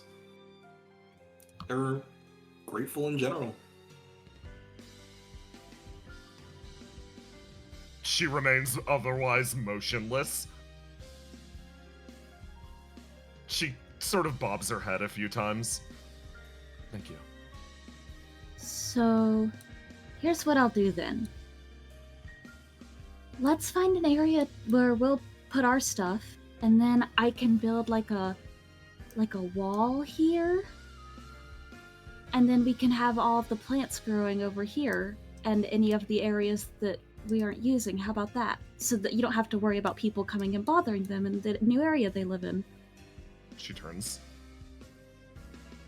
I would like help putting them in beds if that's good for them. Yeah. I should be able to make flower beds easy peasy. She nods at you. Willow and Rain, are you guys in the background going to help her garden? Yes. You The bennies of having terraform abilities. Let's go. guys start to garden in the background as over here you guys see Wow. this thing waving to you off in the distance. Treble, you used to be so earnest and sweet. Used to. I'm I'm still plenty sweet. I don't know what you're talking about. Oh yeah, but now you hide it under a million layers of armor and looking cool. Which I get, Damn, she's just like me, for real. but it's kind of fun to see that side of you laid bare. You know, it's might not be as laid bare as you think. Mm-hmm. Listen, even back then.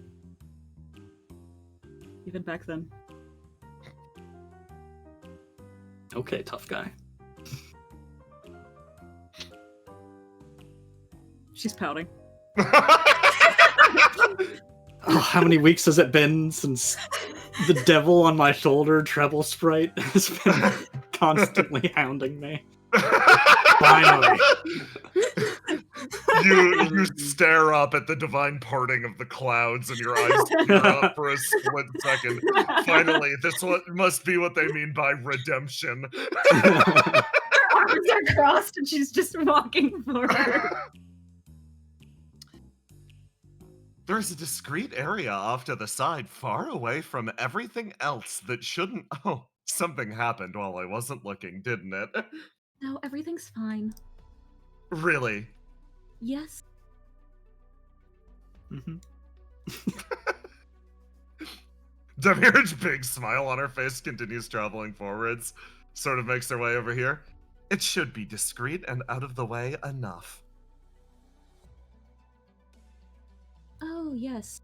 With this here and this, that makes it so that it's kind of concealed. And self-contained away from the Angel's Garden. I always heard rumors that there was a place where plants grew naturally in the city.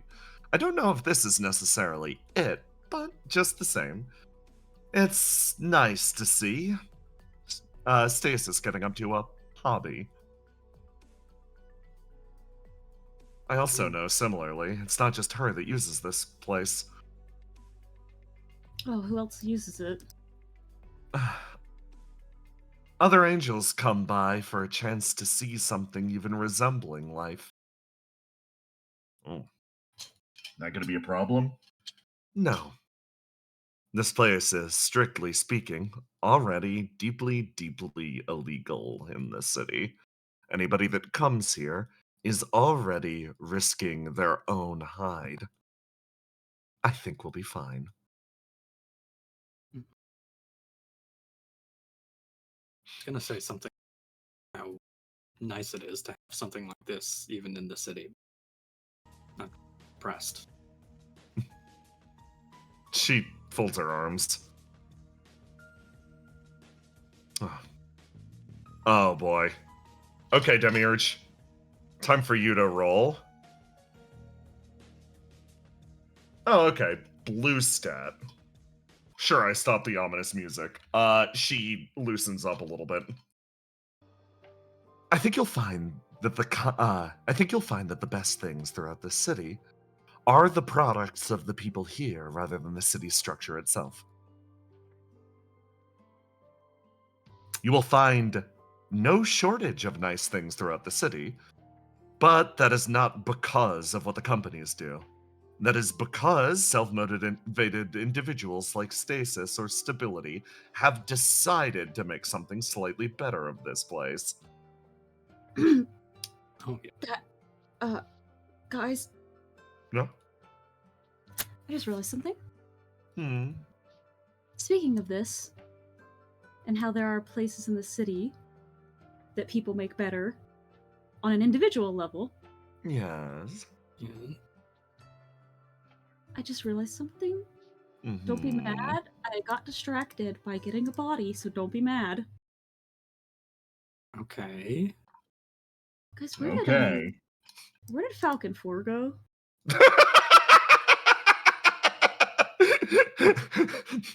Your boy's passed out back at base. I can cut over here. You Because just he was with us, and then they were like, Uh-huh. "Yeah, we're gonna go get Trevor's body," and then he was gone. And she's like, "Oh shit, did we lose him? Did he get distracted by the ice cream truck?" You give him a call and he's like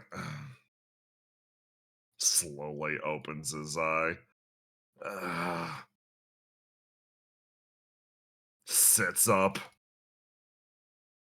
Yeah, I'm up. I'm up. He slowly stands and makes his way over. Door slides open. 9, you look over at the tall man towering in front of you. He sort of scratches the back of his neck. Thanks for fixing 9 me was up. hesitantly standing at the door, not quite prepared to knock on it. Are you up for having a checkup now? He like waves his hand. Let's do it while walking. Okay. 9 just like, sure, no problems with that. I'm going to need to touch you if that's okay. Okay. Puts a hand and just walks with him while he's doing on the phone. He starts to sort of walk as trouble you ping up. Everything going okay on your front? Yes, we have found the location for the first printer, and I thought you might want to come see this location. Makes sense. You see, from his perspective, as two people run by, okay, it's go time! Let's get out there! He sort of sighs, looks over. That sounds nice. Sure. And in a good location? Yes. You watch as the door sort of slides open in front of you.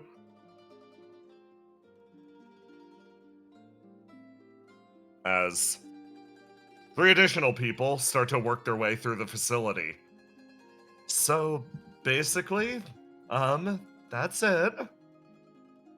Keep it to yourself. I wasn't planning on telling anyone. Nice. I can. Okay. I just thought in case. I guess I found out something that you guys might need to know. It might be good for me to know where to get to you. Yeah. No, man. It's definitely good. There's a moment of silence as these two work their way around, and this guy's like, wow, that looks sad. I'm not dealing with it. And he starts to walk his way off in this direction. It's very funny because Gardner had the same exact reaction looking at the two of them. Yeah. Okay. Did 9 get a good scan on whatever the hell is going on with Falcon? Falcon 4? Yeah. No, you are I'm sorry, he's dragging you with him. Yeah, 9 is like, sees these people come in, it's like, I'm still doing this in his head, and just sort of like awkwardly nods and continues walking with one hand on this man. You are dragged outwards to wherever the fuck he's headed. As back here, Gardner, you Yeah? look down and you check your alerts. Huh. You're getting called into work. Oh. Treble appears next to them. Hello! I am here to alert the Angel Gardener. He sort of looks up and goes, I know, I just got the text. Yes, I am here to inform you that innocence has fractured. I'm here to inform you that innocence has fractured. And he's like, yeah, I got the text. I'm heading over now. And she's like, no, I am here to inform you that innocence has fractured. He looks over at Stability like, what's happening? I think it's probably fine if you want to... Oh, right, okay. You know, why don't you go to work for a little bit, Gardner? Just check, make sure everything's okay. All right. She's Trouble, who's just like...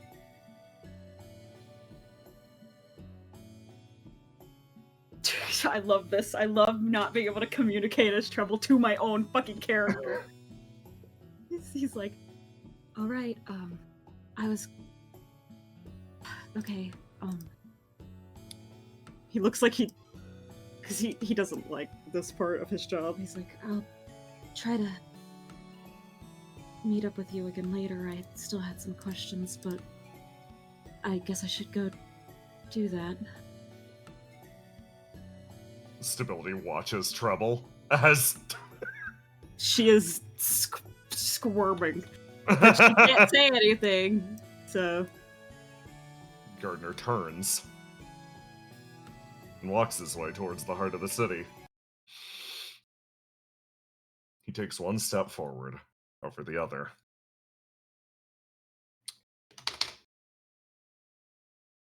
Over here.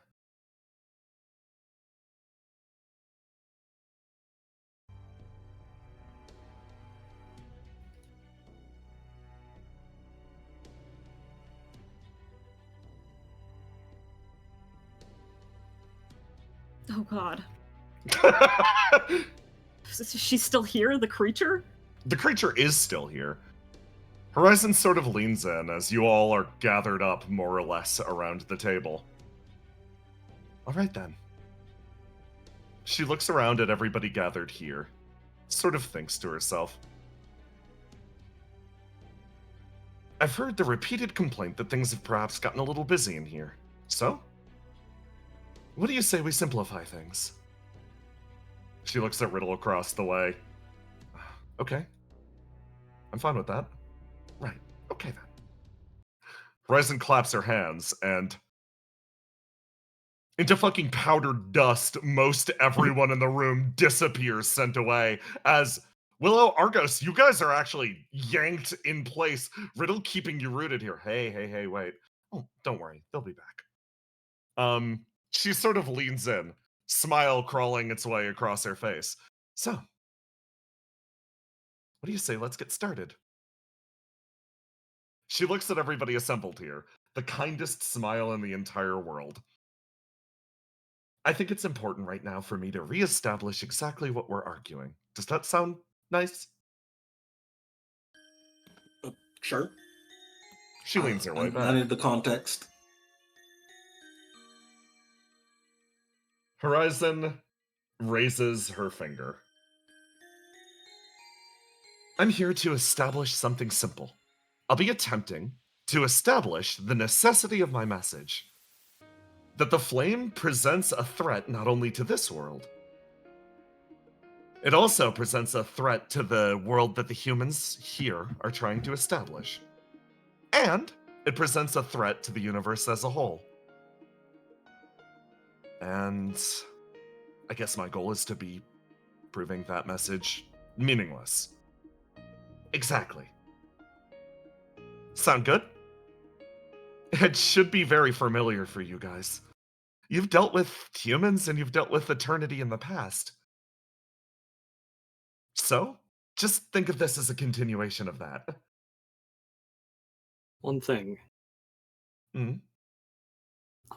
I want to understand what's at stake.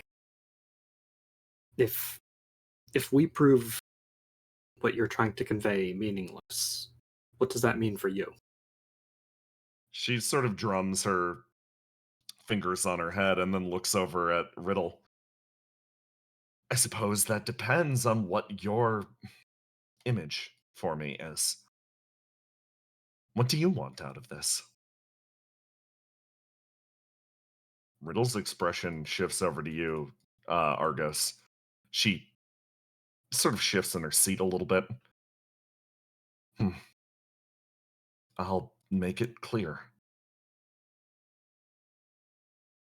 Are you afraid to die, Horizon? I am. Okay. If I manage to prove your message meaningless, then I believe I have a way of stopping that from happening.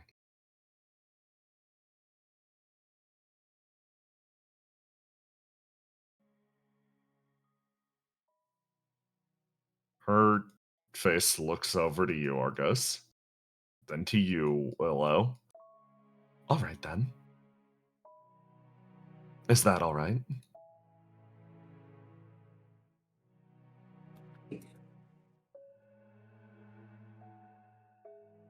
I just need a promise from you, then.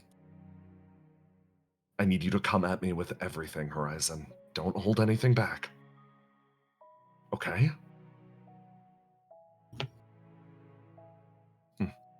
Fine. And that's why you've gathered your friends here? Yeah. Pretty much. All right. She claps her hands. Well, let's cut straight to the meat of it. She sort of relaxes back in the chair and looks over at the two of you.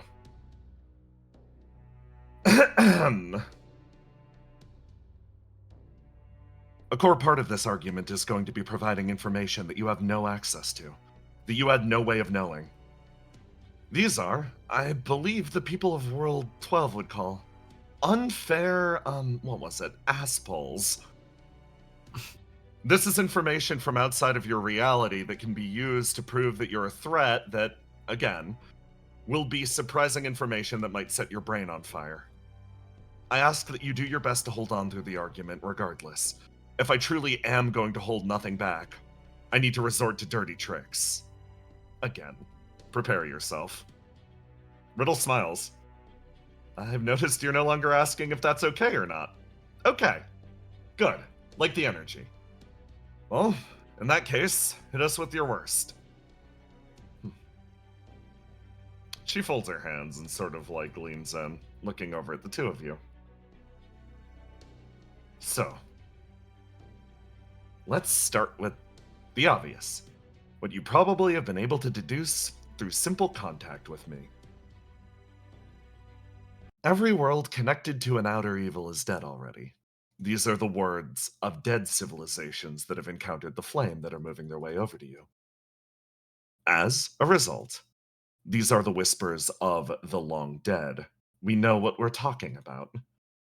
It is beyond a shadow of a doubt that every world, as far as we understand it, that has encountered flame has been snuffed out utterly, leaving behind only gravestones. Our worlds, the world of the outer evils, are not the only ones that have come into contact with flame. They are simply the ones that have been able to share some sort of a message after their own existence.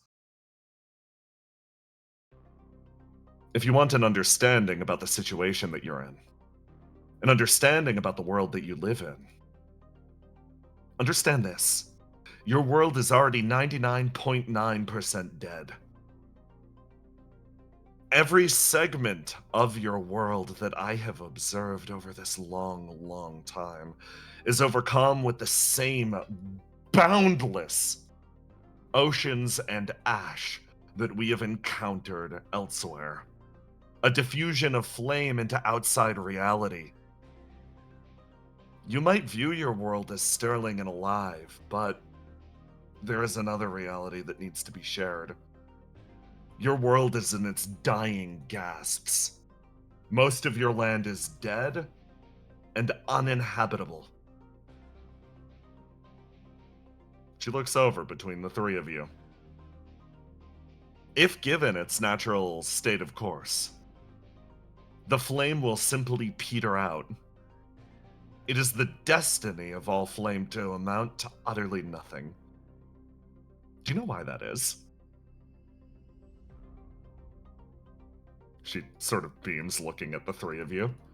Have you encountered any particular reason? For what reason has your world been unable to survive or break off this endless cycle of death and rebirth?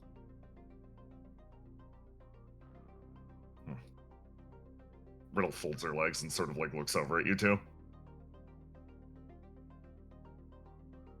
I think the obvious answer would be that it's controlled by the whims of people who don't care what happens to it. Or rather are happy to wipe it all away and try again. Exactly. A smile crosses her face, a big lighting up of her expression.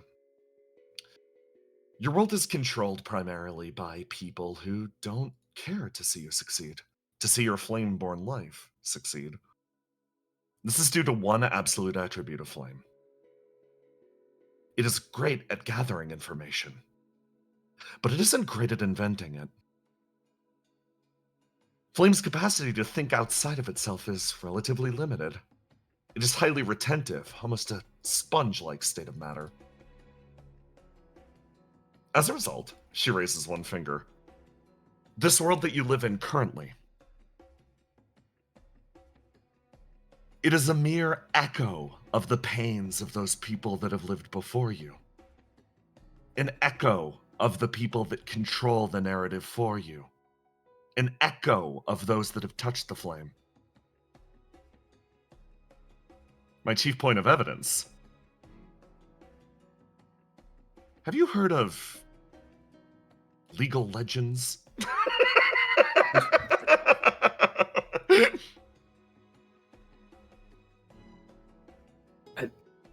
Is that a joke?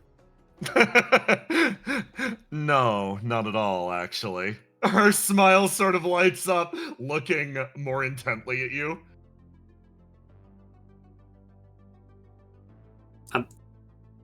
I'm really interested to see how you bring this around into the discussion. Please enlighten us. The existence of legal legends implies one very simple thing. It is a repeated fact carried inside a flame. What is it? I think it had an archetype that existed a long, long time ago. Some sort of game that would induce horrifying fits of rage in everybody that would play it. Such a thing is passed into legend. But the flame remembers. I ask you something simple. This Legal Legends, it's one of the most popular games in your entire world. Why didn't your world create something new? Why is this pattern the one that's getting repeated endlessly? It's simple. Because Flame internalized this. It absorbed this ancient aspect related to, well, the perspective of the one running the city, and decided that that was more important than any amount of evolution or innovation. Quite simply put, your world, it can't move beyond that original pain.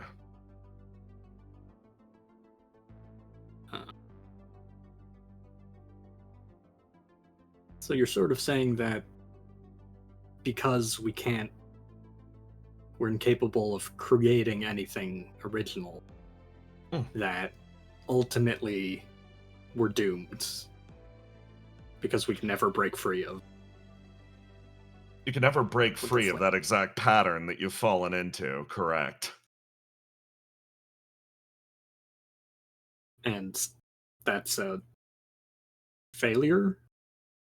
Then? She sort of looks over at you. Failure? Yes. It means, functionally, that your efforts as flameborn beings are eventually doomed to non-existence, under oblivion. Because those that find the flame, those that reach out the flame, they do so in desperation. This world, originally a world of human beings, it found the flame in desperate pursuit of trying to fight off its own foretold end. complete environmental collapse. Genuinely speaking, has the flame brought them any closer to avoiding that end?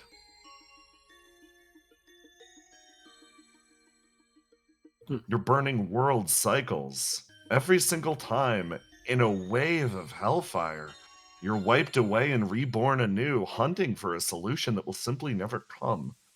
You've looked at the city. You've seen what it's like. Do you think these people have found a solution for the very thing that drove them to the flame to begin with?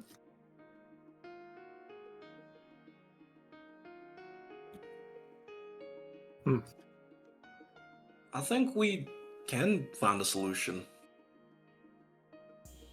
Alright, dance this over to you, Willow. I've been thinking about a little bit of what you've been saying, and I think you got some things backwards.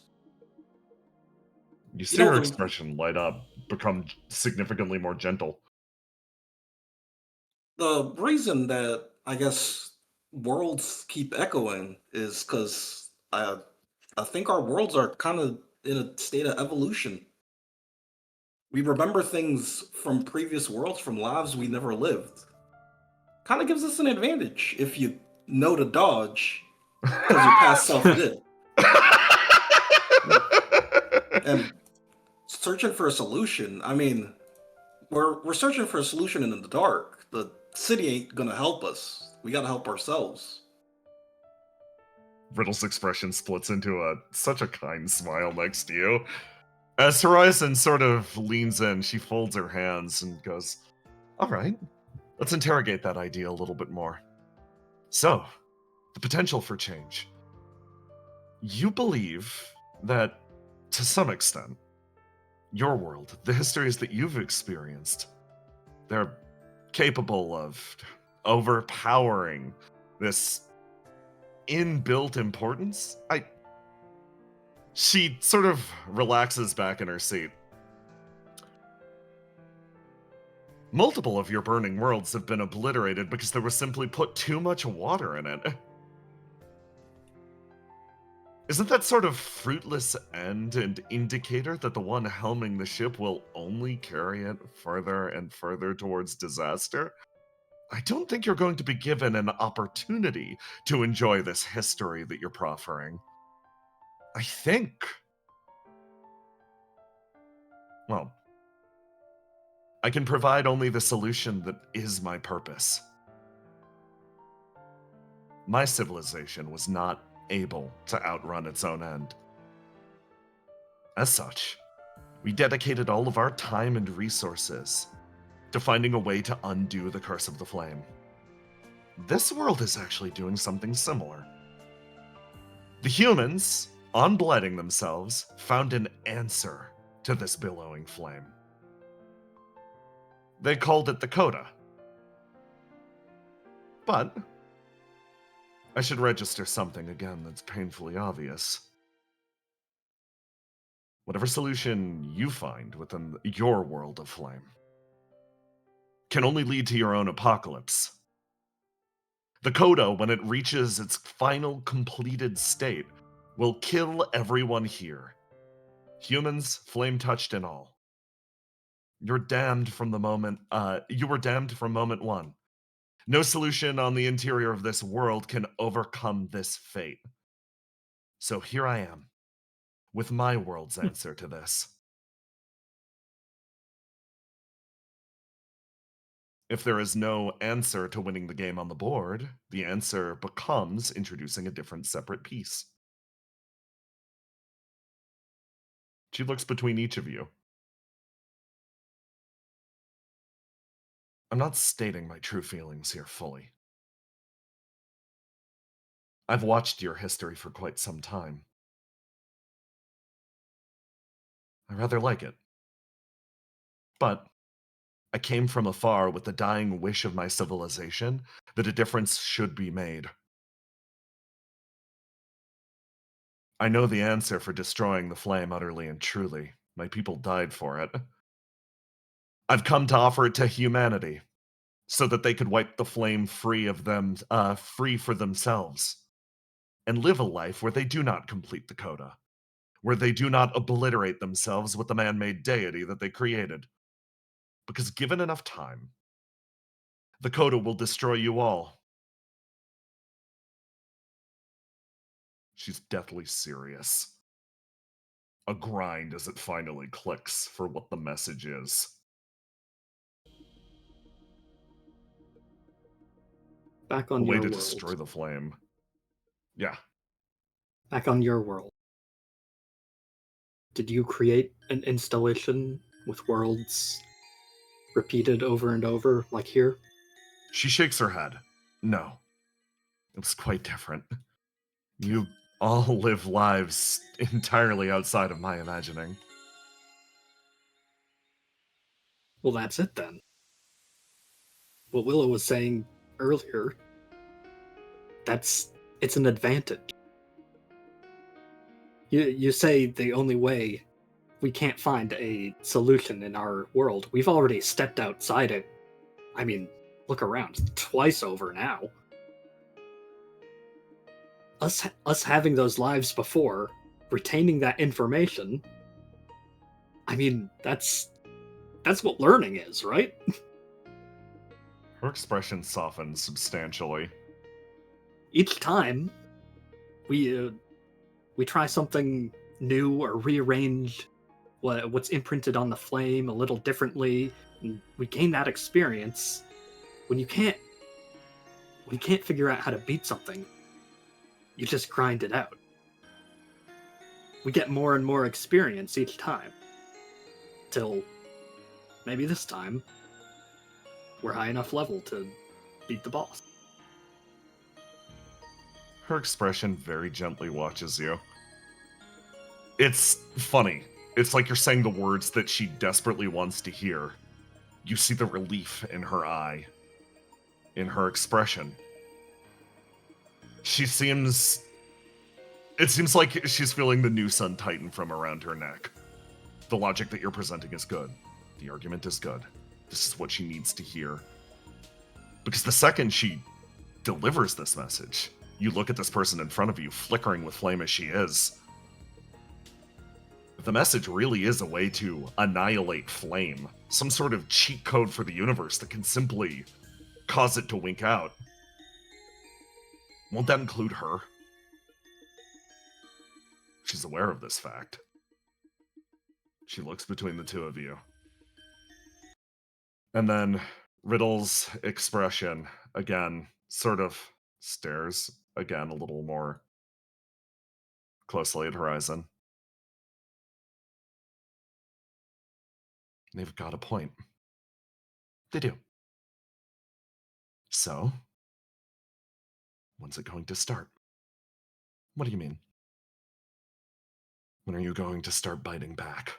Actually. Riddle grips the table a little more tightly. Horizon looks between the three of you. Fine. Fine. Argos, at Riddle's goading, you watch one of her stats come back. It emerges like a great and terrible storm from behind her. And you watch as the corners of Riddle's mouth pick themselves up. A slight smile. The person in front of her is coming at her with everything now. She snaps her fingers. Boom. The two of you pop out of existence, thrown far away. You feel Riddle's expression on you the entire time. A deep look of thanks.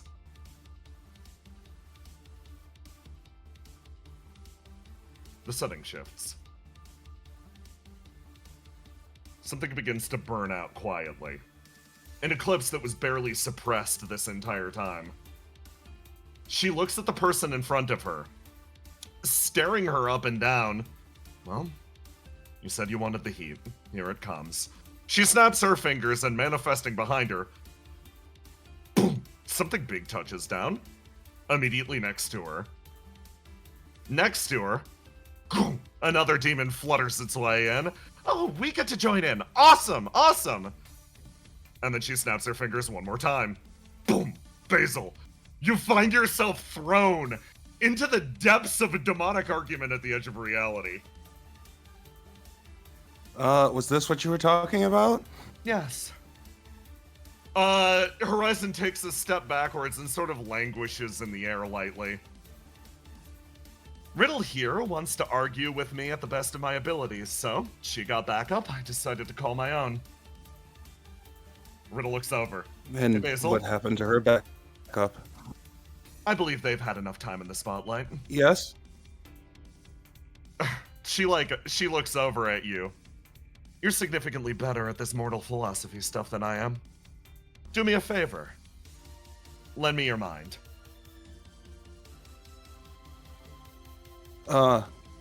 Okay. Riddle looks dead ahead over at you, Basil. Sort of preps herself with her staff. And then her face splits into a smile. Actually, smartest move you could make. Basil, give me your best shot. You look over at Horizon next to you, who looks a little annoyed. She looks at this person in front of her that goads her again and again and again, trying to drag more and more of herself out. And all she does is smile the more she responds. It's frustrating. It causes pain down to her core. All right, then. Let me jump in on the argument, then. Let's carry things onward. A big smile crosses her face. So, Riddle, let's look at things exactly as they are right now. You've watched this cycle play itself out again and again and again. You feel the weight, Basil, of Horizon speaking up next to you.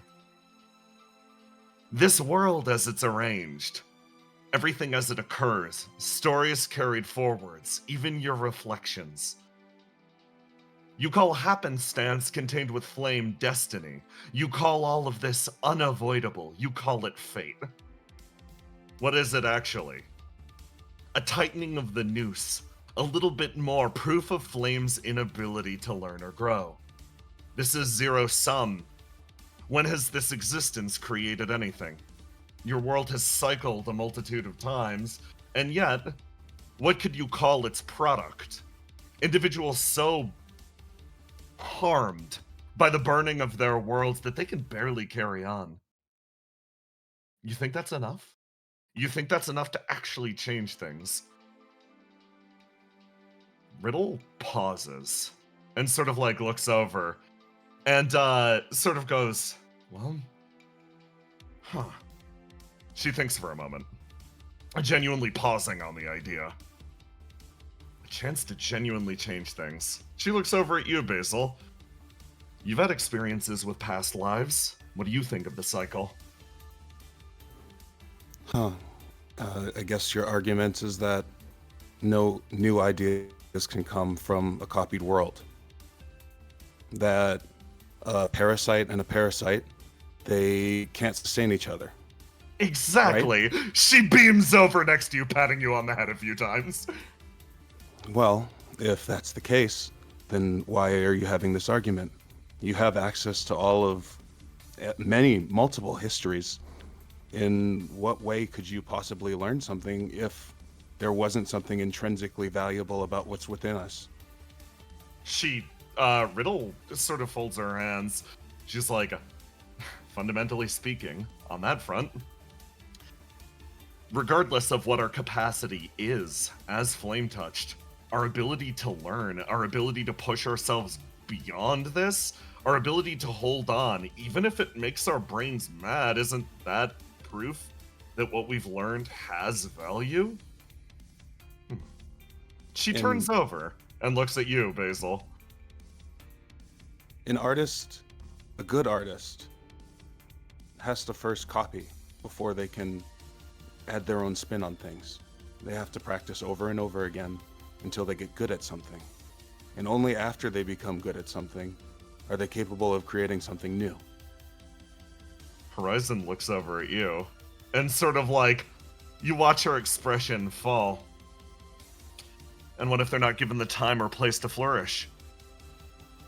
An artist needs room to be able to grow. An artist needs time to copy. What if their mind is wiped clean? What if they are forced to take it again from zero? That seems like a flaw in the system. More than anything else, Riddle says with a smile. Oh! Discovery sort of like hops on her heels, just like, and if we're talking about the system to begin with, ultimately, don't you think that delivering this message, the big blow up all the flame message, isn't there a risk that it might create more problems than it solve? Horizon fucking burns a hole through Discovery. Aren't you theoretically handing it over to a group of people that might just milk the message for all it's worth? Like, ultimately, they didn't want to hear from us to begin with. Not only that, you have a great point there. In a way, isn't it... How do I say this? A universe that is... You're arguing that this universe is harmed by the presence of flame, right? She turns and nods. And you've witnessed flame. You've seen multiple cycles. You've seen what this place is. You're here talking to us, not them, right? She nods. So I guess the argument is less whether or not the universe is harmed by flame. It's that whether or not a universe that is harmed by all of this life, all of this good, all of this love that this flame has created, is that a universe worth protecting? Ooh, you say that. A bold way to phrase it. Honestly, putting it like that, you sound more like the alien invader than I do. What's wrong with that? Riddle says, shrugging lightly. She, Discovery sort of bounces on her heels a few times. She's like, well, also, like, again, if we're talking about the universe out there, and the flame's bad at communicating information from the outside, all that gets kind of difficult, right? Really muddied. If we can only really convey information via flame, isn't that our only means by understanding the outside to begin with? Who's to say what that big wide universe is? You're cutting off your face at a chance of trying to understand something that's beyond your eyes and nose. What a risk. She recoils back to the same spot. Horizon Mother, I have said before, I do quite like existing now that I've had a chance to do it. Horizon remains smiling and looks over at Riddle. The smile that's crossing her face indicates something. This is exactly what Riddle wants, but she hasn't said a damn thing herself. Horizon sort of like, all right then. Well, might as well cut to the heart of the matter. Flame exists out there in the depths of the universe. It exists as an imaginary solution to whatever problem the civilization that is ailing finds in it. Ask the question, why? Why does it appear in such a form? Why would it take that shape? Why is it important? Why and what exists in that flame? A man places his upper body on the console in front of him. He stares out at the billowing portal into the depths of the universe. Do me a favor. Answer the question. What's on the other side of that portal? What could possibly be lurking over there?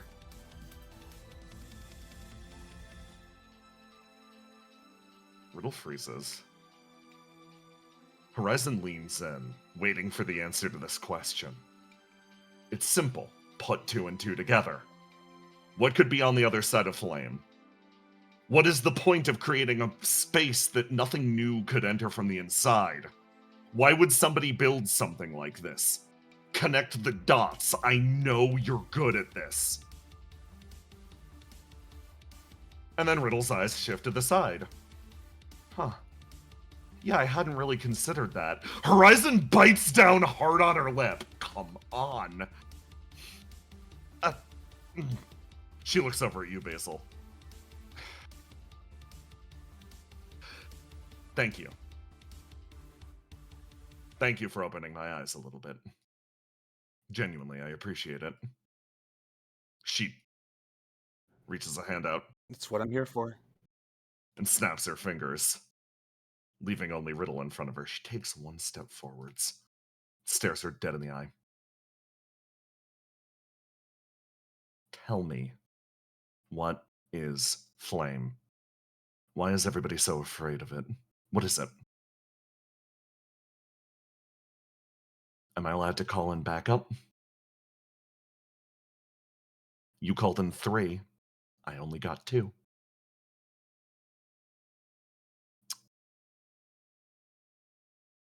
Horizon takes one step backwards, rests on her heel. They need to be connected to OPIA comms. Oh yeah, I know this person is. She inhales, looks at the arena, and gets ready for the person that she knows is about to appear.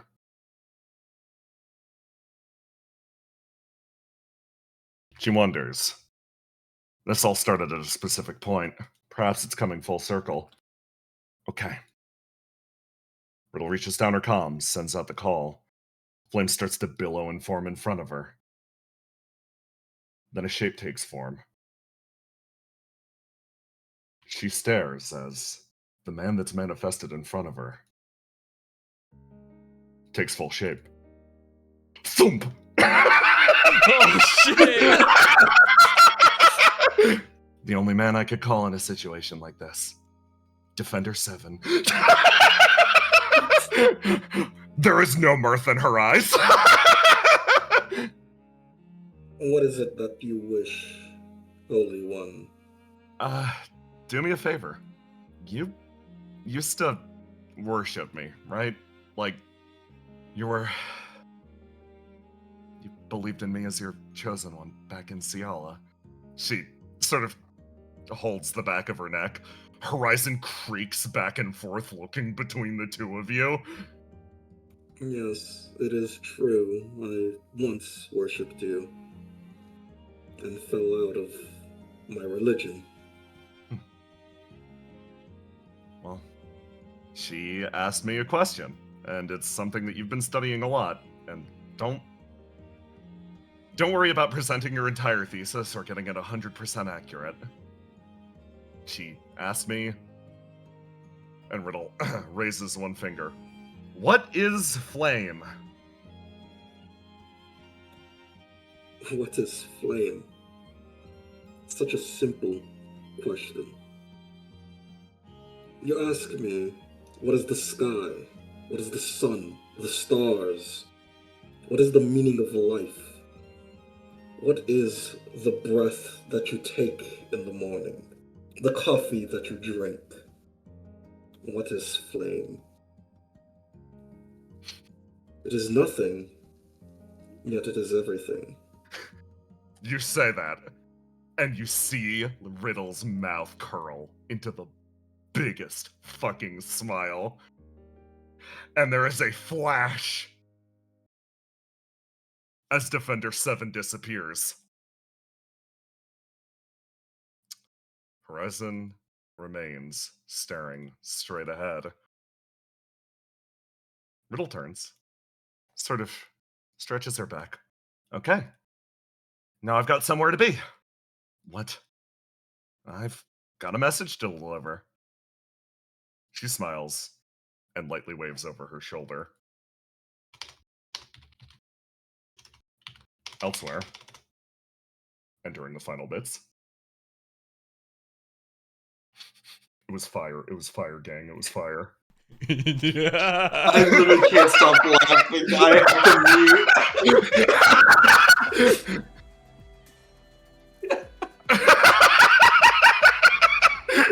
Tiny, you're the goat. All of you are the fucking goat.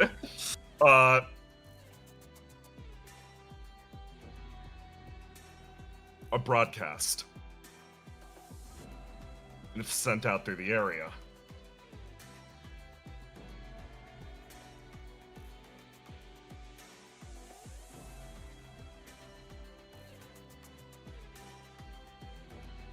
Ace, you managed to catch up with Riddle.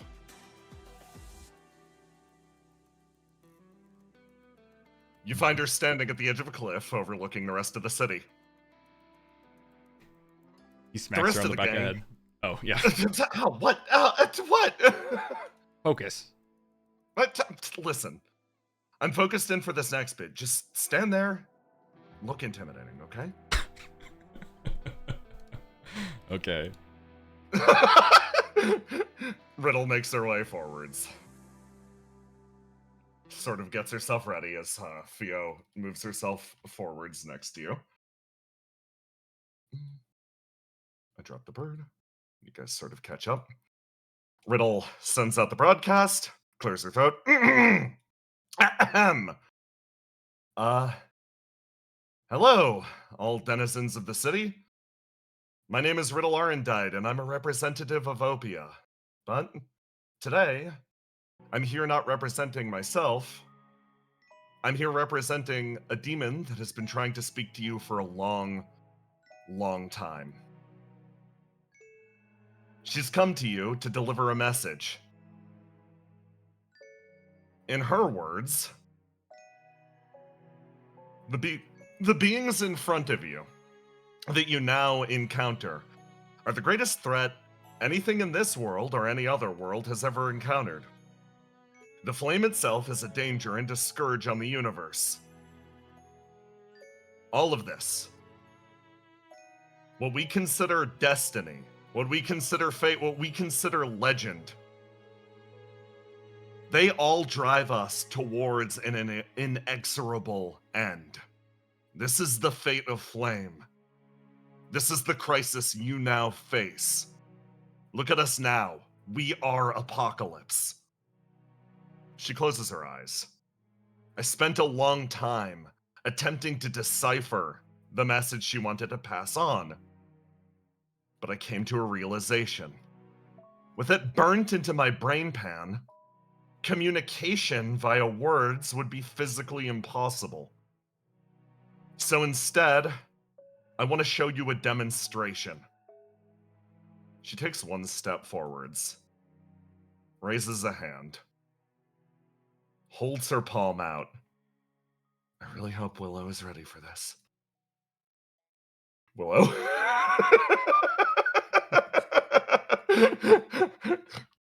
According to Riddle's instruction, you have climbed your way to the top of a nearby wall and are waiting on the interior of the city. You watch as Riddle off in the distance. Let me grab 9. He's here. Riddle off in the distance starts to prep something. You get like a, oh fuck, here it comes.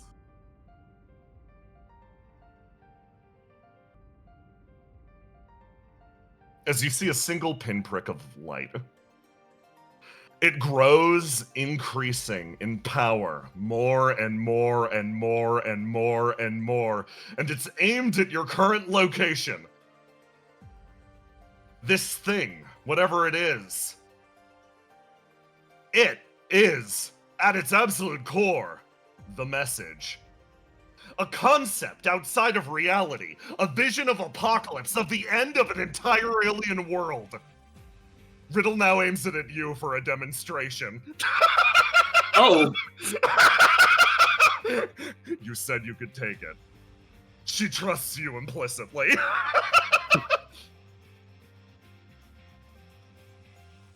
Alright, I'm going to stance Okay. up. Add three exploding dice. I'm gonna activate Grasp the Earth. Just take these 3 exploding dice. I can't give you much more than that, but take them. Plus 3. Demi, Do or the just others tail. know this is happening to Willow right now? Yes. Okay, good. Sorry, I had to leave call for a hot sec. Oh, so you're fine. I missed a minute or so. So, we're aware of this. 9 is just going to go over to Willow, like with the expression of "I don't know if I'm going to be able to be helpful." He is going to put both hands on her head and try to keep her brain from exploding. Demiurge puts her Demiurge takes her tail and tests the bottom of your chin, Argos. Just like, so how much do you trust her? Looking over at Willow. And how much do you trust the one firing this beam or whatever it is? 100% and 100%. She folds her arms and starts to walk over in this direction, sort of folded behind her back. She watches. Well, if you die, it was nice knowing you. Willow, you stance the fuck up, you summon grasp, you get ready for this fucking beam. Argos moves over next to you. Gonna, use some single-handed savior threads to guide some of the excess flame into me and burn it off as best I can. 9 is seeing you do this and he realizes, right, flame. He's going to summon Triumvirate, and it's going to slam it to embed itself in the ground around him. And he's going to, his brow furrows as he tries to get this unfamiliar concept, but he's just going to look at you, Argos, and he's going to try to copy what you're doing with the wires and have them extend out. And he knows that they worked as, like, generators in the blizzard, so he's going to try and turn them from emanators into channels. Perfect. That one Hunter Venting panel. them. It's literally that! Okay. Oh, I'm ESP, so I get to use single-handed savior to create multi-handed messiah, and I can create weapons, 6 of them, and missiles are weapons, but Yeah. they're all strapped to Willow's arms and legs, so they're not going anywhere. They're just firing like rockets, ready to help add a little extra Jesus oomph Christ. into anything she does. Blinking as Willow is covered with missiles, like, Okay. I don't know why this is happening, so I have to assume it's a good idea and fine. Okay, Tiny. I'm gonna need your roll to die, and the number of dice that I'm going to add to this are 6, 10, 13. But 3 of those are exploding. I will note the 3 that are exploding. Add, when it asks for your roll to die complex, add 13 bonus dice on this. You will need all of them! Okay. That's And then including the whatever crusty bonuses... earth? and then whatever bonuses you add, plus on top of the 13. Okay.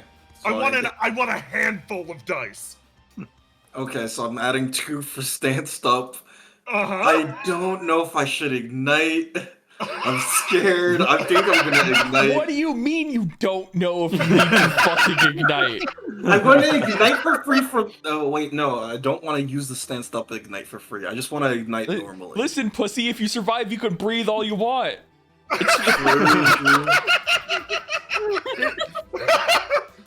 Okay, let's see it. Okay. I know what the DC is. Okay. You throw your arms out and you're wondering, what attack am I even trying to block now? You do your best to imagine what this could possibly be. You just know Riddle is trusting you to handle it.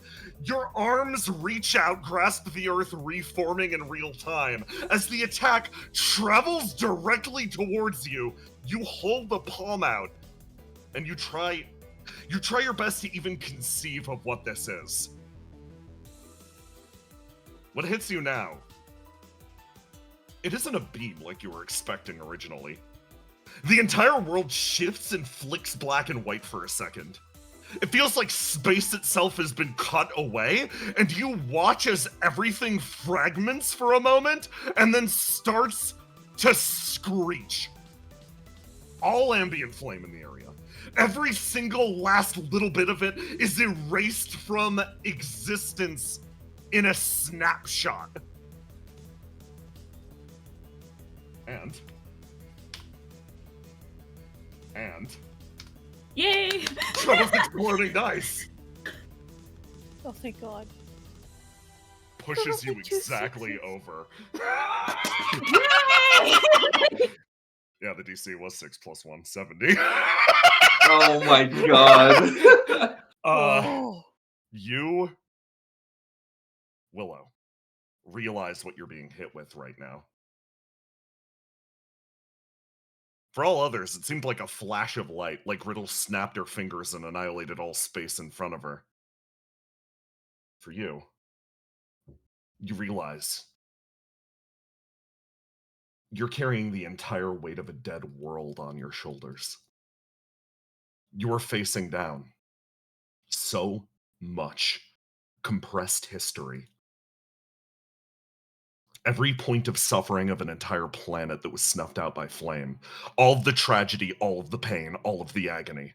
Every single moment of suffering condensed down to a single point. What was their solution? What was the message? What was Horizon trying to communicate? You understand and you sense the breadth and beauty of the lives that these beings lived. Not singular, overlaid on top of each other in wafer-thin layers. You understand the way that their consciousnesses differ from your own. It's fascinating. They overlap between themselves. They are distinct, yet they are one. Broken into pods, these pods spreading across a brilliant sea of boundless yellow clouds buoyed on top of it. So much relentless beauty. So much condensed into, well, this hyperdense ball of information that simply flies its way forward. It flash fries the flame around it. When you compress something down and down and down into a single point like this, into this absolute ecliptic black hole, not even flame can stand up to it. This is their world's answer. This is their world's demise. You feel it in your bones. You know for sure. Horizon wasn't lying when she said, if the Coda fully awakens, your world will be annihilated. This was their doom. That being is yours. It shudders through your body and comes to a complete halt. You watch in slow motion as the attack that was once almost a lightning bolt slows into a ribbon. And that ribbon speeds its way downwards into almost nothingness. You release your palms, and you allow it to fully dissipate into the air. And you hear a voice over your shoulder. Lived in the weight of an entire world, huh? So, nothing different for you, eh, Willow? Yeah. Willow almost drops to her knees. You Caught thump by to the Arcos ground. and 9, I assume. 9, you need to put her palms back on her body. That is raw circuitry at this point. Holy, yeah, he just like We got you. We barely got you. manages to go, oh, because he's awkwardly catching her not by the head and just lowers her to the ground.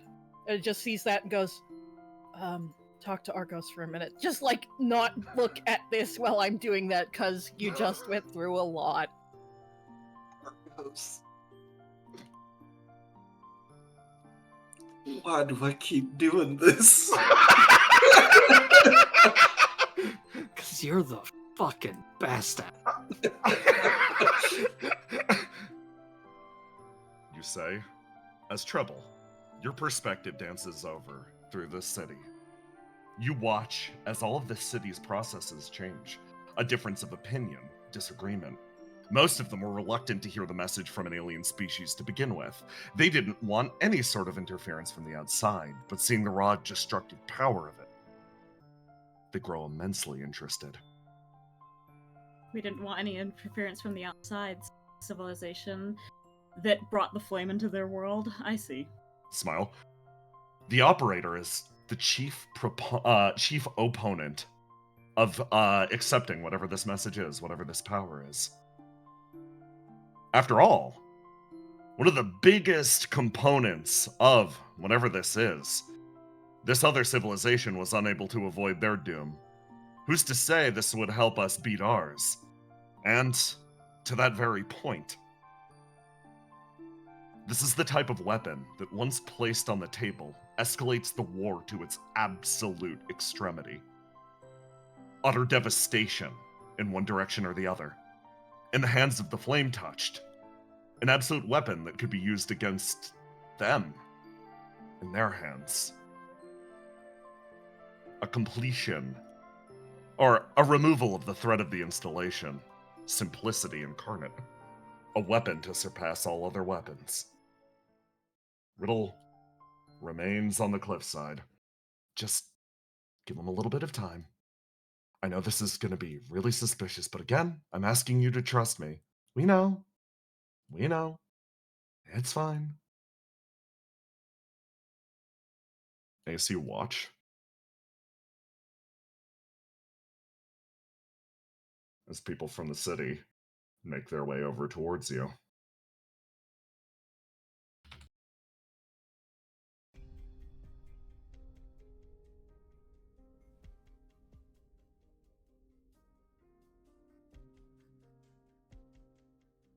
They make their way to the bottom of the cliff and stare up.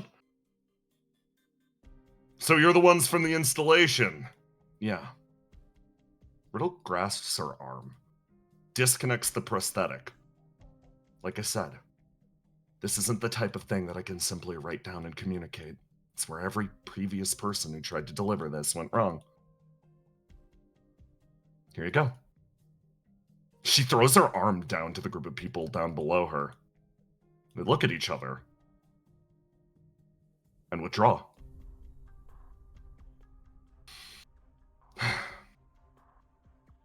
Now we wait. Yeah. And it's a good thing you're here with me, because I think they're going to be very, very angry in a little bit. What's new?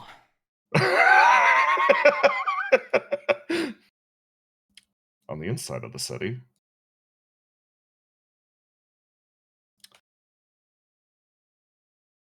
everything begins to tick its way forwards.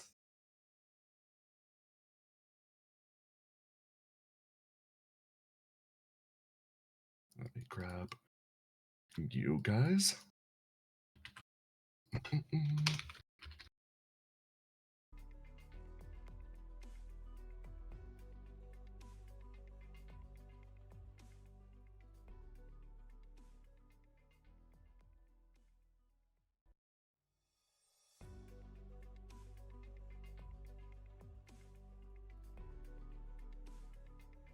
You all make your way down through the tunnel. Riddle's distraction worked great, whatever the fuck she did. Did anyone else get an ominous sensation? That's just Was I here the whole meaningless. time? You look around, you kind of zoned out there for a little bit. Here, Yeah, help me carry this thing. It's your turn to carry, by the way. Okay, Basil, we can handle it together. It sort of like makes our way forwards, scouting. As you hear from down the line, oh, they're here. Violinist yells and slides her way across. She runs up. Nice to see you made it in one piece. We're gonna get moving in a second. I know you've probably been traveling for quite some time, but we're gonna be headed out back into the city almost immediately. Things have started to move and move rapidly. I'm gathering every single angel I can. She makes her way forwards and sort of like looks over at you. What happened out there? It was like, I don't know how to describe it. The only thing that was said was Riddle Arendite delivered the message. And we're all still here. Poor Horizon's gonna be so disappointed. have to keep living.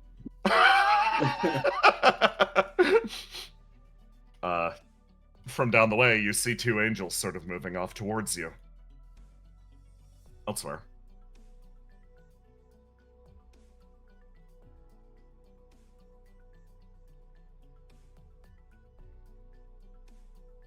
A short while ago, a man stared at the console in front of him. He stares as this being jumps up in front of him. New demiurge, you say? Yes. My name is Trouble, and I am the new demiurge AI. What happened to the last one? She was removed from her post. A little while later. Trouble, you say these words to him. And a little while later, it results in the only thing that it could. An annihilation of one of his co-workers, one of his closest friends. You watched over the man as he viciously split in front of your eyes.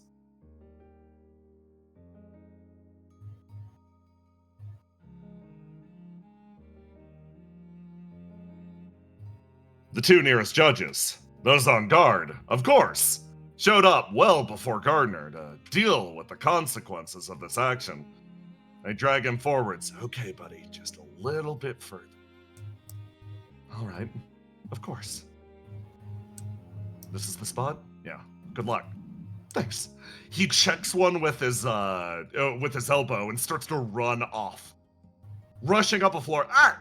Oh shit! The fractured innocence is escaping. The man runs his way upstairs, hits the slide, slams his way down here as Street Guy makes his way over. Hey, you're the fractured guy, right? Yes, I am. There's no time. We got you. Just crawl inside. That's not a person. Don't worry. That's a body that got left behind. Everybody's got to get a new bodies. Just crawl inside. Walk around. It'll take you back to our base. The Innocence picks himself up as Trouble. You see another mission accomplished on the board. It seems everything is currently going to plan. You smile to yourself quietly as something new is added to your system. A fragment of Riddle that is thrown bodily in, like, it's almost integrated. In terms of the space around you, you watch one of Riddle's arms touch down and be fed into the system. Can I You grab it? Yeah, you can grab it. I go over and pick up Riddle's arm. You grab Riddle's arm. You hold on to it for a second. Ow! You pull your hand back. That's so much information. That's so much information. That's so much information. Looking at this will drive you mad. This... What the fuck is Riddle doing? Why would she give this to the enemy? And then... the process begins. Information, segmented as it was, hitting a larger body. Oh. I see. You watch as it slips into goo.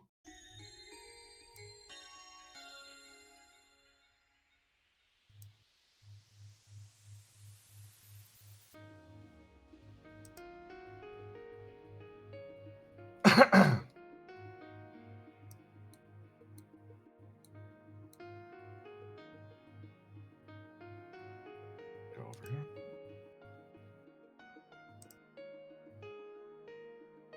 A shift in the power structure. Riddle sits, quietly drinking her tea. So? You handed the message over. I did, yeah.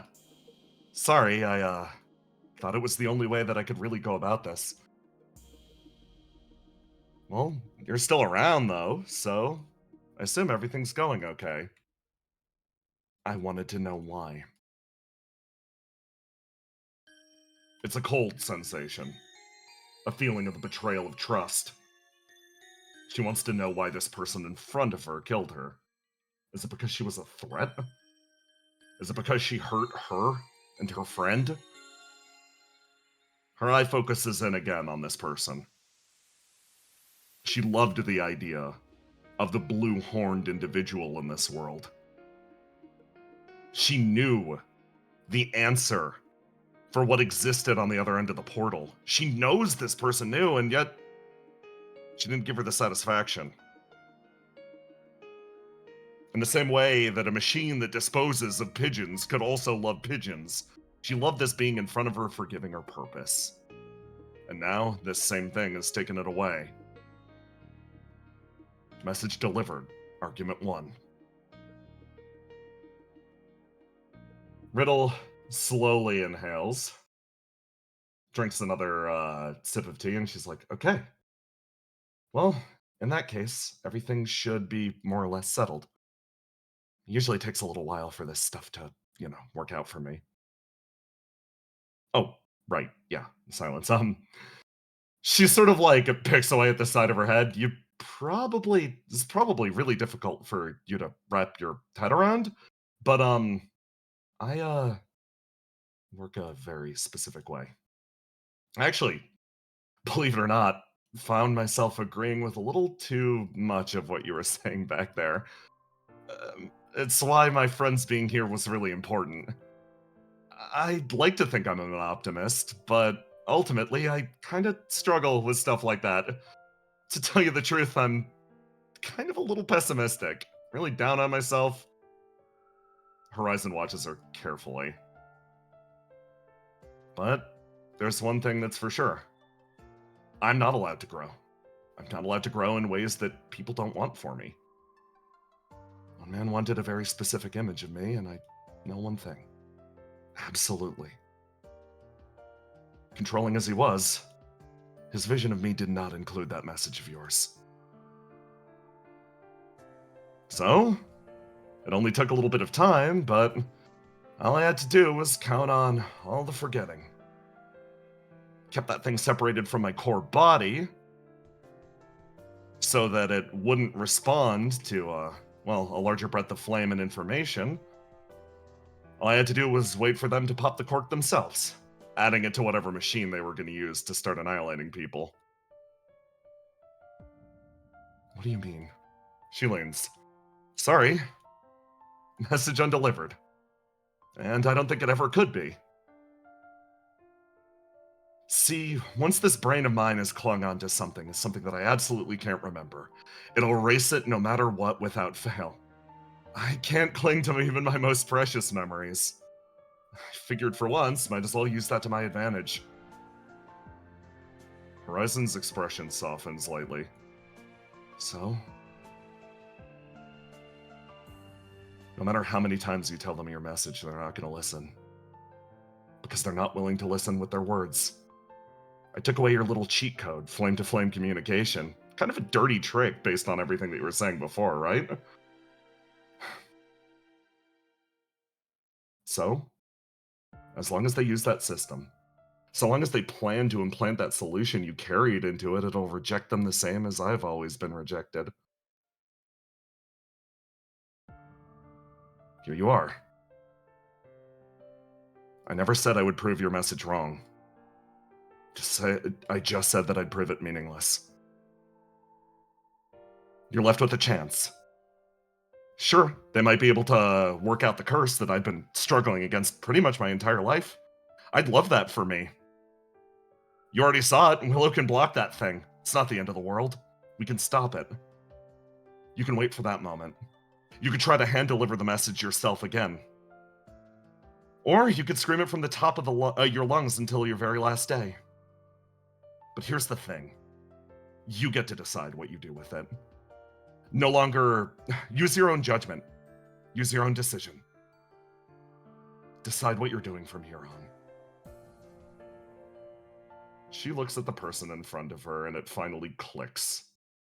Why she couldn't properly appraise Riddle's expression at any phase of this. Her eye bears down into her. She was constantly searching for any sort of a vulnerability. A chance that she could put her on the back foot. A chance that all of this would come down on her head. Because, at her core, she looked at this person in front of her, and she saw herself. She saw a person that desperately hunted for even one fragment of freedom. Horizon laughed slightly, pulling herself back into the chair. I'm gonna be honest. Yeah? I was expecting you to call in Ace at the very end. What's up with Defender 7? Do you think Ace hasn't been fighting with me this entire time? He's the one that carves the path, I'm the one that fills it. The only reason that this is happening is because he gave me a chance. Her voice grows significantly more determined. But don't you understand?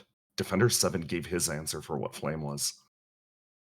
You need to make that choice for yourself. Listen to what he said.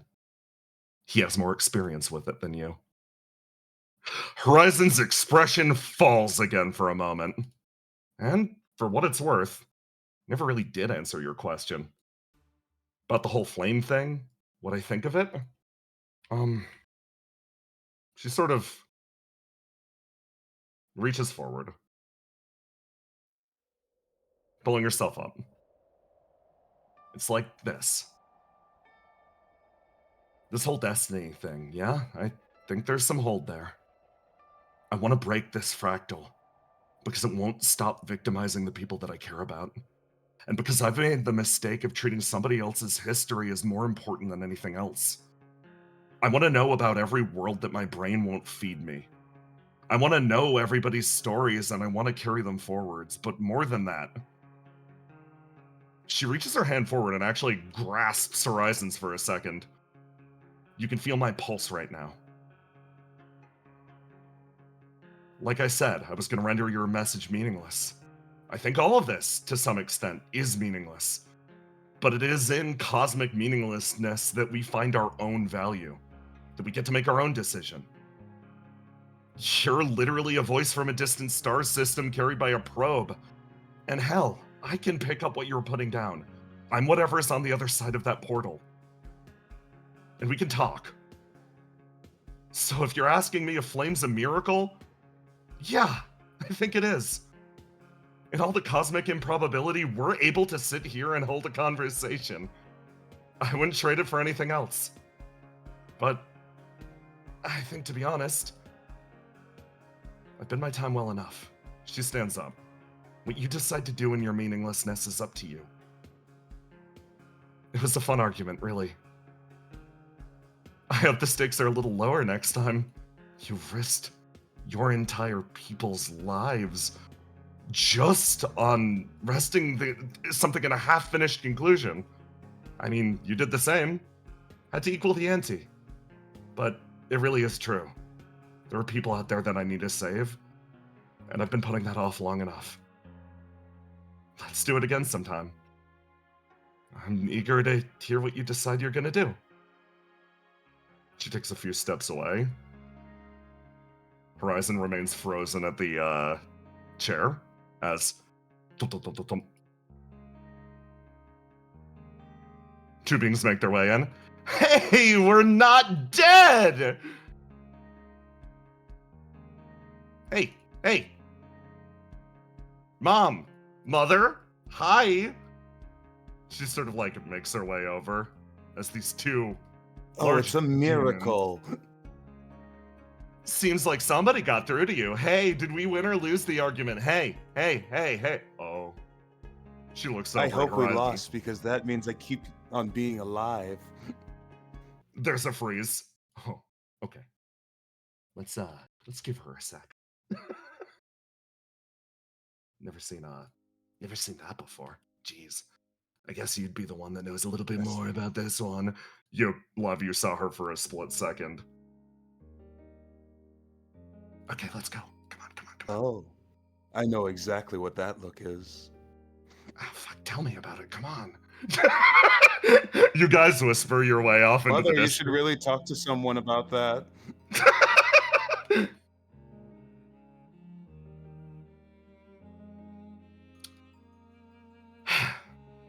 Riddle size on the cliff face next to you, Ace. What's your problem? Nothing anymore. Now I'm all focused up, 100% mentally present. I just had to wrap up one thing. I think we're good now. And I think they're good now. She points as the spotlights one by one start to flicker on and off.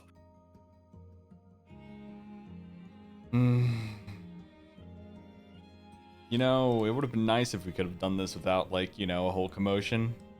I know it's wild coming from me, but, you know. Yeah, I know.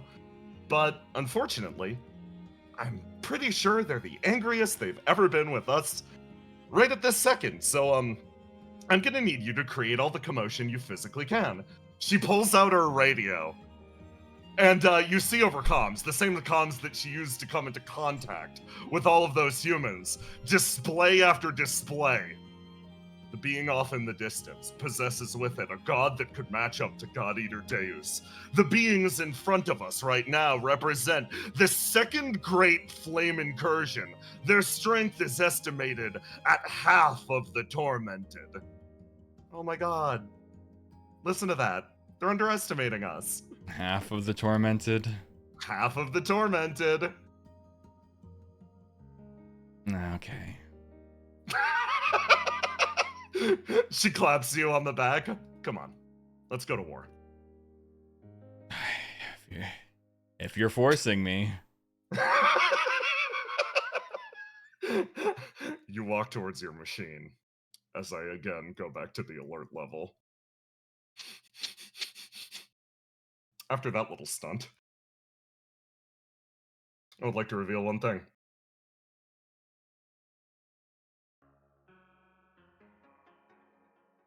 For you all up here, you've remained under the radar so far.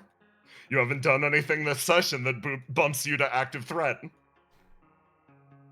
For your squad down here, you move towards the location of the various angels. Dragging yourselves forward in the coffin with you, you travel into the city. They know you're here. They know that you exist. But none of the threats are headed in your direction. Down here. Seems like somebody has done something deeply upsetting for the various denizens of the city. Oh yeah, hold on, I gotta hit one more. An extra level of clearance that perhaps pushes everything slightly beyond. As the demiurge system lurches, Riddle's sickness flowing through it, there could only be said, only one thing could be said about the current escalation of the conflict. Whatever happened before, whatever's happening now, it was just a matter of business. But now, it's personal. And that is where we're calling tonight's session. Excellent work, everyone.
Fan Oh art. my god, it timed out fucking perfectly with the ending. Yeah. First off, we have Oh boy. Nanda.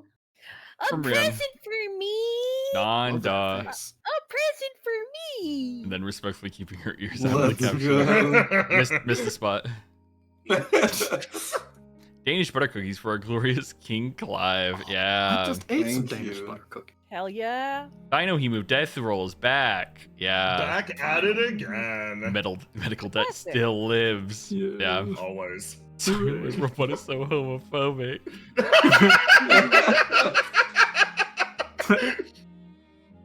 Oh my god. Oh my god. Alligator. Yeah. That's. I hear they're $15 online. You can just get a new one. It's your horn. Mega Man joke. Based vile. Let me But teach you Ace. to fear. Oh, and Ah, this fuck fucking. yes. And then An important question. She can't sit in your lap because her fucking wings will block the way. How would you see around her head? From the baker, lovely. yeah. The woman to me, and then from Oh, Then rest is zero. So fucking sick. yeah, and the color. Oh, the Aura Farm. Oh, the breath into Aura Farm. It's so base. Your Honor, League of Legends. Death. It's true. Just put her down. Everyone Dungeon Master that's Zero. not bad, too. Oh my fucking god. Yes. Oh my god. That's just what happened. Yes, horrible. Well, thank you all for coming out. Thank you, Thank thank you you all very for much coming for out. Thank you, playing, players, for gamers. playing. Thank you, GM, for GM. That's me. That's Thank you. Aloha No, for good. This is good. I'm glad streaming. that we've installed this as a behavior pattern. Yeah. With that, Aloha, everybody, thank you for being stream. it's late as fuck. Go to sleep. Good night. Thank you. Good night. Bye, everyone.